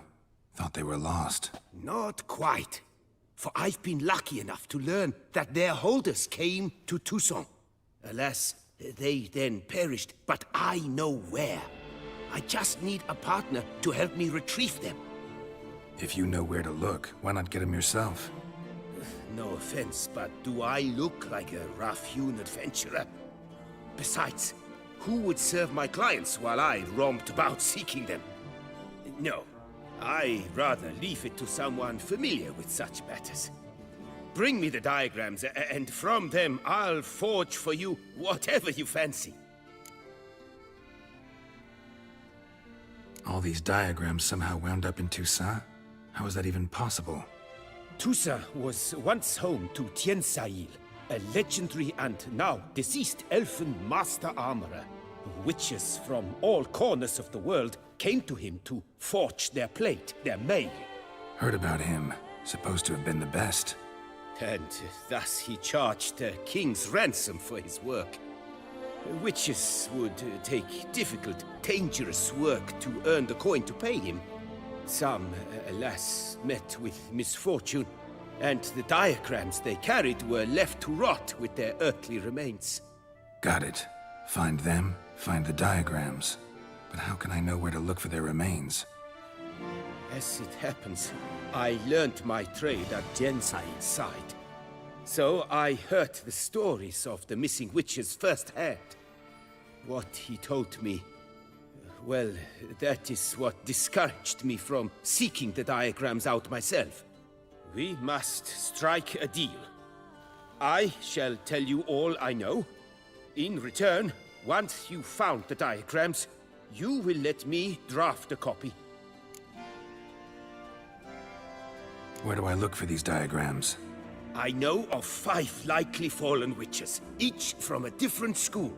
Of the wolf, griffin, cat, bear, and manticore. Which should I start with? Tell me about my brother, the wolf. His name was Aton. I remember him well. My master liked him, helped him find a safe, yet well-paid contract. A few years ago, an archaeological expedition arrived in Tucson from Castel Gropian. They questioned my master about the elfin ruins at Termes. He warned them of the danger there and recommended they take Aton as an escort. What kind of danger did he mean? Any idea? Legend claims wraiths haunt the chambers beneath Termes. I cannot say if there is any truth to this, but both the scholars and the Witcher disappeared without a trace. The Griffin. What can you tell me about him? He came some 200 years ago, but my master remembered him well. This Witcher was not stripped of emotions, you see, as his colleagues were. He had taken on a contract at Fort Usa and required better gear. He showed my master his diagrams, paid a deposit, and was never seen again. Apparently, he rode off one night from the fort, never to return. Any idea where he went? No. It said he left in a rush, so he may have left something behind. Only ruins remain of Fort Usar, but you may wish to search them. Let's talk about the cat. A year ago, Bartolome de Launay, the ducal armorer, asked me to confirm the authenticity of the diagram. Beyond impossible. Tell me. True. Time passed. School. He made the wit. This elven master. How'd he end up taking a human for an apprentice? My father forged armor. As a youngster, I helped him, then began forging my own pieces. Master Tiensail saw my work and offered to take me on as his apprentice. Only now, years on, do I realize the honor that was. Alas, my master perished in a massacre later, slain by racists. Though he taught me everything he knew, I did not manage to complete the guild's requirements for Grand Master while he lived. I know I have no equal in the trade. Yet, until I complete Witcher armor of Grandmaster quality, I shall never be certain I've become my teacher's equal. What do you have on offer?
Would you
Farewell. Good luck on the path.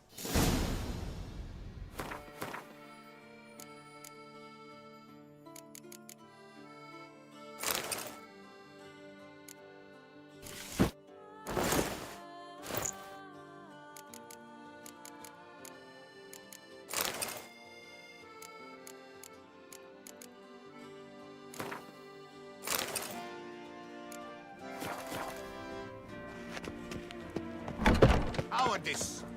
The beast of Beauclair has struck again!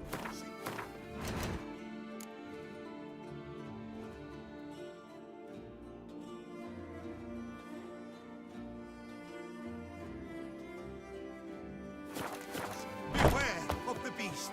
Turn your trembling...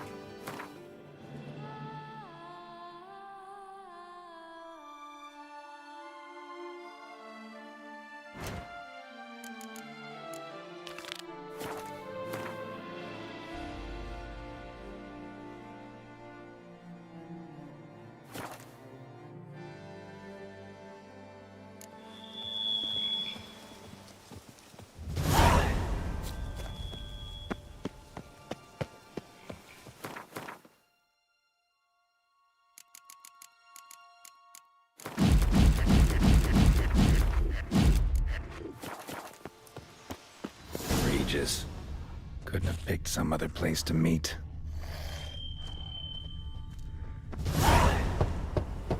Regis! Damn it. Locked. No way I got the place wrong. This is it. Gotta be another way in around here.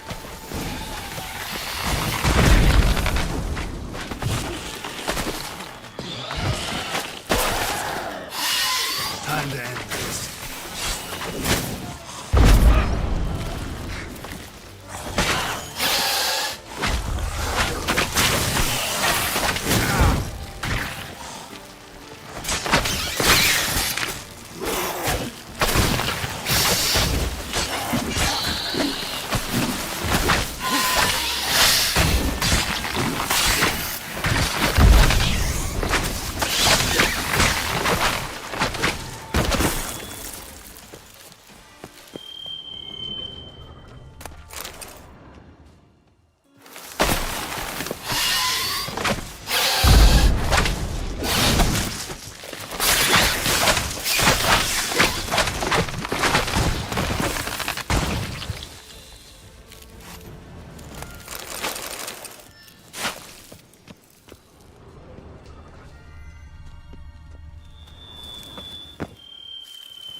Not your lucky day.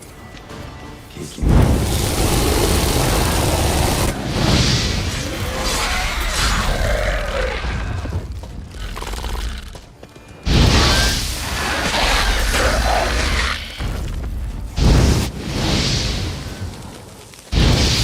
Son of stench.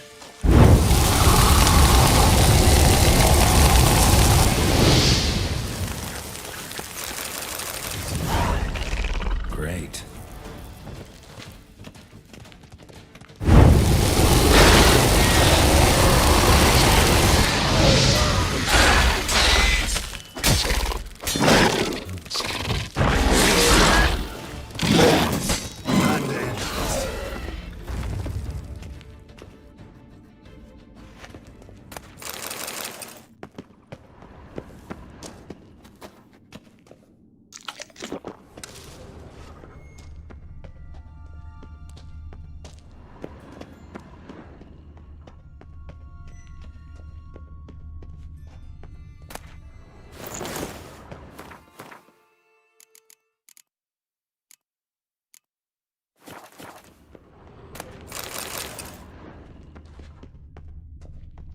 There's something here.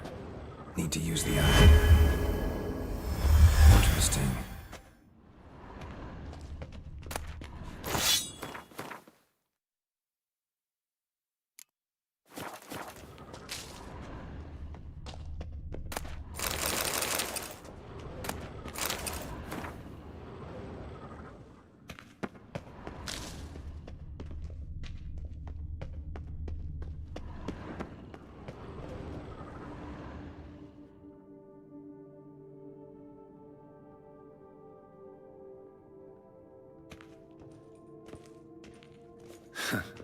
Agreed to meet a vampire at a cemetery. How much more cliché can you get? Nothing comes readily to mind. Could have left the door unlatched. What of my privacy? I value it rather deeply. Unmolested, especially by unwanted guests, that's my preferred state. Besides, I knew you'd find a way to get in. True enough. Need to find your friend. I'm hoping you'll agree to help. I shall do whatever's in my power. Yet what you want or even need must matter little. What matters is what Dettlaff wants. If he does not wish to be found, you will not find him. Ever. End of story. Come on. Gotta be some way.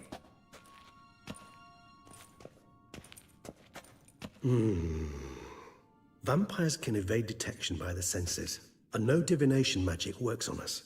Even the most precise megascope would be useless. And this? Could this help?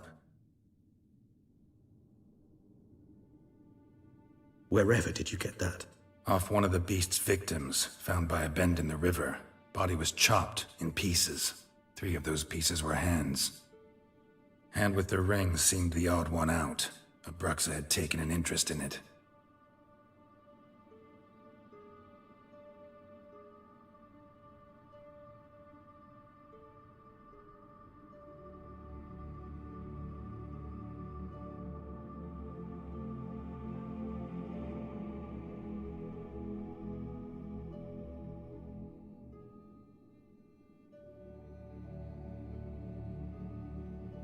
It's Dettlaff's hand, without a doubt.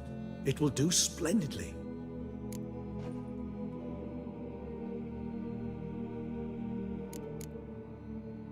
Can't you just summon Dettlaff? You're both hired vampires, there's gotta be a way. If I'm to be entirely candid, there is indeed one. But believe me, we will be better off never availing ourselves of it. It is a last resort. Absolutely. Last resort? The hell? Why? There is a being who can summon Dettlaff.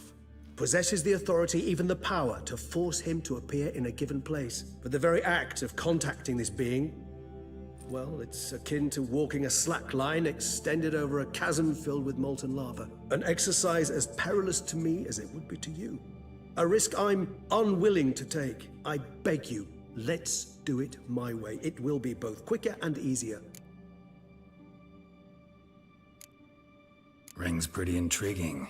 Made of no metal I've ever seen. And the ornamentation. It comes from our home, where we lived before the conjunction of spheres. It's actually mine. I received it from a dear old friend. You might call him a humanist. He saw us vampires as guests here. Guests who owe their hosts, meaning you humans and the elder races, respect. Respect? Meaning not to treat us like cattle to be slaughtered for food? Precisely. And the reason why I, in turn, gave it to Dettlaff. To remind him of the ideals my old friend championed. The hand. What do you plan to do with it? You've heard of Kovinaris' theory of tissue memory retention. Rings a distant bell. Read about it in Alchemia Oblitera. There's a copy of Kermoran, tattered, nearly disintegrated. But if memory serves, Kovinaris never managed to prove it worked. He did prove it, just never managed to publish his findings. He and I corresponded, you see, after we became friends. Thus, I know he completed his research and performed the first tests. It's complicated, so without delving into details, it is possible to use any piece of tissue to reconstruct what a whole body experienced. How's it work? We need any special equipment? We must brew a decoction which Kovinaris gave a rather poetic name. Resonance. Once imbibed, it sends one into a trance similar to that induced by narcotics. This triggers visions of events linked to strong emotions experienced by the tissue's owner. Picture it as dreaming a fragment of someone's life. Any chance we might see what Dettlaff was doing just before he lost his hand? Indeed. Though I also hope resonance will reveal the location of Dettlaff's hideout. Kovinaris spent half his life proving his theory. Wild guess. Making a dose of resonance won't be easy. You guessed correctly.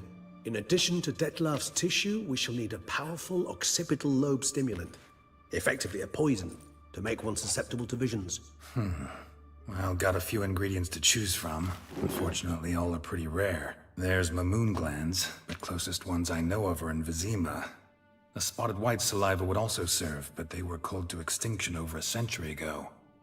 Could go with a kobold's eyes, but the creatures are sentient. Rather not gouge one's eyes out. Given that we lack the time to sleuth this out ourselves, permit me to summon some help.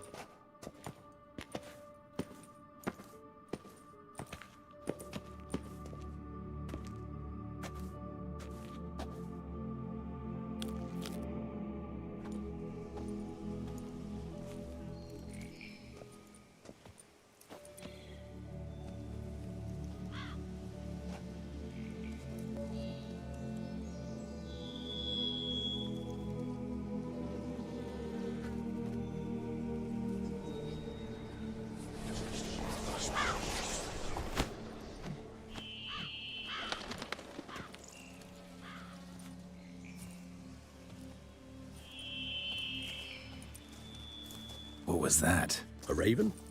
Rather a common sight at this latitude. Very intelligent fowl. I asked him to look for the creatures you mentioned. Him and his brethren. Perhaps they'll find one in the area, and I would hazard that a flock of ravens will spy any said creature faster than a solitary witcher would. With all due respect to your skills, my friend. It will take them some time, nonetheless, so perhaps you'd care for a snifter of mandrake.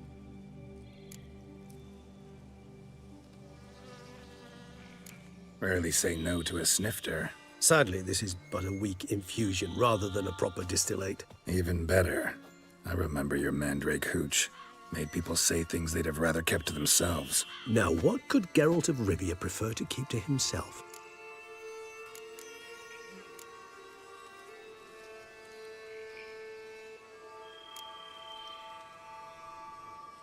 Guess you missed my point, Regis.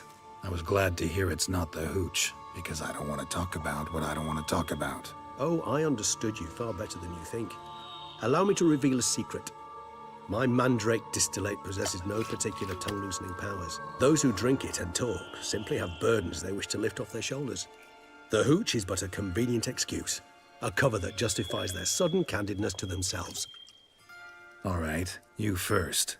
Any burdens you want to unload? Vampires lead highly interesting lives. Bet you've got some good secrets. Anything in particular interest you? Curious what you did after you were reborn. As I'm sure you can surmise, but first I was thoroughly absorbed with recovering. As it is, I've still not recovered completely. Yet I was so weak the first year that I could not stand nor move on my own. Detlef bore my weakness bravely, showed great patience. If not for him, I wouldn't be here, and I'd have regenerated far slower. Once I could at last stand unassisted, I set off for Bruges, for my one-time home of Dillingen. There I led the peaceful life of a rural healer and surgeon, enjoying my neighbours' respect and, in fact, constituting the exact opposite of the monstrous vampire the populace imagines. Bruges, you say? Rebirth make you sentimental? Perhaps a dash. But what of you? Where have you been? Ever find your Cirilla? Back then, yeah. But we parted again soon after. And when the time was ripe, she came back. Defeated the Wild Hunt together. Ooh. Seems I certainly missed quite a bit while I was absent. True enough. But it's a conversation we'll have another time. Need to know more about you now. Gotta ask you the big question. One everyone wonders about. What happens after death? You wish me to tell you if the human belief in the gods is well-founded? Well, that I do not know. We vampires differ exceedingly from you humans. Our matter, that of which we are composed, can exist without form. We require neither a heart, nor a brain, nor air to breathe. But were you dead? As humans understand death, yes. Feel anything? Understand anything? It's rather hard to explain. I felt something very unsettling. Something I cannot even name, for I did no reasoning. Only after rebirth did I begin to understand that what I had felt was cold and unimaginable fear. If not for Detlef, I might have drowned in an eternity of icy terror. Can't have been alive then. Sheesh. Experience like that must be vicious. Indeed, it's hard to compare to anything I know. Yet you are aware we don't see death as you do. The way you cling to life, we find it entirely peculiar. You are mortals, ergo it's a foregone conclusion. You will die. It's but a question of time. Thus, I often find myself wondering why you try so very hard. To die at 20 years, 40, even 100, what's the difference? They're all but the blink of an eye. Depends on your point of view. Man who's got 1,000,000 crowns to spend can't possibly understand one who's only got 20. Very true. One's outlook can indeed change much. Got a new life, new body. That give you a new start, blank slate? Starting all anew is a very broad concept. What exactly do you mean? Your blood addiction, say. Wondering if your body's the same, if it still remembers. Maybe if you drank now, you wouldn't get hooked. All addictions are a form of slavery. Re-addiction's not a risk I'm willing to take, just to test a hypothesis about corporeal regeneration and whether propensities carry over. Fair enough. Curiosity, that's all. Sorry. Not to worry, Geralt. Curiosity is a natural reaction under the circumstances, apart from which I've always valued that trait in you. Always fascinated me the way vampires can regenerate. A hand growing back is one thing, but Detloff recreating you out of a wet smear? Something else entirely. A difficult and laborious process, but one that's possible, as my presence proves. But I've heard you too had quite the adventure. They say you lost your memory. For a bit, but Triss helped me get it back. Actually, pretty damn lucky I only had amnesia. Yes, you humans are rather buggered in those terms. To strip you of life is, well, it's just plain easy. I've always pitied you in that regard. We vampires are much harder nuts to crack. If a member of another race kills one of us, we can be reborn with a living higher vampire's help. However, if one of our own strikes the deadly blow, death is permanent. There can be no rebirth. One of the chief reasons why vampires long ago swore never to fight one another.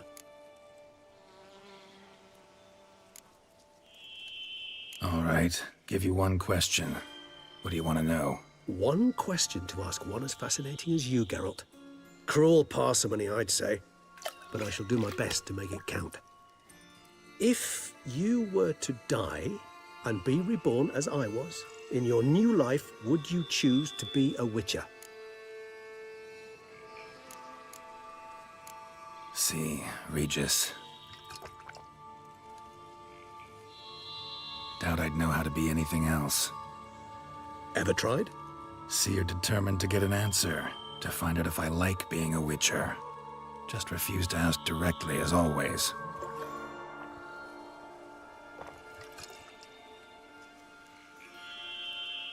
I like being on the path. I like picking up a lead, a trail. I like the tension right before a fight. And nothing gets my adrenaline flowing like battling a beast. Even gotten used to people treating me like a freak, an outcast. Yeah, not something I think about much, but I like being a witcher. Thank you for being honest. Honesty is an attribute of the truly brave, and thus a privilege of the very few. Still no sign of your winged friend. Sure it understood what you wanted? Dead certain. Let's wait a bit longer. It'll return soon, don't doubt that for a moment.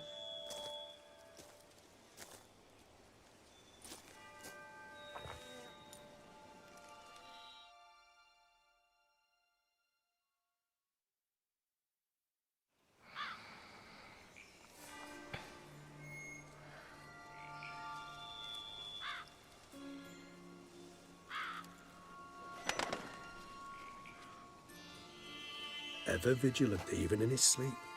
Quite vampire-like, in fact. Are you absolutely certain they don't administer a few of our genes during the trial of the grasses?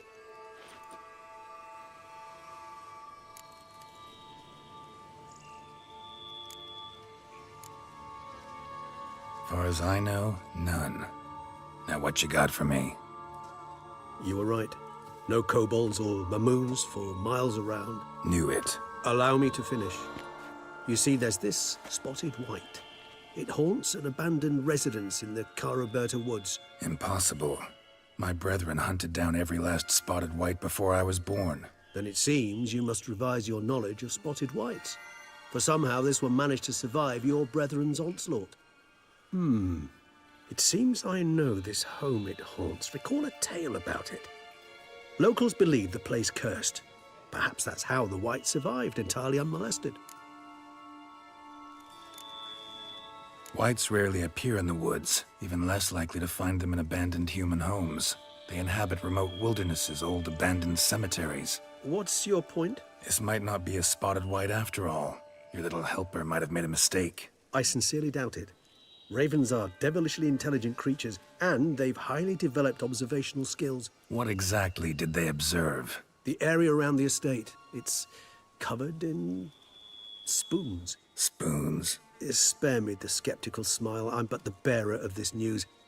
Or perhaps this spotted white is a hoarder. Or the spoons are somehow related to the curse. Know anything else about this curse? I don't recall much in particular. Really don't attach much importance to such things. It was mentioned to me as an anecdote, no more. Come on, search your memory. Something, anything could be important. I believe it had a relation to hunger, or, perhaps greed, rapacity. Someone was punished for something... Textbook definition of a curse, pretty much. Sorry, Geralt. I try not to clutter my mind with the details of every far-fetched tale I happen to hear. What are your thoughts? A specimen of a species thought long extinct, and a curse in one place. That a coincidence, or are they related? Ah, professional curiosity. Personally, I've nothing against you delving into this dilemma, but please remember we need the white's saliva. Nothing beyond that. Let's do this. Start making your decoction while I go get some saliva from that white. Uses it in its brews. Do you imagine the white will simply sell you some? Worst case scenario, I'll bring you its salivary glands. They ought to do as well. For a moment there, I imagined you asking the white to spit into a vial. Quite amusing as a thought, but the salivary glands will do fine indeed. So, see you later. Yes, till later. I shall start by perusing some tomes. Tomes? Thought you were gonna make this decoction. We require one last ingredient. Alas, obtaining it could prove a trifle toilsome. Thus, I hope to identify a suitable alternative. All right. Good luck. And to you, my friend.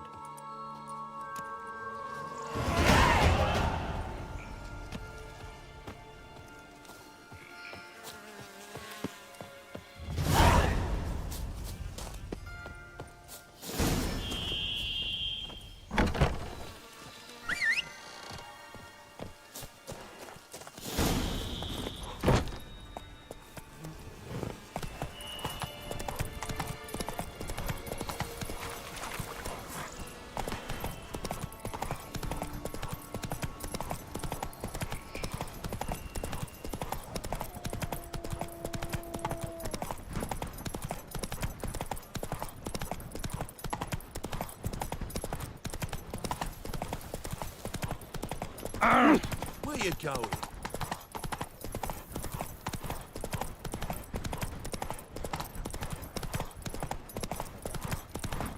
The dressings, bandages. What's that about?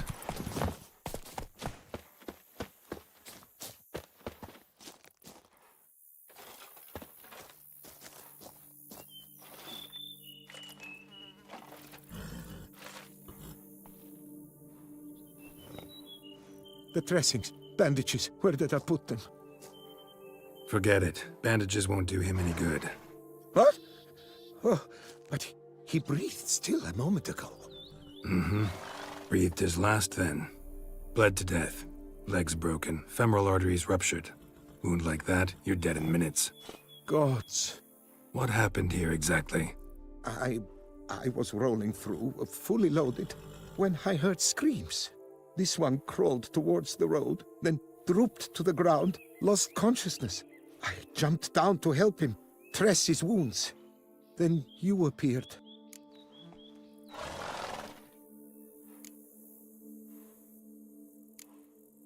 Pretty admirable stopping to help a stranger. Truthfully, when I saw him, I considered it might be an ambush. the thought entered my mind, I near decided to crack the whip. But to abandon a man in need? It's simply not the decent thing to do. Decent enough in many other places, believe me. Before you go on, clean your hands thoroughly and burn your shirt. Might also want to rub some thyme on your body to be sure. Smell of blood might attract ghouls otherwise. Who might you be, precisely? A witcher. Oh. Do you expect some beast might have killed him? See what we have here. Legs broken, but cause of death's the wound. Small but deep, edges unfrayed. Either a thrust weapon or a thick claw. Maybe a wyvern's. Tough to say, and... breastplate's unusual. Dented.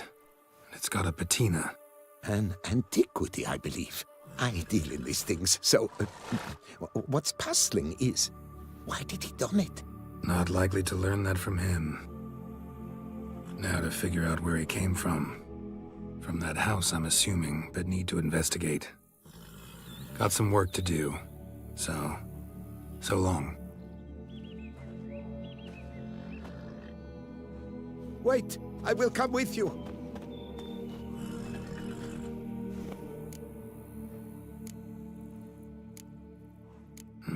So be it. But stay close, keep it down, and don't touch a thing.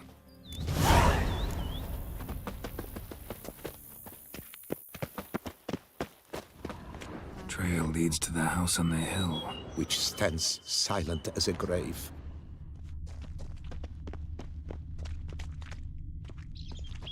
Must have been here he broke his legs. Fell while climbing over the wall. Trying to leave the property probably, after he didn't manage to open the gate.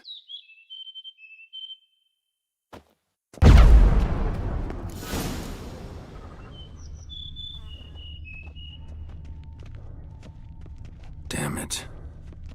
Good gods! What the hell's this? Setting for a banquet? It seems so. What's your suspicion?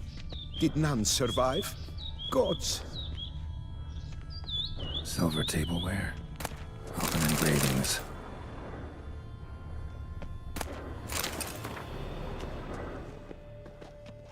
Servant.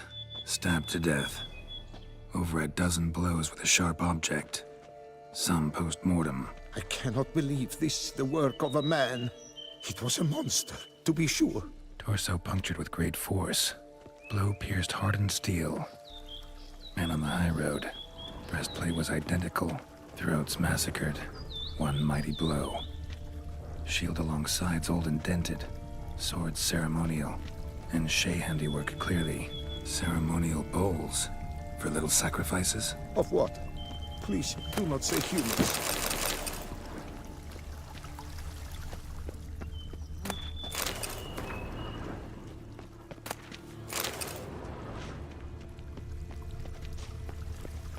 Burn marks. Something catch fire. Explode. Strong stench. Multiple wounds on the body. All puncture wounds, but hard to tell what caused them. Victim's human, but the attire's elven. Are you certain? How did he come by it? We've so few non-humans in Tucson. Fled, then dropped to the ground to douse the flames. Didn't manage. Burnt smells growing fainter. Might have been another luckier soul managed to flee. Doublet scorched. Wriggled out of it, tossed it, then ran on.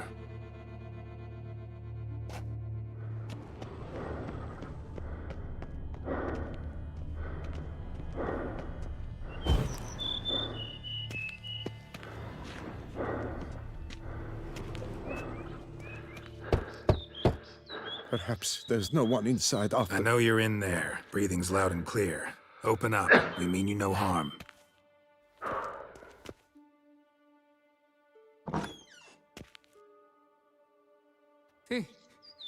They remain there?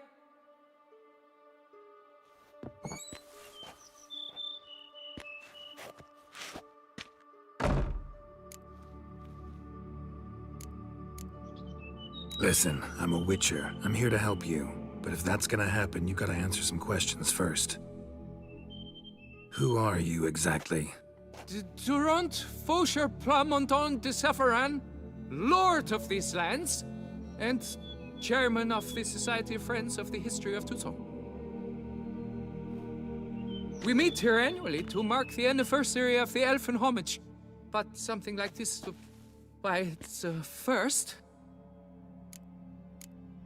You mentioned them. Who do you mean? Those, I don't know what they were, spirits. It all occurred of a sudden. We were staging a scene, the death of paying homage. There was a flash of light that blinded me completely.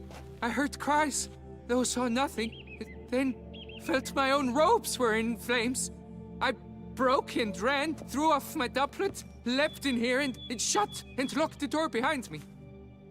They pounded on the door. I thought they would get through. I thought I was done for, but in the end, it grew calm. So while reenacting a scene from the past, somehow, unintentionally, you summoned a specter, a Korgorath, or a tube, maybe. What? What now? Best thing? You gotta do it again, of course. Are you mad? Would you have this thing kill us? No, don't want it to kill anyone. Precisely why I gotta do my job. Summon it again, whatever it is, and tend to it once and for all. Durand, think I can reenact the pledge, the giving of homage, alone? It was a great, momentous event. The surrender of Tucson's last elfin king. You will need at least 3 individuals.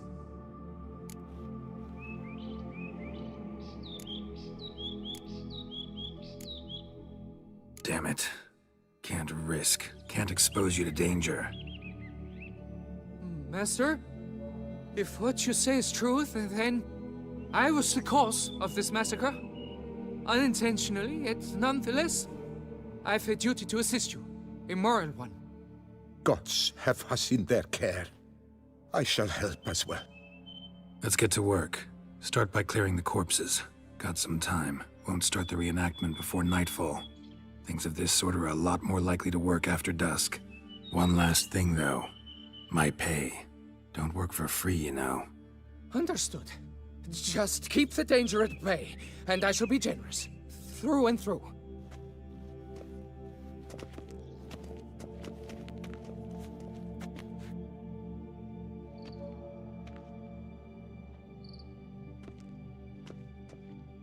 I will stand, or rather, sit in for King Ludovic, upon the elfin throne, while you, Witcher, will play the Enche ruler, who we must don the costumes. All must be just right.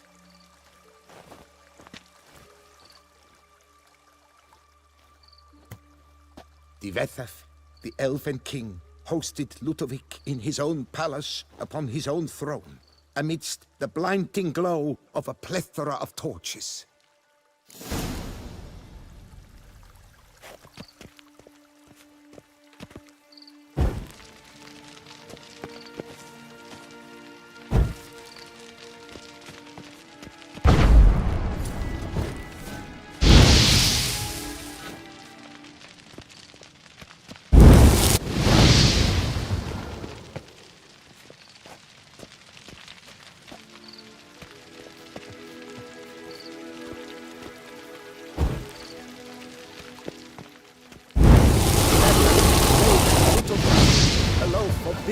And elfin bread, thus granting humans rule over seat-yielding lands.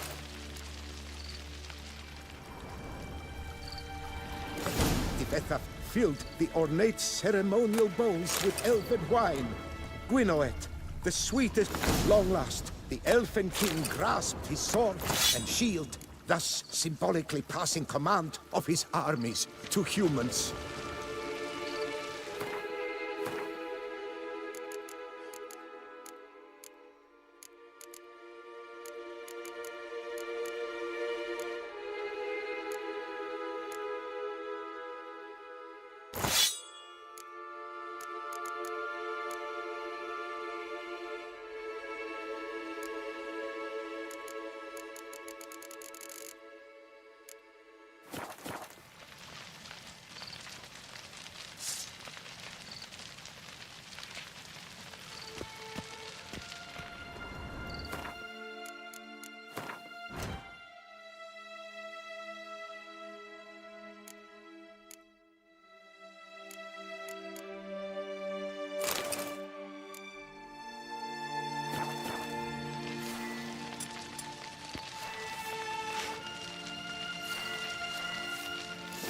Elven king, erect in his pride, drew his blade and dropped to his knees, thus acknowledging his final defeat.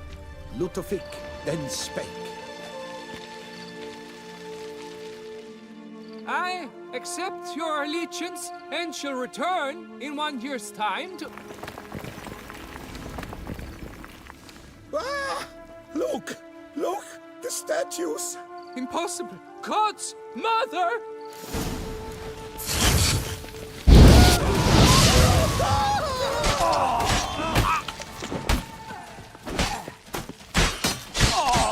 Wait to surrender.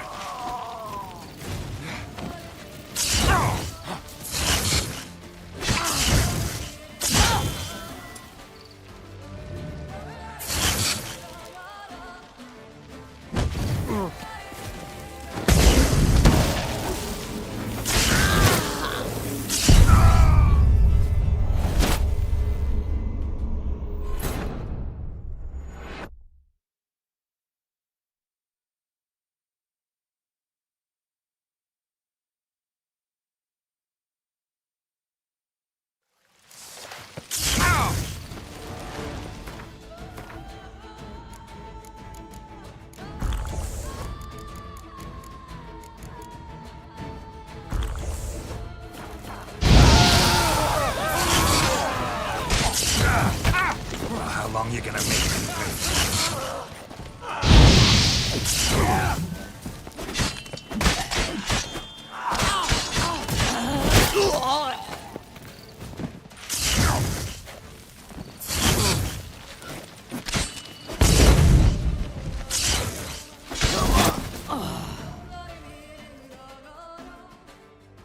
The sculptures, they came alive. By what witchcraft? Dunno. Specialize in killing monsters. Reviving them, not so much. I may know what happened. The statues, you see, once stood in the palace of one Defiant. I acquired them a month past because perhaps I should start at the beginning. This Defiant was to pay tribute to humans, producing statues of this sort each year. Yet he did so but once, for he perished in the massacre of non-humans at the foot of Mount Gorgon in the year 782. It's fortunate he did too, as Defiant had planned Ludovic's downfall, for he sculpted not statues, but columns that masqueraded as such. Columns activated with words said in homage. Columns that would have turned the king and his bodyguards into so much colorful confetti. Typical. Treachery embodied. Elves. Psheh.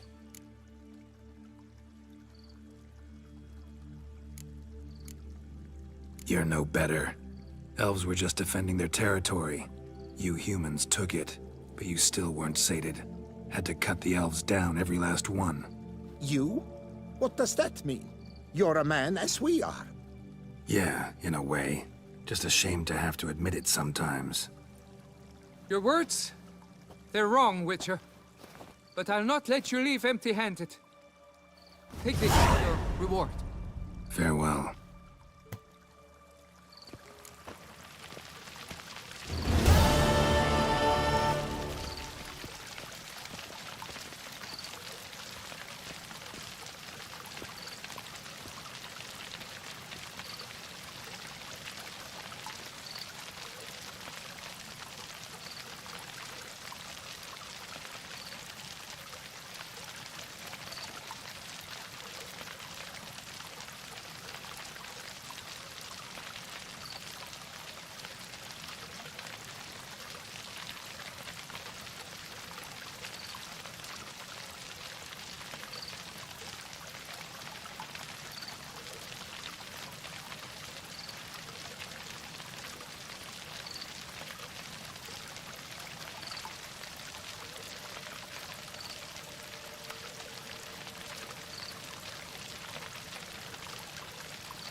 You would do best to leave.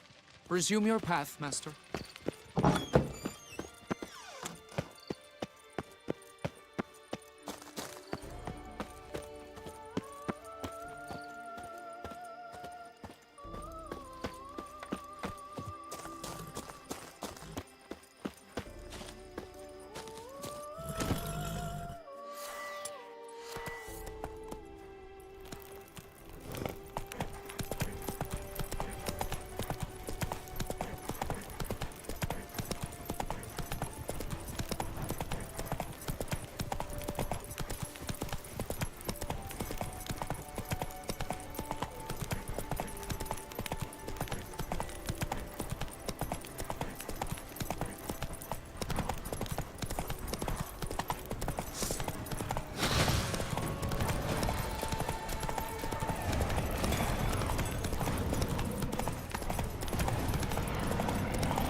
beating out some kind of rhythm, a message, trying to tell me something.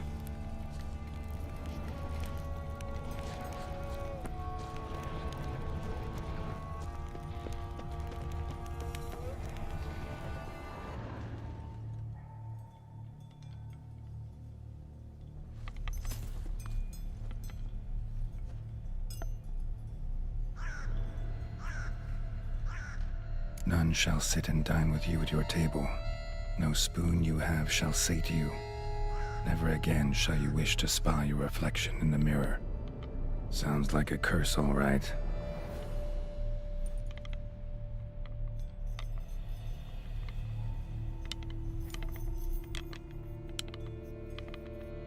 Somebody's clearly obsessed. Regis mentioned the place might be cursed. Can't be a coincidence. Need to look around.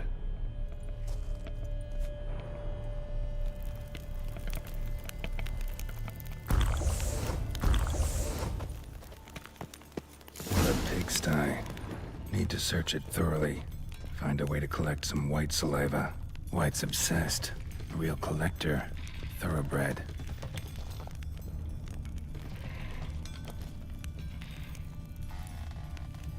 Spoon's incredible. The craftsmanship.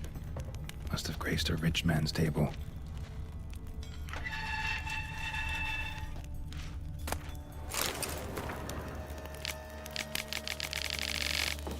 Girl.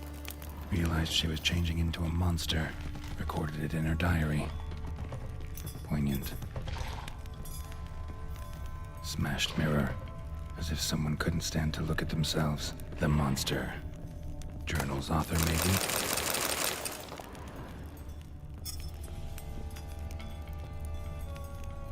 Spoon. Pretty ordinary.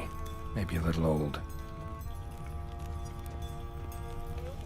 No spoon you have shall say to you. Whatever lives here treated that literally. Still searching for the right spoon. Another spoon. Yep, just as normal as the last one.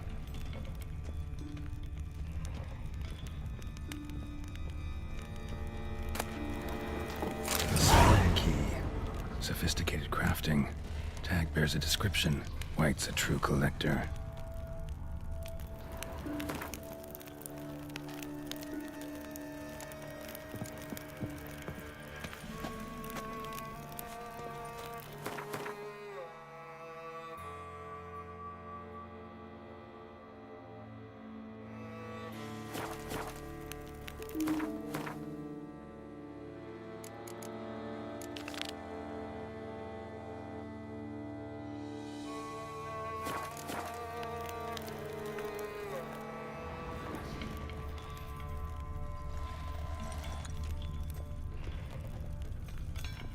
White's obsessed.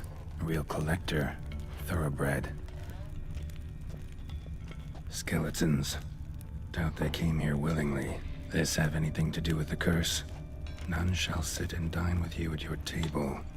It'd make sense.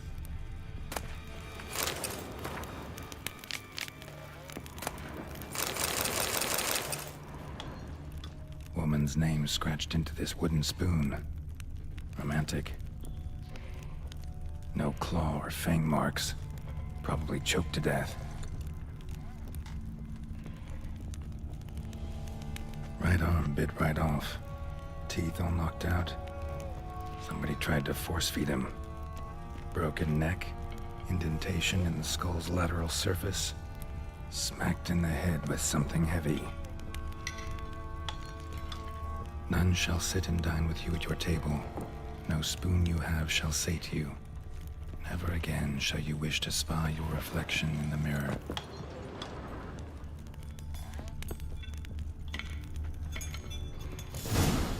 Actually does seem like a White's lair. Bit atypical, but still. Cauldron should be somewhere around here. Spoon, pretty ordinary. Maybe a little old.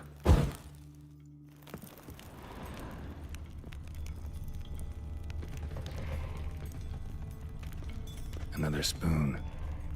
Yep, just as normal as the last one. Cauldron I was looking for. White's not particularly tidy. Table's set. White, who lives here, is getting ready for some sort of feast. White that lives here, definitely afflicted by a curse, and it's been trying desperately to lift it. Cauldron's empty, unfortunately. We just need some brew. Afraid he won't get that. No choice but to hide and wait for the saliva glands and their bearer. Need a spot that'll let me observe the cauldron. White's obsessed. A real collector. Thoroughbred. Spoon. Pretty ordinary. Maybe a little old.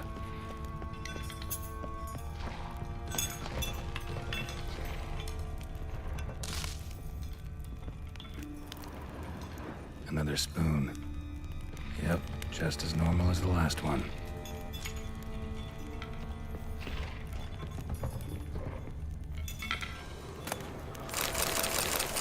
White's obsessed. A real collector. Thoroughbred. Spoon. Pretty ordinary. Maybe a little old. Thousands of them here. White's been a collector for years. Another spoon. Yep, just as normal as the last one.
Not gonna hurt you. Wanna help? I've seen the words of the curse on the walls. Think I know how to lift it.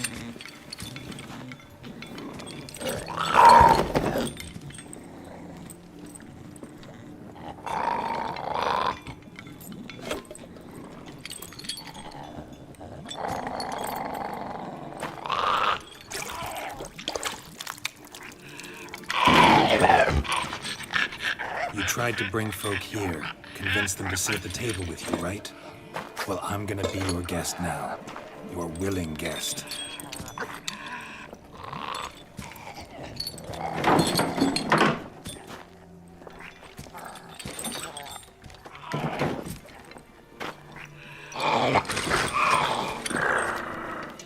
Just need a bit for Regis.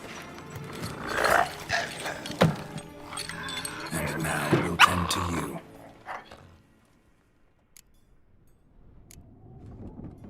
Need to get this right.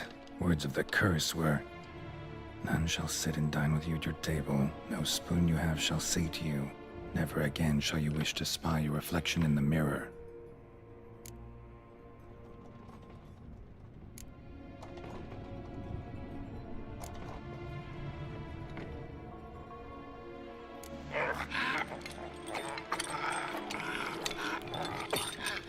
We can't use spoons. No, that won't work. You've been looking for a spoon that would feed you, but there's no such spoon. We need to eat without spoons.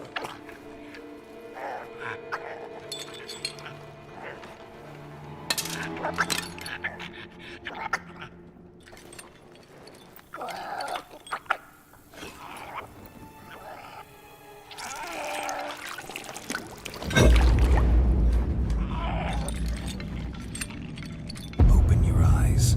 You need to see your likeness.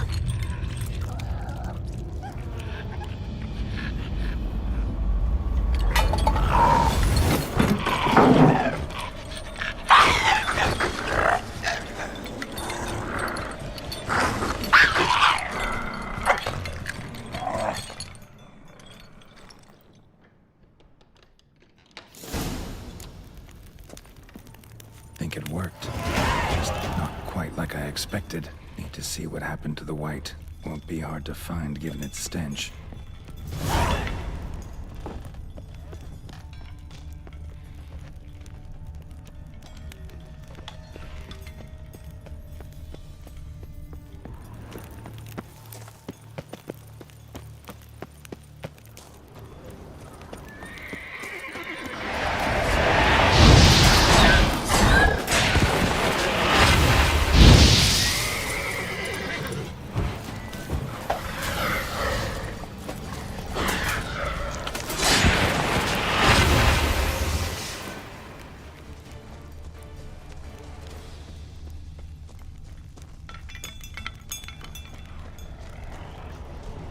Come on!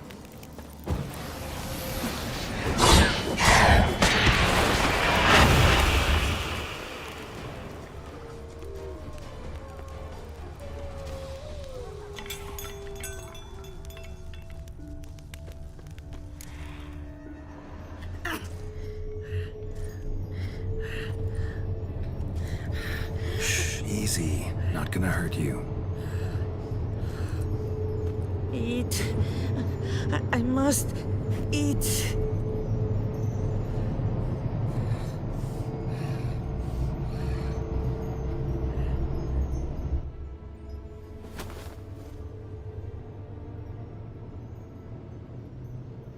I'll take you someplace safe.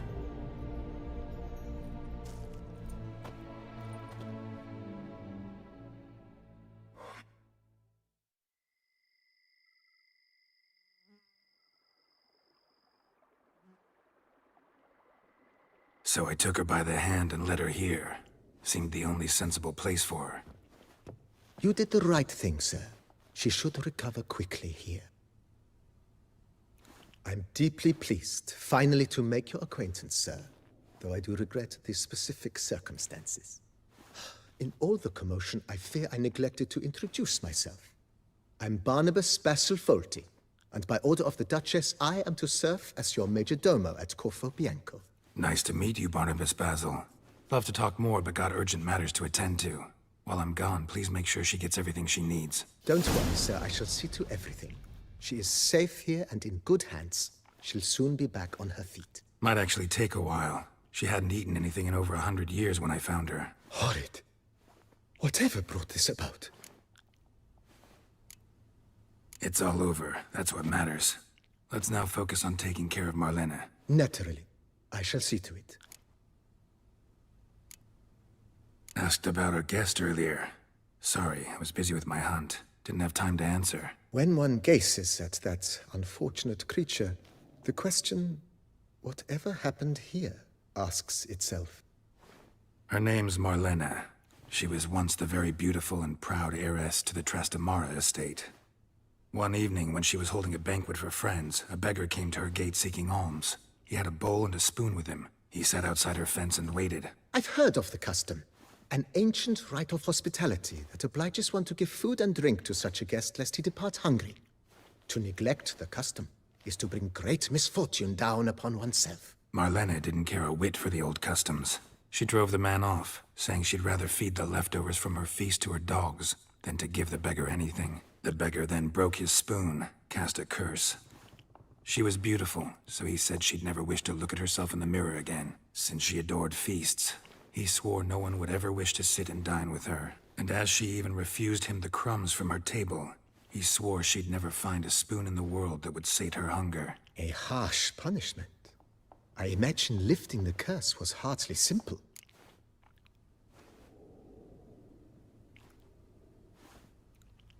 Curses are tricky. They play on irony. Always gotta figure out what the catch is. Marlena had spent decades looking for a way to lift it. Transformed into a wight, she stole spoons and lured folk into her home, trying each time to get them to dine with her. Didn't work. So what did? Someone had to sit down and share a meal with her, of their own free will. They had to eat without using spoons, and make her look at her reflection. That's it? That was all it required? Simplest solutions are sometimes the last that come to mind. Besides, when you're a wight, it's pretty damn hard to find willing human company for a feast. I imagine so. But, most importantly, it is now over. Please, don't worry. She will be in good hands here.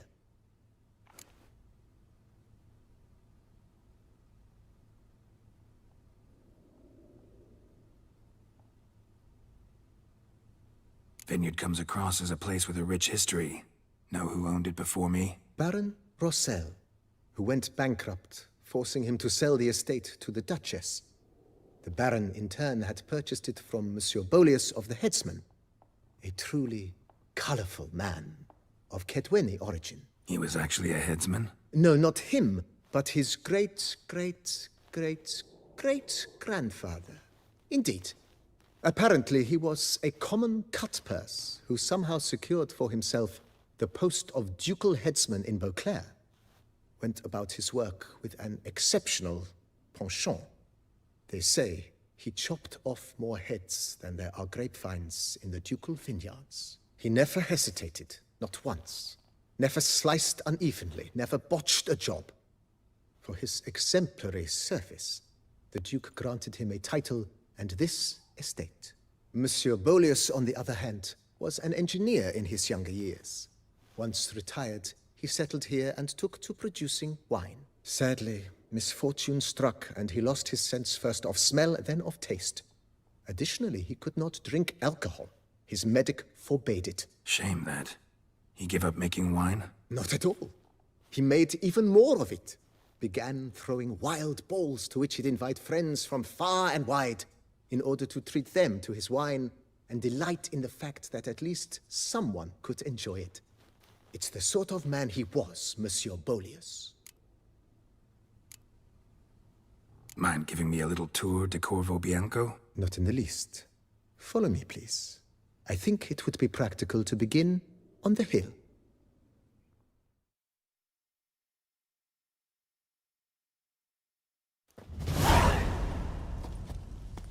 Behold, sir, your estate in all its splendor. Pretty vast. Indeed. And now, sir, allow me to show you a handful of interesting details. Follow me, please. Been a major domo all your life? Yes, I come from a long line of major domos. My father was a major domo, as was my grandfather before him, as was my great-aunt. In fact, she was the one to start the tradition. Great-aunt? A hard woman. It is said that already as a child, she knew where she was going and went there. When she arrived in Beauclair, she signed on as a chambermaid at one of the vineyards, then slowly worked her way up to major domo. She dragged the rest of the family up the same path. Follow me, please. The servants' quarters. I occupy the green home. With the Duchess's permission, I have hired a full staff. Their salaries to be paid from the ducal treasury. Nice of her. Not the most sightly part of the estate, I admit. But I think it's worthwhile for you as master of the domain to know where the help stays. Follow me, please. Follow me, please. Follow me, please. Follow me, please. Follow me, please. Baron Rossel ordered the vines in this part of the estate uprooted and olive groves planted in their place. They look beautiful, especially come spring. Don't look at all bad now, either.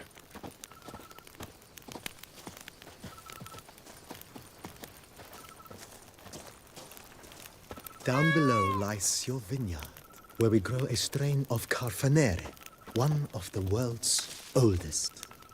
Aged in oak barrels, it provides for an exquisite wine with distinct blackberry, wild cherry, plum, and cinnamon notes. Marvelous. Have to try it one of these days.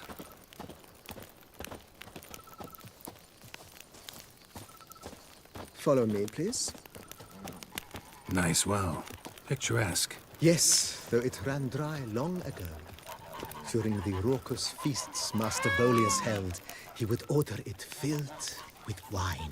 There's a tale about a guest attending a Bolius ball for the first time and thus unaware of the custom. He had suffered great heartbreak and had decided to end his life by jumping into the well.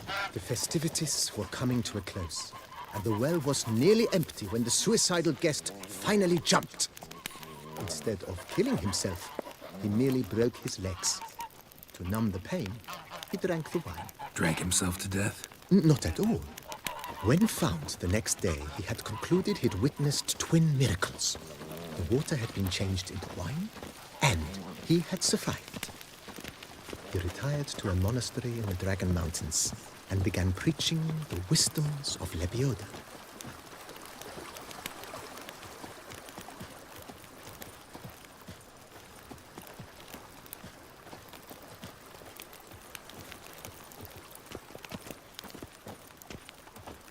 Follow me, please.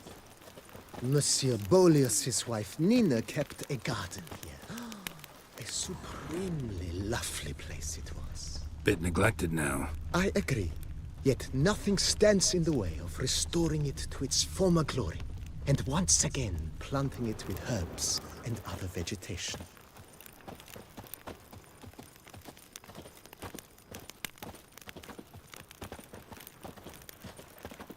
Follow me, please. Madame Nina planted diminutive, delicate flowers and herbs here. One might say their aroma still hangs in the air. You're quite the romantic, Barnabas Basil.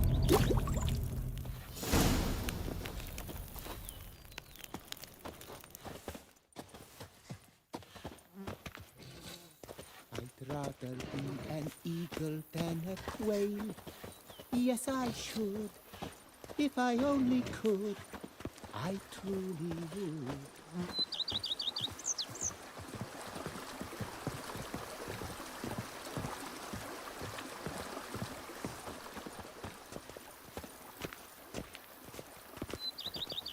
Bushel of grapes is more a burden than... This served as an additional wine cellar in years of plentiful harvests.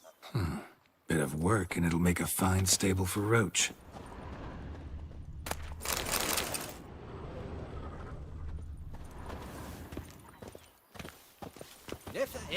Follow me, please. The cellars, voila. During Monsieur Bolis's time, wine was kept here, but Baron Rossel used it to store olive oil as well. I took the liberty of cleaning up the mess, which... I made while fighting the Bruxa. Thanks, Barnabas Basil. Appreciate it.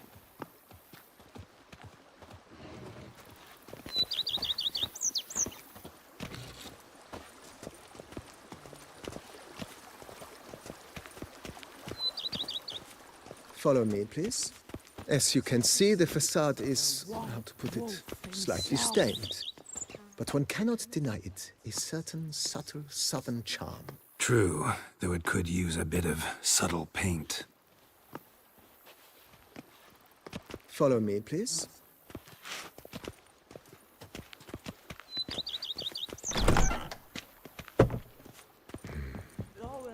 And welcome inside.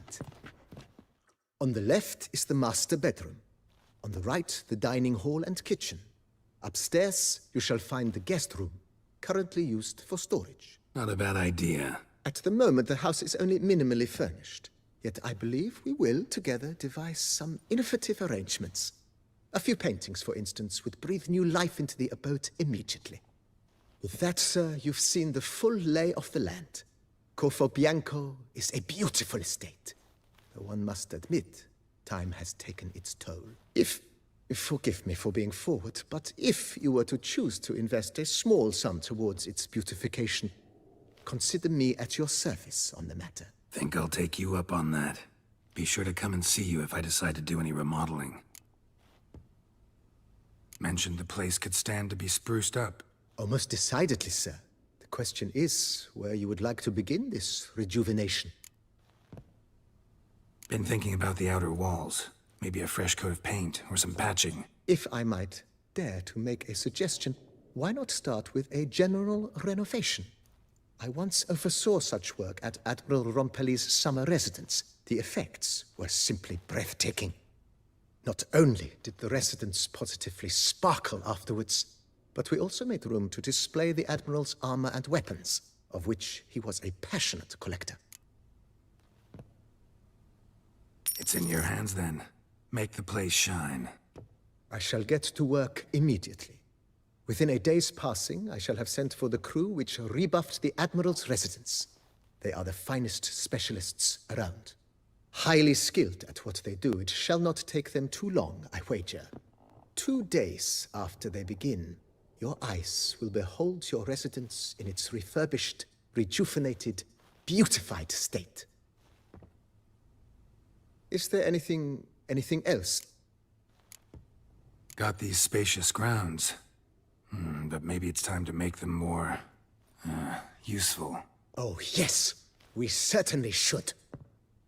The way I see things, given your trade... My armor needs work from time to time. You know, oil this, reinforce that. Could use a decent work table where I could do all that. Admiral Rompelli once hired a specialist who made the finest armorer's tables this side of the Yeruga. I will contact him at once. Good. Order me up a table like that. Immediately, sir. I expect it will take at most 1 day to arrive. Will you be needing any... And my... Of course. Then send out for one, please. A high-quality stone to be set up in the yard. Of course. I shall send a runner to town at... Will you be needing any... No, what? Change... I shall...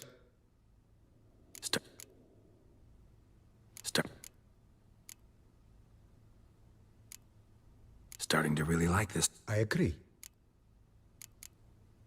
Thanks.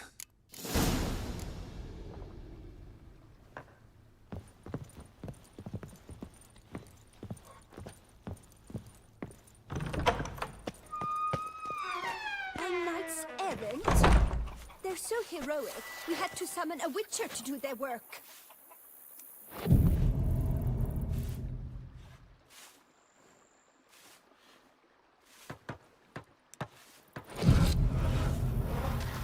I've scissored my fingers near to shreds.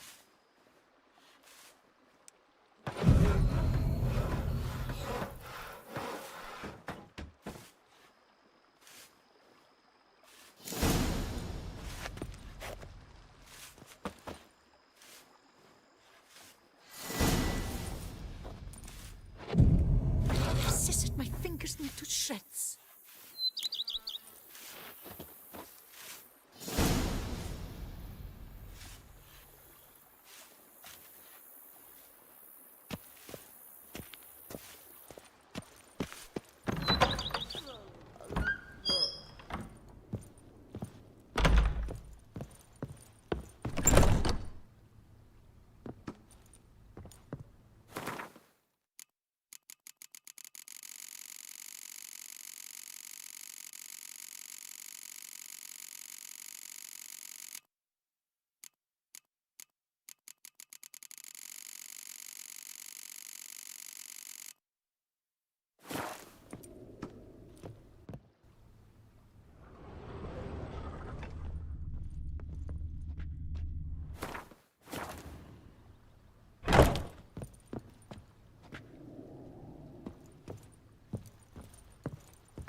A pleasure to welcome you once again to the as yet humble confines of Corvo Bianco. When last we met, I did not get the opportunity to present my credentials. With your permission, I shall do so now. I previously served with distinction at the Niebly family manor and in... Whoa. Oh, great. Starting to... As you wish, sir. Feels like... Indeed. Thinking about... Great. True indeed. Is there any... Could you... I know... Fine. Of course. Is there anything... Along... I agree. Yes. It's... By this... Is there anything... Was one... Oh, but... Yeah. I can... Is there... With the... Started... What a... You know... Oh. My... I shall... Will you be need... So... What? Good I... The I... Will you be need... Start... With the... Baron? He was... No, no, he never... Said... Shame. Not at... Thanks.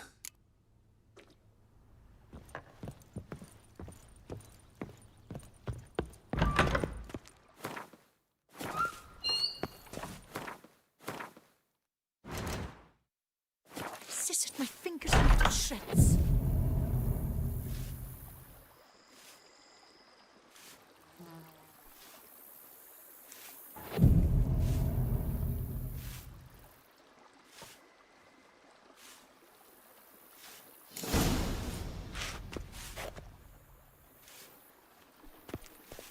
If they would just take to work as they take to dance and drink.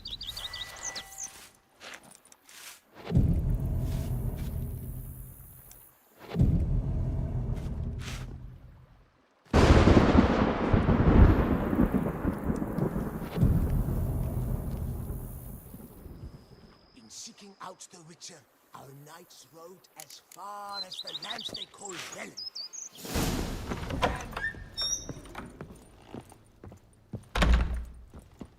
Renovations coming along? So enough.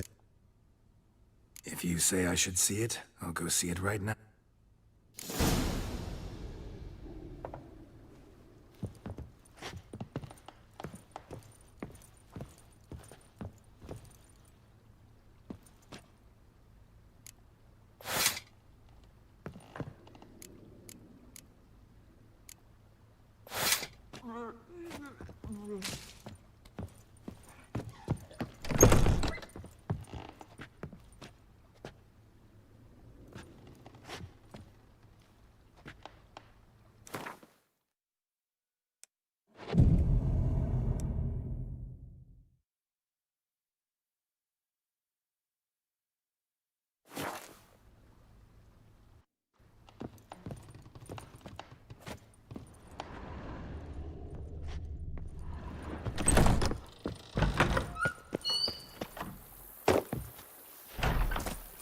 Monsters are your catnip. Strange. Something behind this wall, I think. A laboratory. Must have been an alchemist at one time.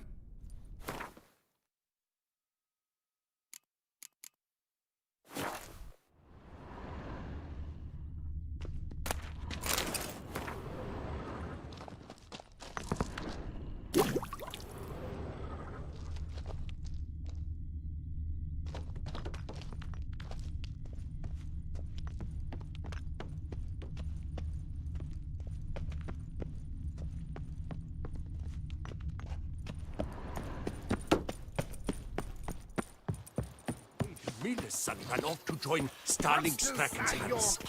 Let his mine! Let his mine! Are your catnip. Let his mine!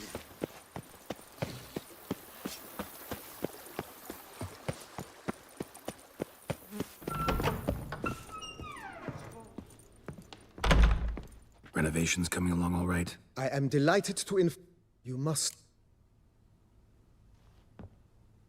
Sure. And then? So this... isn't... that.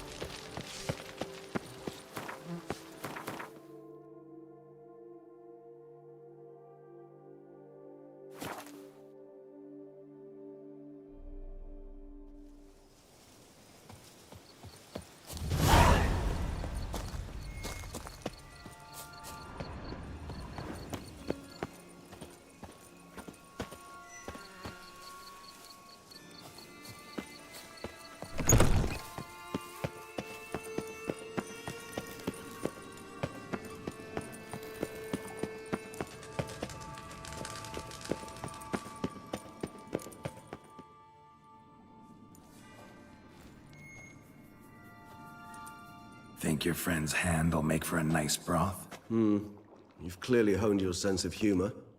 But we are not cannibals, Geralt. I took a fragment of tissue from their hand. It will suffice to prepare some resonance. What did you do with the rest? I cremated it, as our codex commands. A raven told me you'd acquired the necessary ingredient. Send your spies after me? My watchers. Were something to go wrong, I could then arrive quickly to help. Managed fine alone, but thanks for the thought. Gonna need much longer to finish brewing resonance? Mentioned a last ingredient, too. What about that? That, I fear, might prove troublesome. You see, to use the concoction to summon the memories of one, the solution must contain the blood of another specimen of the same species. Shouldn't be a problem. I happen to know a higher vampire who should be willing to help. Right, Regis? It's not that simple, I'm afraid. While you were away, I tried my damnedest to identify a replacement, but alas, none such exists. Not sure I understand what the problem is. Can't we just draw some of your blood? The blood must be in an agitated state. As I'm certain you know, higher vampires can change their corporeal shell. As our flesh changes, so does our blood's chemical composition. To make a long story short, I shall need to induce in myself a state of strong psychokinetic arousal. In brief, madness, rabidity. And that stands to be very, very dangerous. Dangerous? Why? I mean, you'll still be you, right? True. But I should be highly agitated, in a state of fury. You know better than I that fury cannot be controlled. If you've ever seen an enraged vampire, you know very well that all who find themselves nearby will be in grave danger. How will we handle that? I'd rather not have you lunge at me, claws extended. That makes two of us. But worry not. I've thought it through very thoroughly. Details to follow soon. All right, so what do you want to do? We shall visit Teshem Mudna, an ancient vampire estate. There we will find cages suspended in the air. I will enter one, be confined. You will lure beasts there. Beasts you will then kill. The bloodletting should prove profuse. Abundant enough so that the blood scent will drive me mad. Wild. Teshem Mudna. What's it like? It is a place of torment. A torture chamber. Long ago, shortly after we'd arrived in this world, one among us named Kagmar developed such a taste and lust for human blood that in one night he could imbibe an entire village. This brought trouble on the entire species. Common folk wearied quickly of living in constant fear. They began to hunt us, seek the aid of mages and witches in tracking us down. So what? Not like they could ever hope to kill you. But they were bothersome. Forgive the comparison, but when did you last enjoy mosquitoes buzzing around your head? In any case, the other vampires decided something had to be done. Kagmar had to be caught and punished. A torture chamber was thus outfitted in the dungeons of Teshem Mudna. Inside it, a cage made entirely of a special alloy of silver, dalvinite, and meteorite steel. Kagmar was captured and locked in the cage. Sat there over 2 centuries, driven to fury time after time, never able to escape. Thus I know the cage will withstand the fury to which we shall drive my humble being. See no reason to dawdle. Tesham Mutna. Take me there. In a moment. Just one last thing.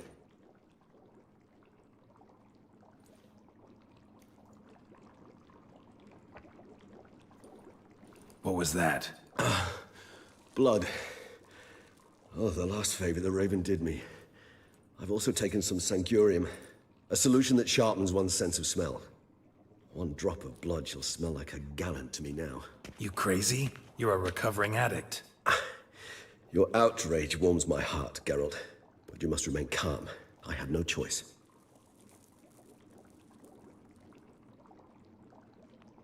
As things stand, the die is cast.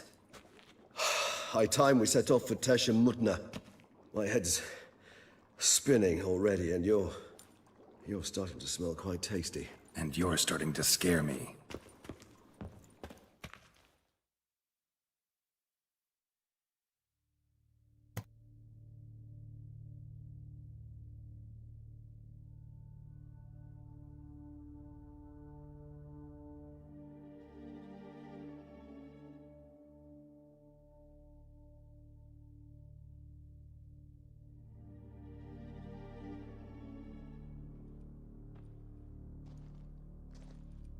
We have arrived. The sacrificial chamber of torture and torment lies underground. Sure you know what you're doing? I can only hope I do. Please, let's go. The longer we delay, the less control I shall have of my faculties. I'd really prefer not to hurt you. You lead.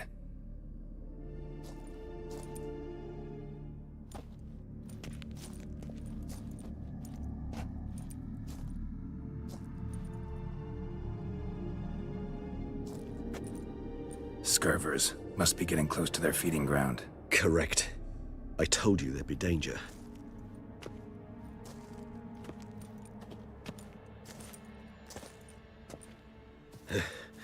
Beyond this wall lies an ancient vampire dungeon. Seen a lot of things in my time.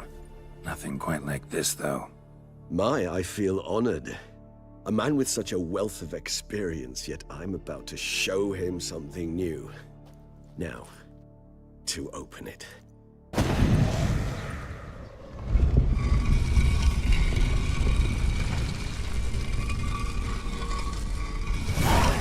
How the hell? It's an ancient form of protection against unwanted guests.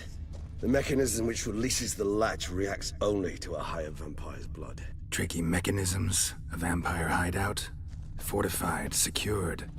Must have been important to your species once, Toussaint. It shall always be so.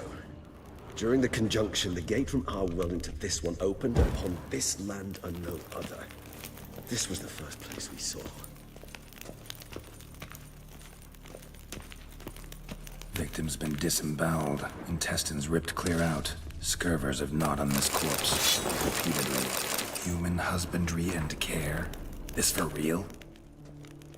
The author observed humans, their behavior, over the many years he spent breeding them. Morally suspect though it may be, it's a thorough survey of the topic. This place. There's evil here. Death hangs in the air. Yes. Great many beings breed their last here.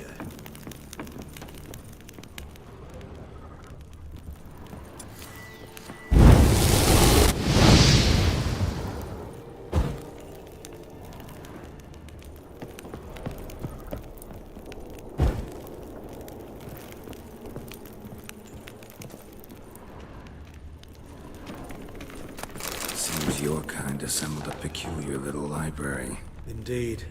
Though I personally did not lay a hand to it. Glyphs are carved into the rock. Coated with blood used to be. They mean something? They're emblems. Symbols of, what you would call tribes. Dispersed throughout the world after the conjunction. My ancestors used them here to remind us all where we came from. Cells? Who for?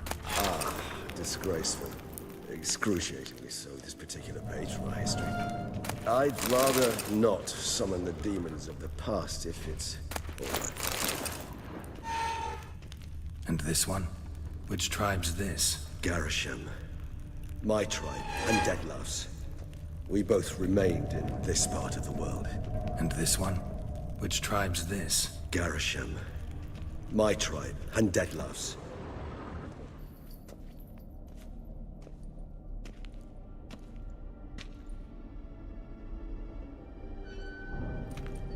Charming place. But what are all those cages for? Mentioned one vampire being kept here. Yes, well, you see, humanitarians is something my ancestors were not. They concluded Kagmar would best be punished if he were tormented with the scent of blood he could not taste. Thus, they also kept humans here. Humans whose blood they slowly let. Kagmar ranted and raged in pain as those humans slowly bled to death. They treated them like livestock. Live bait. I'd like to be able to turn back time. Deny it, but alas, I can do neither. Feel shame for my brethren. That is all I can do. Don't take it so hard. Nothing you could have done about it. Let's get to work. Well, that was awkward. Fine. I prepared the bait. Please be so kind and place it. Ideally at the tunnel entrances. The scent will spread most effectively then. Place the bait at the tunnel entrances. Monsters will catch its scent more quickly. When I think how these tunnels got here, send shivers. It was the natural order of things. The place reeked of death and it attracted necrophiles.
Doesn't look like anything special.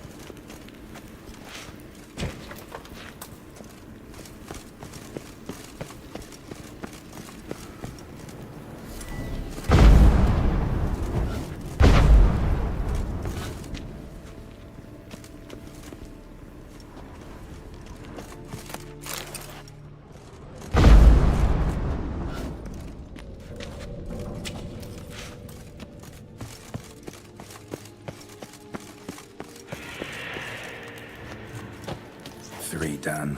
One left. Think this'll work? I certainly hope so. Its stench is so thick, I wager it carries clear to Novigrad.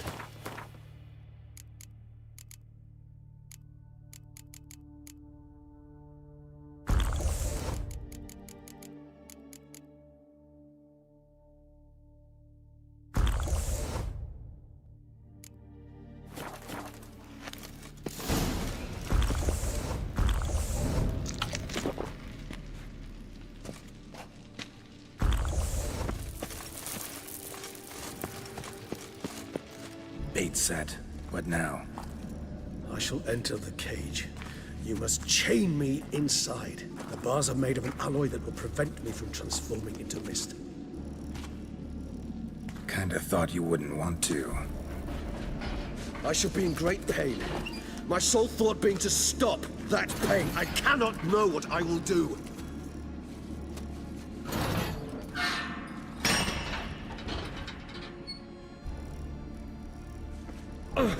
We must hurry. The beasts have caught the scent, also my head. I started spinning. That the blood?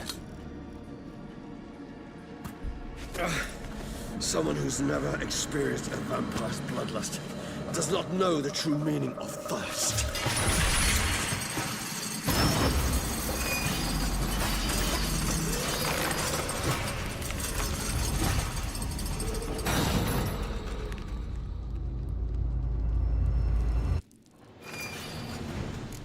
Maybe we need a safe word. You know, something you'll say when you can't take it anymore. And what would you do once I uttered it? Don't know. Calm you down. Somehow. Please, Geralt. You won't be able to. We must force through this, that it... We just have smelled the blood.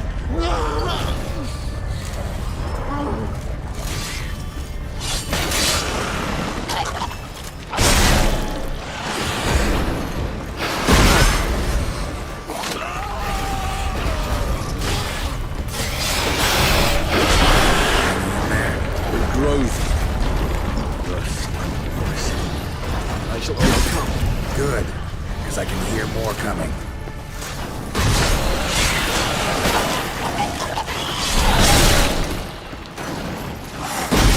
Lost your nerve? Hold on, I'll let you out.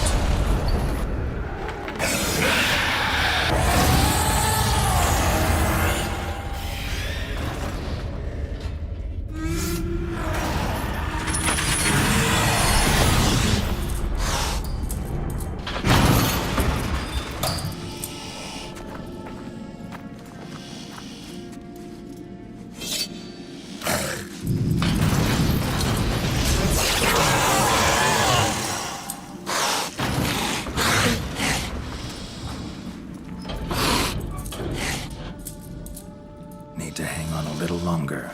Blood'll dry in a few hours. Scent won't bother you.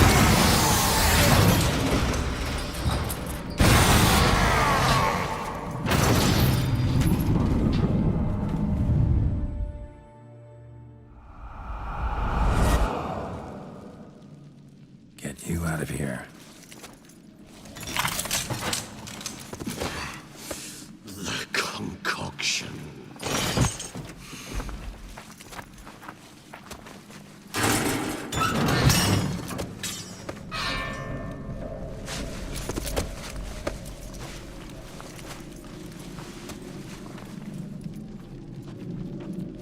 You can't finish it in this state. Tell me how. I'll help you.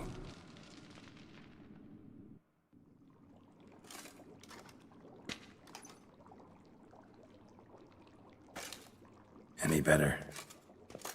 Far from ideal. And some time must pass before I fully recover. But yes, a bit better, thank you. Never expected it to be like that. You didn't tell me. We need not discuss it. But we do. Because if I'd known you were going to subject yourself to torture... What would you have done? Found Deadloff some other way. I did not wish you to use any other way. Did that occur to you? No, because I thought no being would ever willingly subject itself to that kind of pain. You vampires aren't any different from us in that regard. I told you. The pain is my way of paying my debt. The enormous debt I owe Dettlaff. If I had to do it again, I would, in a heartbeat. Resonance. It's ready. Are you certain you followed the formula? The proportions were exact, the brewing time precise. This is important, Geralt. The slightest deviation could cost even a witcher dearly. Relax. Got some experience brewing potions. Very well. In that case, let's begin.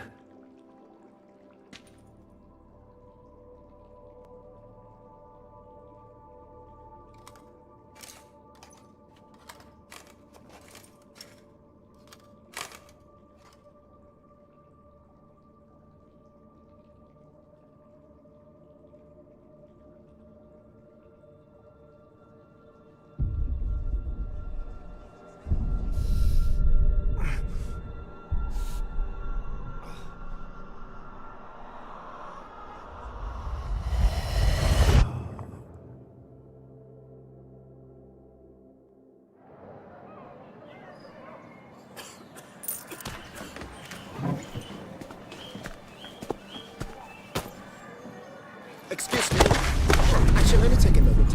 You jumped the queue, sir. But Count, sir, you must understand. I've a meeting.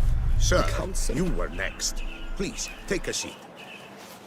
This gentleman was here first. Step down or you shall regret it. Ah, fails to realize he was your friend, Count.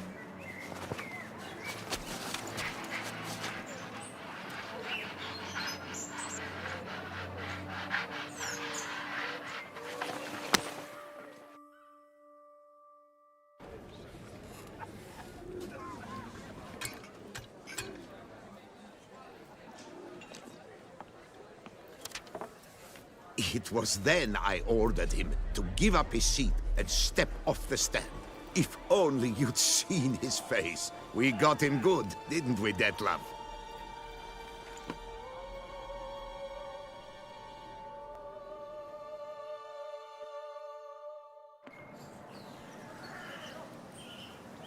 And then Mother insisted we buy the mill. Curious, eh?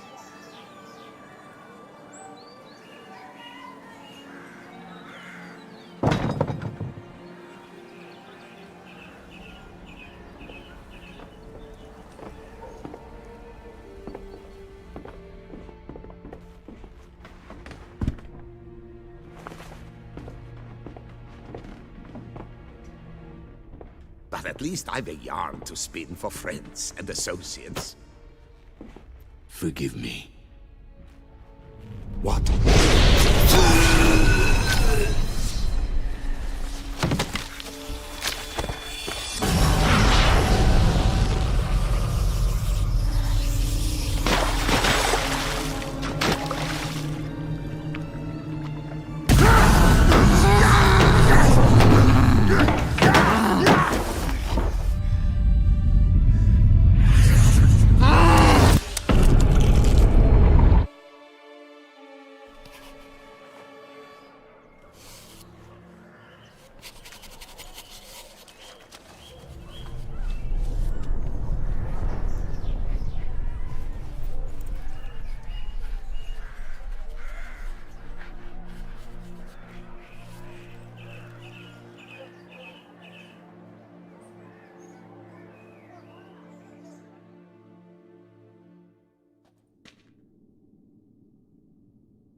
Awake at last. You ride like a squirrel caught in a snare. I'd begun to fear they were death throes, that you'd departed. Sure wasn't pleasant, but it worked. What did you see? Delacroix. His death did not come easy. Seems Detlef had made friends with him. Still killed him, and chopped up his corpse. And he was overcome with fury, remorse. Cut off the hand that had committed the murder. Interesting. And entirely unlike the Detlef I know. See anything else? Saw a moment. Delacroix did something selfless. Was kind to Detlef. Guess it could have been the start of their friendship. Why the uncertainty? Nothing extraordinary about it. Normal, everyday situation, really. Visions were supposed to issue from strong emotions. Clearly, the situation provoked such emotions in Detlef. Keep in mind, he did later murder Delacroix. Killing someone who's grown dear to us, it's bound to elicit strong emotion. Vampires are no different in that regard. Did you see anything else? There was something. Showed up twice in the vision. A bootblack stand. Detlef first met Delacroix there. Went back after the murder, actually. Peculiar. Stand was somewhere in the port district. And the bootblack acted as if he knew Detlef. That would be even odder. Perhaps we should have a chat with the lad. Though I would expect no breakthroughs. It's our only lead. I'll go talk to him. Coming with? I shall join you later if it's no trouble.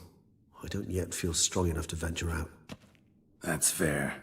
Rest up. Be back as soon as I learn anything.